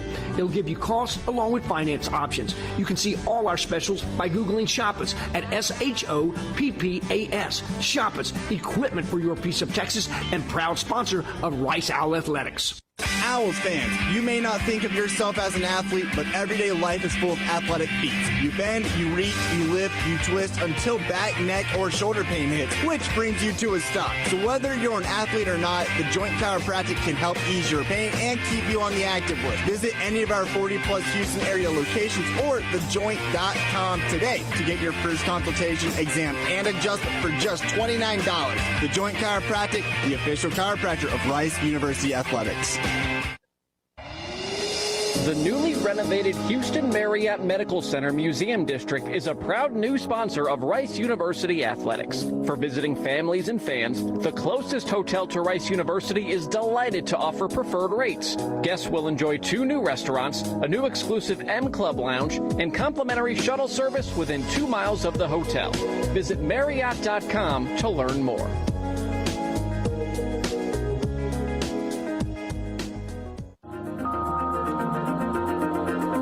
At True Anomaly Brewing, our greatest achievement lives in knowing that everything we've learned is yours to enjoy. While it may not be rocket science, we brew with the same detail and dedication learned while running mission operations for NASA. Taking risks is part of our DNA. We don't take them just to say we did, we take them because of the result. Bold brews we're proud to share with fellow adventure seekers. True Anomaly Brewing, beer for the explorers.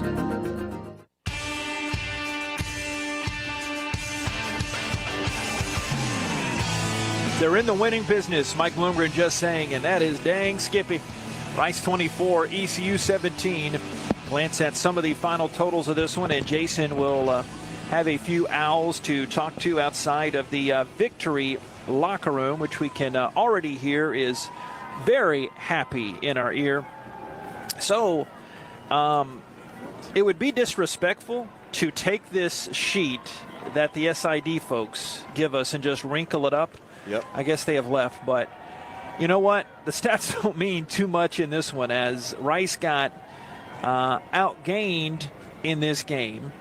They committed more penalties in this game, and ECU had the ball 10 more minutes in this game. They had a better percentage on third downs, but it was really that last scoring drive that was started, around the 8.5 minute mark, and then we were saying, okay, like we know what we're talking about sometimes.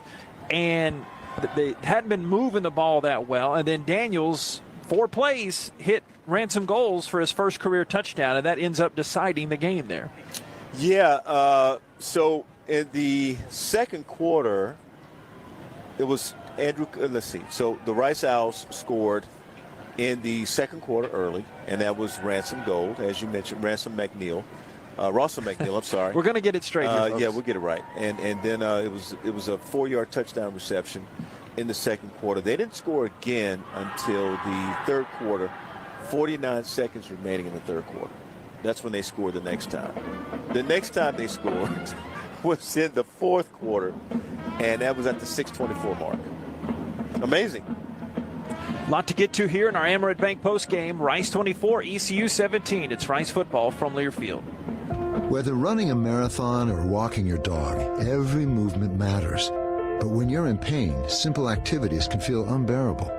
At Houston Methodist Orthopedics and Sports Medicine, our specialists can help you heal faster using the latest technology, minimally invasive procedures, and advanced physical therapy. As the top-ranked hospital in Texas, we have the expertise to keep you moving and help you get back to doing the things you love. Houston Methodist, leading medicine.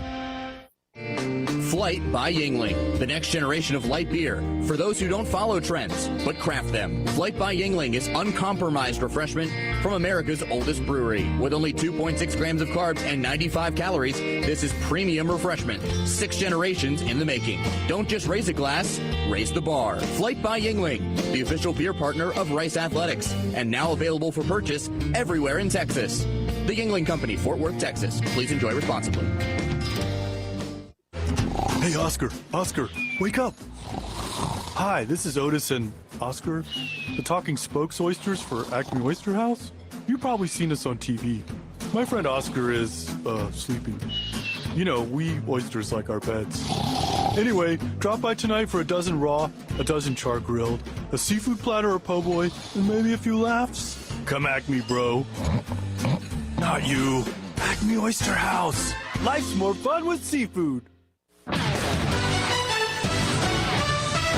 Rice teams and traditions are legendary. Our team as strategic wealth designers are proud to be a partner of Rice Athletics. What an honor to be working together.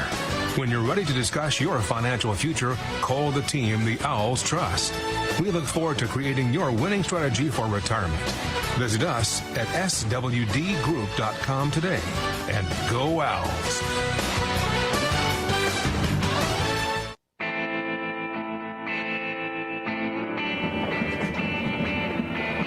What a win for the Owls. Rice 24 and ECU 17. Rice 3-0 in the home schedule this year, taking care of business here in the home front. Owls going to 3-2 on the season, and ECU falls to 1-4. We got Blake Banish down in the Rice Owls locker room with Jason Metko. Take it away, Jason. In the weight room here with Blake, and a big smile on the young man's face. Tough one for sure tonight, but a win is a win. Just your thoughts overall on this one here tonight, Blake. Oh yeah, just like you said, a win is a win, man. No matter what means necessary. You know, it's another win in that win column. And it's great for the team. It's great momentum, and I couldn't be more happier. My boys, my team, my coaches. Hey Blake, JP and Nate up here in the booth. If possible, explain you guys on that defensive front and the defense, the way you were able to hold tonight in the red zone. I mean, you don't need me to tell you attaboy, but attaboy, man, what were y'all able to do so well throughout the game, especially there late when it mattered most? Yes, sir. You know, Calvin tells us shoot almost every day. We're a blue flame. We're always lit. We stay lit, you know. And when we get that chance to ignite, we're going to ignite. So, you know, it got deep late in the fourth quarter, and the whole game pretty much standing up in the red zone.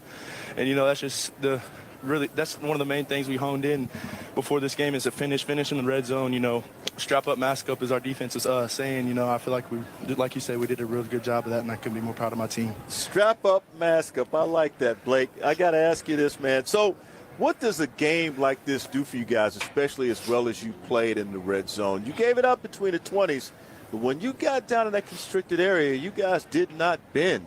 Yes, sir. You know, this game really did show like what we're able or capable of doing in the red zone. You know, just like every game that you get away from, you have plenty to learn from and listen to. Even though it was a win, Coach Bloom said we still got tons of learning to do. But it's always going to feel a little bit better after that win. Hey, congrats. How them Blue Jays doing? Oh, shoot. I wish I was on this team when I was there. They're 6-0 right now, you know. Nice. What I'm heard, they're freaking amazing right now, so I could be happy for them, too. Nice, even without you and Roz, huh? Oh, yeah, exactly. Hey, thanks, Blake. You're the man. Appreciate you. Blake Banish down in the Rice House weight room. The range of her technology knows no limits. By the way, he's from Needville, the city of champs. Yeah. That's right. There's an echo in here. Yeah. Yes, sir. Yeah, I guess Blue Jays should specify that. But Rice takes this dub. I mean, how about that defense? I mentioned the Owls got outgained on the game, but when it mattered there, really, you talk about a red zone, whatever the term would be, inside the 5, as I'd love to go back and diagram how many stops they got. I mean, Nate, it had to be at least double digits when it was inside the 3 maybe, between the first half and that last one there. And that drive stops. The way his defense, yeah. I was thinking drives. It was 4, I thought. But plays were right at my goodness, the goal. The plays was ridiculous. I mean, it was 12, 13? A lot. At least. It was a lot of plays. And, yes, it was double digits, no question about it. They did not bend, and that says a lot, which the defense, they're getting better and better and better. They're making plays. The only thing they have, and I'm sure you want to be a perfect defense in a year like this where they have an opportunity. You know they're going to a bowl game. So you want to be a perfect defense. The way you get to perfection is now you get some takeaways. You start getting, and that one interception that they got, that was a critical interception. You start getting more takeaways like that, all of a sudden, oh boy, here comes the Rice Owls defense and everybody's looking. You know, so you thought Texas defense was good? The Rice Owls defense is good too. And that's what you tell them. You guys are great too. Yeah, they proved that tonight. Rice 24 and ECU 17. More coming up in our Amaret Bank postgame. It's Rice football from Learfield. Big trip on the horizon? Before you depart, you gotta park. The parking spot is a simpler, easier way to navigate airport parking, and you can save when you book online. You're guaranteed a spot, and we even pick you up at your trunk in our yellow and black spotted shuttles and take you straight to the terminal. Parking and saving come full circle at the parking spot. The Parking Spot, proud sponsor of Rice University. Visit theparkingspot.com to reserve your spot today. Is it just me, or is it always a struggle to take a good family pic? Between getting everyone to smile and finding the right outfits, it's not easy. Luckily, I shopped Kohl's Friends and Family Sale and got 20% off styles that are perfect for our upcoming photos. And the rest of fall, too. I got myself a flannel for $27.99, my daughter jeans for $24.99, and more, which put a smile on my face. Now to get one on everyone else's. Select styles. Offer ends October 1st. Some exclusions apply. See store or Kohl's.com for details. At True Anomaly Brewing, our greatest achievement lives in knowing that everything we've learned is yours to enjoy. While it may not be rocket science, we brew with the same detail and dedication learned while running mission operations for NASA. Taking risks is part of our DNA. We don't take them just to say we did, we take them because of the result. Bold brews we're proud to share with fellow adventure seekers. True Anomaly Brewing, beer for the explorers. OWL fans, need a lift? Look no further than Avalon Bus Services. Servicing the entire nation, Avalon Bus Services can take any group size, any distance, and is ready to service you OWL fans. Servicing your Owls since 2016, it is a no-brainer why the Owls choose Avalon for their transportation needs. With 10 different locations as well as nationwide services, it is easier than ever to book with Avalon Bus Services. To book a ride for your next Owls game, whether on the road or here at Rice Stadium, visit avalonbus.com. Avalon Bus, proud sponsor of Rice Athletics. 24-17, Rice over ECU. Jason Metco has one of the Owls' defensive stars of the game, Coleman Coco, down in the Owls locker room. Boy, you had a great night. 8 tackles, 1.5 TFL. Just describe your evening here tonight, Mr. Coco. Oh, I mean, it was a good game all around on the defense. We did a great job. I'll tell you what, after that loss last week, we kind of just all collected it back together and just knew that we had to come out and put something special out there, especially in another league game. So, you know, like I've always said, I'm just lucky to have some of those plays fall into my lap. I've got dudes around me that are awesome and just doing my job. And Coach Smith does a fantastic job, Coach Calhoun. They just put me in the right position. So I'm just playing my heart out and kind of just falls in my lap. I think that's the beauty of it.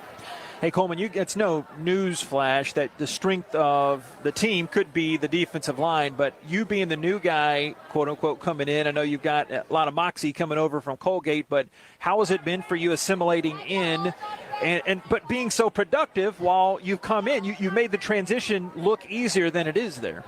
Oh, man. I mean, it was really easy. I'll tell you what, these guys are awesome. They've got some good dudes on this team. There's the D-line room. Like, I meshed in with those guys right away. They're like, honest to God, they'll be in my wedding. All kinds of dudes. Some of them I'll make sure they stay away from the drinks. But I'll tell you what, there's some awesome dudes in that room, awesome dudes all around. And just an easy mesh. It's so easy to play for guys that you care about. It's like a family. So, you know, going out there and just, like, meshing in there, it was sweet. It's super easy. Hey, Coco, this is Nate. Give us some insight of what was going on the field, because anytime you get that many defensive stops, you guys are talking, you guys are doing a lot of stuff out there, man. Kind of give us some insight about what was going on out there. I mean, we've said it from camp, especially, like, just set the ball down in the parking lot. We'll play it wherever you want to play. It doesn't matter. Like, our defense has some swagger. It's got some juice to it, and it doesn't matter like what's coming at us. JT could throw a pick on the first play of the game. We're going to go out and all right, it's our turn. It doesn't matter. We've got a lot of energy, a lot of guys that have that mentality of you can't mess with us.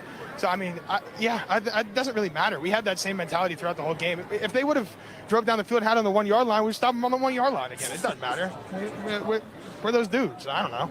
Hey, speaking of dudes, we were teasing about get you out to Acme here sometime soon. We'll get you out, get you some oysters in the belly. But when we were at Acme, we had Coach Sid Calhoun, your position coach, out there. I said, "Who's the baddest dude on the line?" And he said, "You." So while you're a nice guy, you got that motor going in. Discuss kind of not only just coming in here, but the motor you have to play with, because you're obviously a pretty intense individual out there. Well, Coach Calhoun's the baddest dude that I've met, so that might be the best compliment I've ever gotten. I don't know, man. I just play hard. I just my whole life I've never been the fastest, the strongest, the fastest. I don't know. I work my tail off, and sometimes it just shows up like 8 tackle games. Like I don't know. It just happens. I gotta attest it all to my guys. Like it's sweet to get those stat lines, and it's the win that matters the most to me. And like if I have 0 tackles, 0 sacks, 0 TFLs all year, and we win every game, that's my job. I'll sit there and do my job all day. But yeah, I don't know. I just play my game. I think I'm a crazy dude. I don't know. I don't know. I'm glad you said that. So I want to know something. East Carolina seemed like they were pretty tame. Oh, tame? Are you kidding me? I'm asking. I mean, was there the trash talking out there? Yes. No, they were those are some bad dudes. Especially on film. We were watching that game. We knew they were going to come. They wanted that. And they were aggressive. And some of the things that were said out there shouldn't be put on the podcast or whatever. But, like, I'll tell you what. Yeah, that was a chippy game. Those dudes did not like us. But it makes it feel all that much better, yeah? Come on.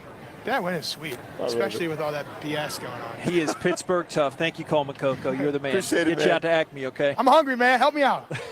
Just remember, char grilled when you get those oysters. Char grilled there. He'll need about 2 or 3 trays, man. He deserves them after tonight. I mean, 8. I know there are a lot of running plays mixed in there, but, I mean, Flynn was slinging around. He had 8 tackles.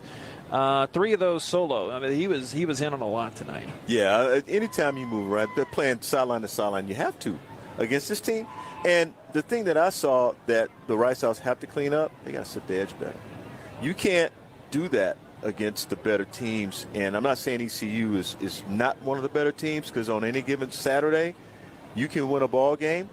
But against the teams that have winning records, they know how to do things on the edge, and you got to set it. And Dino underneath there with Jason Metco. Dino is here after signing autographs for the Youth of America, a very noble endeavor for sure, and really a war of attrition I felt here tonight for you guys, but you got the job done. How satisfying is it to earn a hard-fought victory such as this, Dave? The message all week was how were we going to respond from last week, and coming out here and getting a win in a gritty game is really big for our program, and we know we're going to learn a lot from this film, and we're just glad we could grit one out and get a dub. Hey, I forget your placement on that drive, the last one where JT came out, went bam, bam, bam, bam. What do you think the difference was, how ECU made it tough on y'all for most of the game, but then when it counted, Magic Man JT eventually hits the freshman ransom goals there, and you guys, just like that, made it look easy. I don't think the true value, like you guys saw out here, of what JT is doing, but like what I can tell you is like this dude rose from the dead and came out and played today, and I cannot say it enough about how much of a trooper he is and how much he works hard and come out here and get us this dub. But man, it surprised everyone, and we know how much he wants to be in this game, and it meant a lot for him to come out and ball out. All right, Dino, so see, now you're going to make me say something here I didn't want to say. From former player to current player, I got to ask you, you just said he rose from the dead, but so you guys have to help him. So I know when you go back to the huddle, he wanted to hit you on that go route. Yep. I know it. And when you went back to him, did you tell him, hey, man, find me again, I'll be open? I know JT will put it in the right spot when everyone's open, and maybe that was just the first play of the game, jitters, or I got to be better on getting over the middle, but we'll link up again, and it won't matter when we're throwing 80-yard touchdowns again. And do you try to help him? I mean, do you go back and tell him, hey, man, this guy's playing soft coverage on me, I can beat him? Well, I went to him and said, was I wrong? Because he's always right, and he rarely ever misses, and if he does, it's probably on us. So I went back to him and said, hey man, what can I do for you? And he just said it was him, but he's really humble and he works hard. It was probably on me. Hey, you're the man, Dean. Thanks for joining us tonight. Go have fun with this one. Appreciate it. Dean Connors, the Rice House, 24-17. Rice royalty. Michael Kidd here is in the house, as if the night could get any better. We have our former spotter here in the booth. Rice 24, ECU 17. The Amerant Bank postgame show marches on. This is Rice football from Learfield. Owls fans, you may not think of yourself as an athlete, but everyday life is full of athletic feats. You bend, you reach, you lift, you twist until back, neck, or shoulder pain hits, which brings you to a stop. So whether you're an athlete or not, the Joint Chiropractic can help ease your pain and keep you on the active list. Visit any of our 40-plus Houston area locations or thejoint.com today to get your first consultation, exam, and adjustment for just $29. The Joint Chiropractic, the official chiropractor of Rice University Athletics. Hey, Oscar, wake up. Hi, this is Otis and Oscar, the talking spokes oysters for Acme Oyster House. You've probably seen us on TV. My friend Oscar is, sleeping. You know, we oysters like our pets. Anyway, drop by tonight for a dozen raw, a dozen char-grilled, a seafood platter or po' boy, and maybe a few laughs. Come Acme, bro. Not you. Acme Oyster House. Life's more fun with seafood.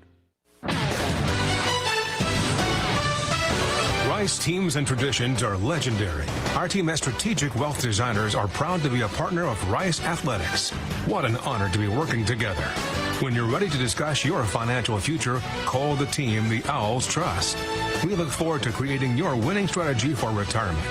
Visit us at swdgroup.com today. And go Owls. Owl fans, looking for the next great place to stay? Courtyard Marriott West University has got you covered. Located at 2929 West Park Drive, approximately 1 mile from Rice Stadium, Courtyard Marriott West University is the perfect place for fellow Owls to land on game days. Whether you are planning your next staycation, having family in town, or planning your next trip to Rice Stadium, Courtyard Marriott West University, proud sponsor of Rice Athletics.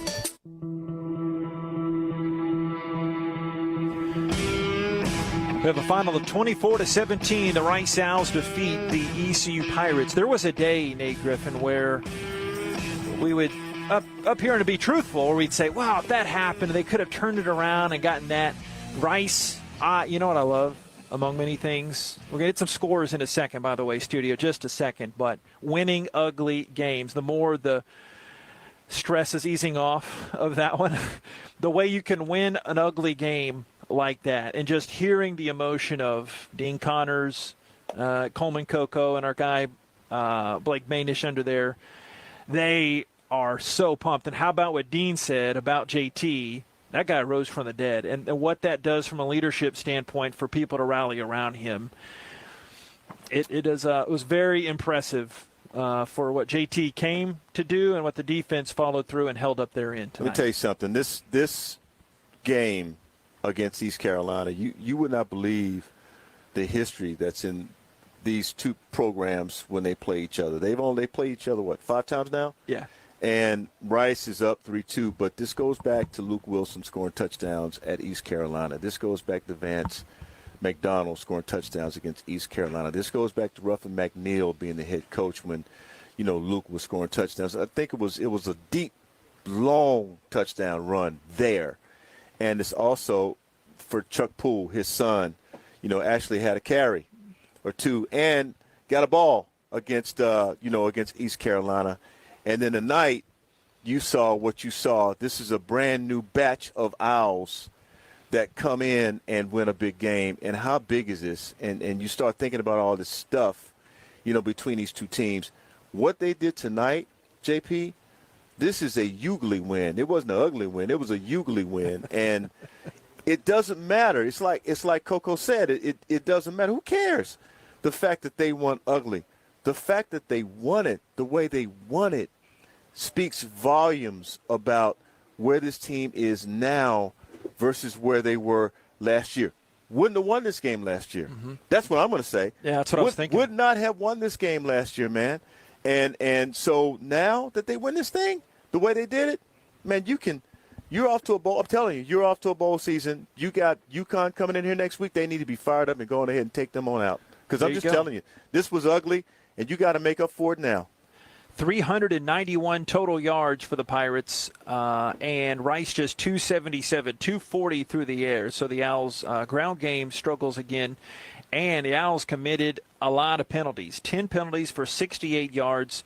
ECU had the ball 35 out of the game's 60 minutes, but each team had a turnover forced in this game. And third downs, Owls did just a little bit better, and specifically that last drive where the Owls bam, bam, bam, bam, where they marched down and got the 4-play scoring drive to be able to eventually get the win. But it was a defensive story here tonight. They held on and prevented the Pirates from crossing that goal line again. Daniels went 232 yards passing, 18 of 32, 2 touchdowns and 1 pick. But just him being out there that really, really spoke a lot to his leadership. Chase Jenkins, 1 of 1 for 8 yards. He actually led the Owls in rushing. Chase 4 attempts for 27 yards tonight. And there are 8 different guys that carried the ball and 7 different receivers, paced by Bowden Gruen. Number of receptions, 5 for 49. And Rawson McNeil had his second straight quality game, 4 catches for 51 yards, among other receivers. On the ECU side, the visitors from Greenville, Alex Flynn, 246 yards passing, no touchdowns and 1 pick. They had 5 different ball carriers. Javius Bond, that guy can go. Oh, man. 7 carries, 72 yards, and almost a play for the ages when he tried to sell it when it turned out Flynn was sacked for a 4-yard loss, but we had some dicey moments there where we thought they might have given them a touchdown, that long play towards the end of regulation. But Bond ended up leading them in yards, 72 yards. And their leading receiver was the pride of Atascocita, Chase Soule, 7 grabs for 88 yards, a career high for him, as he is a dandy of a receiver. I thought about some other people. Sam McGuffey. Okay. Nate is waxing nostalgic again. I am. You never answered my trivia question, by the way. Who was the OC the last time that these two teams played? For East Carolina? OC for EC. It was a 63-28 Rice win here. The OC is a guy that you definitely know, and his name's been mentioned on the broadcast tonight, Nate Griffin. Was he for EC? The OC? Did I stutter? I'm just making sure. The OC for EC. Like that? See what I did there? You're stalling. Okay. The OC for EC when Rice scored 28. What I remember? 63 points. 63 points against them. Thanks for watching the Blue and Gray preview show, because we talked about this at length. I should know There'd that. be a guy named Lincoln Riley. Lincoln Riley was the OC. And later I learned during the week Lincoln Riley was David Bailiff tried to get him to Rice before a guy named Tom Herman was hired, and that turned out okay on the Rice side. I knew it wasn't Tom, because Tom was our OC at the time, so it had to have been Lincoln Riley. I just didn't remember. I just did not remember. Back in there. Okay. He was just a little fun fact. Young took guy. More than 2 seconds. Yeah, there. It took a lot more than 2 seconds. Okay. Took a whole game. Where's my music, Clara? Play my music. No, man, longering. We were longering that time. All right, we got our score music this week. Nate, I went and got all big time. We got our scores. Okay, then I got to come with it. I got some American games before you have your top 25. Right. Every game final now across American Athletic Conference. Earlier today, Tulane beat UAB 35-23. Willie Fritz team not going anywhere. They're 4-1 on the season. South Florida wins its second straight game. The Bulls go to Annapolis and beat Navy 44-30. And Byram Brown had another whale of a game. Don't do that screen. I know when we last checked on Brown, let's see, he ended up with only 338 yards passing against Navy. Memphis beats Boise State 35-32. Memphis is 4-1 on the season, not on Rice's schedule this year. North Texas beats Abilene Christian 45-31. Eric Morris's team now even at 2-2 on the season. And SMU is playing with its food a little bit in this one, but the Ponies eventually pull away, and they beat the 49ers 34-16. And the Tulsa Golden Hurricane Thursday night beat Temple 48-26. Top 25 scores now. Alabama leading Mississippi State 31-17, third quarter, 9-11 remaining. 4:37 of the second quarter is Washington on top of Arizona 14-7. Fresno State leading Nevada 7-0 here in the first quarter, late first quarter, I might add. Kentucky, a winner over Florida by the score of 33-14. Penn State over Northwestern 41-13. USC barely over Colorado today, 48-41. Colorado ran out of time. Georgia 27, Auburn 20, Michigan 45, Nebraska 7. Texas a 40-14 winner over number 24.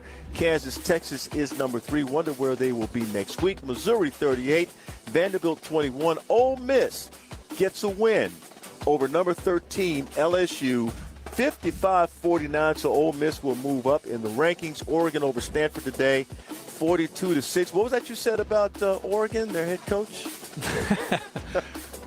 The genius. I have to think Can you about do it again? Yeah, what did I say All in right, the moment? Yeah. Before we get to the end of the score, They play for clicks. We play for yards.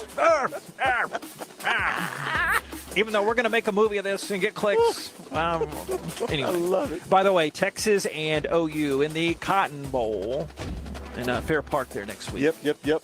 And you got Oklahoma knocking off Iowa State 50-20, beat them by 30. Notre Dame knocks off Duke 21-14. Everyone was saying Duke would win that game, but Notre Dame comes through after last week losing to Ohio State.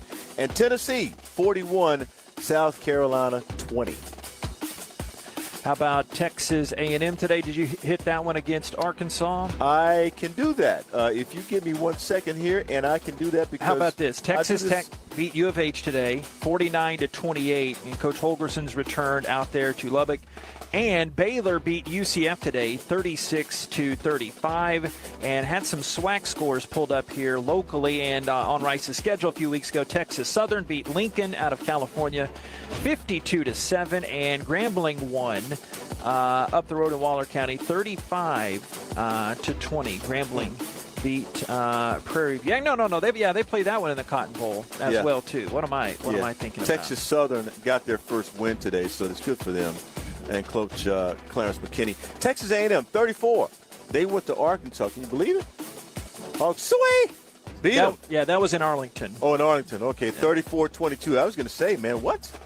So good for Texas A&M, and they get a big win. They needed it. And Lamar beats Houston Christian by a 21-19 score. All righty. Sincere fade down of the music there. Clara, thank you very much. Now time for our Acme Oyster House last call as we preview the Owls' next opponent. They have the Yukon Huskies coming up here. That has been announced as a 4 o'clock start. We'll be on air with the 3:30 Houston Methodist pregame. Jim Morris team 0-5. They fell to Utah State today, 34-33. What happened in this one? Again, obviously I did not see it, but reading the game recaps of this one, Utah State blocks a tying PAT just the last moments of this game and ends up with the win. 34-33, Utah State beats UConn. UConn's had some issues as far as the personnel. Know their starting quarterback. The screen doesn't want to flip over now. But UConn lost its starting quarterback earlier in the season, so they've had a tough go on it. They had a pretty good stretch last year. But yeah, Joe Fagnano went down for the season, and they've had some trouble rushing the football. Their leading rusher, Victor Rosa, but UConn coming up here next week as the Owls, crazy to say, but after next week, they'll be at the halfway point of the season after next week's game. I can't believe it. I can't believe we're already going to Game 6, which I like for the season to go long. It's you kind of I want it to go as long as basketball season does, but there's no way. You only play 12 regular season games, and they stretch them out as long as they can. But the season just seems so short. But this is a season I think the Rice Owls do something special. I really do. And so we will see UConn coming up next week. You win the game today, and that's a preview for what's to come next week, and they will be better. I just think that after this week, because of what happened, because it was an ugly win, they'll win pretty next week against UConn. Got to, because of the way you played. And even, I'm not going to say that it's going to come down to the last minute. That would be an insult, especially the way they played today. They need to win this game early, like they did against Texas Southern. Win it early and get off the field and be done with it. Good job by you. Thank hey, man. You, Nate. Appreciate Better job by you, sir. Remember, in everything we give thanks. Thanks to everybody for being a part of this one. For Jason Metco down on the sideline and underneath. Thanks to Bob Schlinger keeping his stats and his notes. Thanks to Rohan on the spot and Walter Engineering, and for Clara back at the studio. Remember, Mike Bloomgren Show is coming up on Monday. Acme Oyster House, maybe Coleman Cocoa. We'll get to throw down a couple dozen of those oysters we'd like you to come out there, as that'll be our last show for a couple of weeks, as we don't have a show during the bye week, and with the short week after that against Tulsa. So no show the 2 weeks after this one on Monday. So make that appointment in your Palm Pilot or your schedule, whatever you got, and we'll see you out there coming up Monday. Have a great rest of this night. God bless. Go Owls. Rice fight. Rice wins 24-17, and it sure was pretty tonight here. The first ever win in American Athletic Conference play. We'll talk to you Monday. This has been Rice Football from Learfield. On the Rice Sports Network from Learfield, you've been listening to the Emmerich Bank postgame show. Today's coverage has been brought to you by the International Brotherhood of Electrical Workers, Local 716. Lighting up right